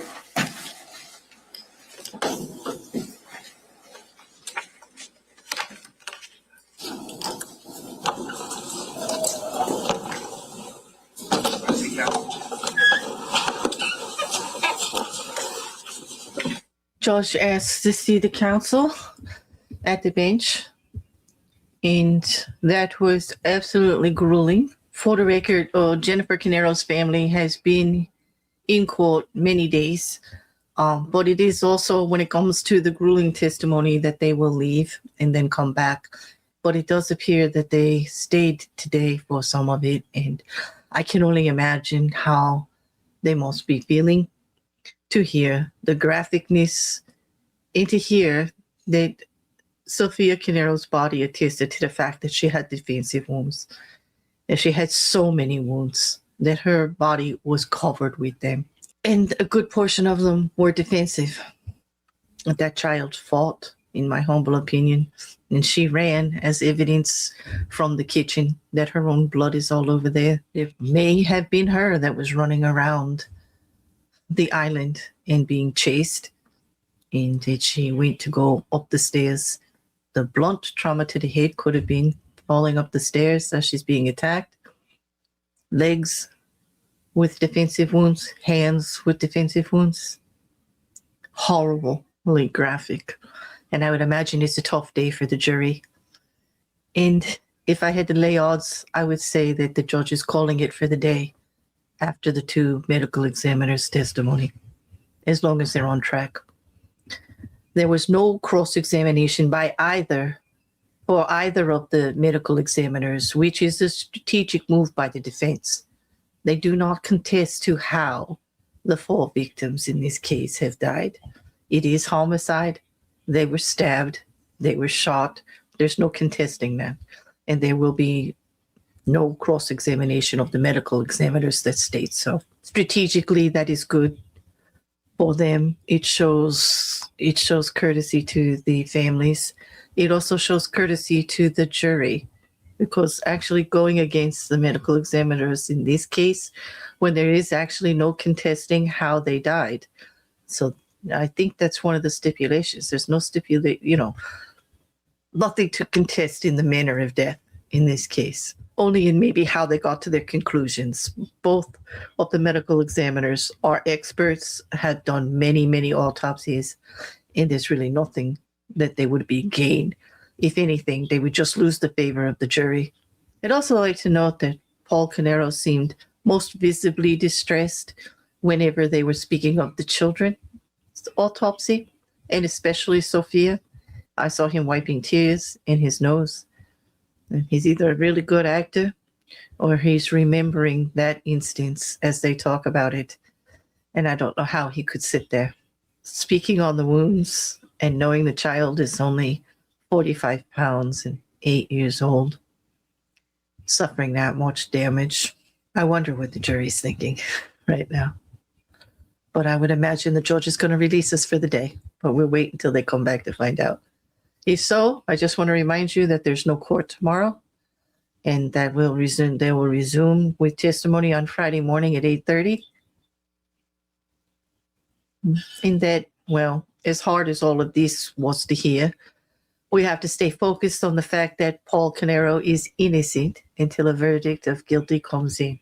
And as much as I feel that the evidence is mounting against him, we still have not heard the defense's side, or if they'll present any witnesses. They did ask for 2 weeks at the most. I did hear 3 names mentioned that I hadn't heard before, and I do know of one fire expert or that was actually brought into the pretrial hearing on the fire arson evidence that from everyone. So I wonder if he'll be testifying for the defense to go against the previous fire testimony from everybody, including Mr. Abraham from the AFT and several of the other fire chiefs. I mean, they just definitely had a lot of people involved in the actual investigation of the fires in both Ocean and in Cold Snake. So we'll see what the defense brings. I also think that based on the cross-examination, they may be bringing a ballistics expert in, because to hear them talk about it, ballistics has actually no guidelines. But actually, I heard SFC's Clayton's resume and the training that they go through and the extensive things that they belong to try to do cohesive, training and to get the expertise that they need. And, a match is a match on a gun, just like DNA. In my humble opinion, of course. It does look like evidence is being packed up by the prosecution. So based on that sidebar, I do think the judge is going to call it. I'm not sure for the day. Perhaps while the mic was out, he let the jury go. That's why they were standing.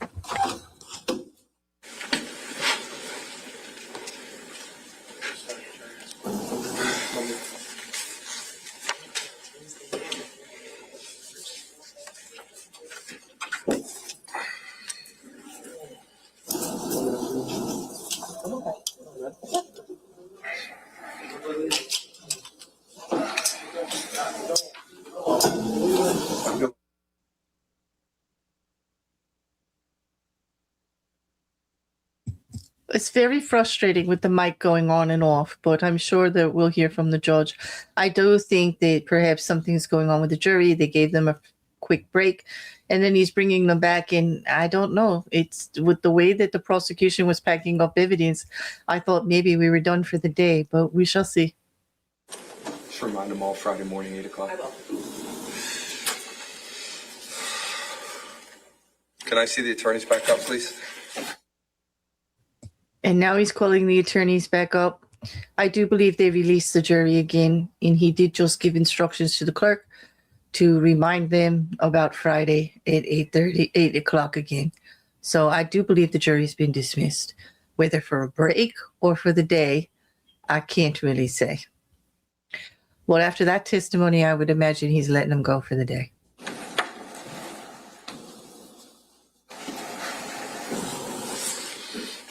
Okay.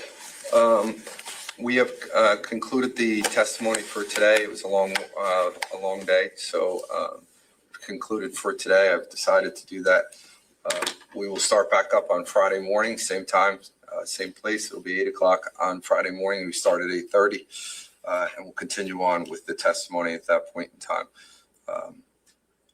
Until such time, everyone, Mr. Caneiro, we'll see you back on Friday. We'll make sure that we're all ready to go. All right. Thank you, everyone. Everybody have a good day.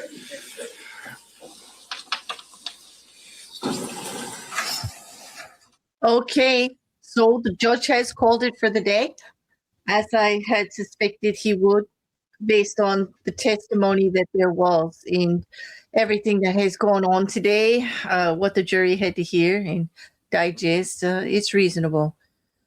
No cross for either medical examiner. Like I said, strategic move by the defense, and it was expected, at least by me. Yeah, I would think so.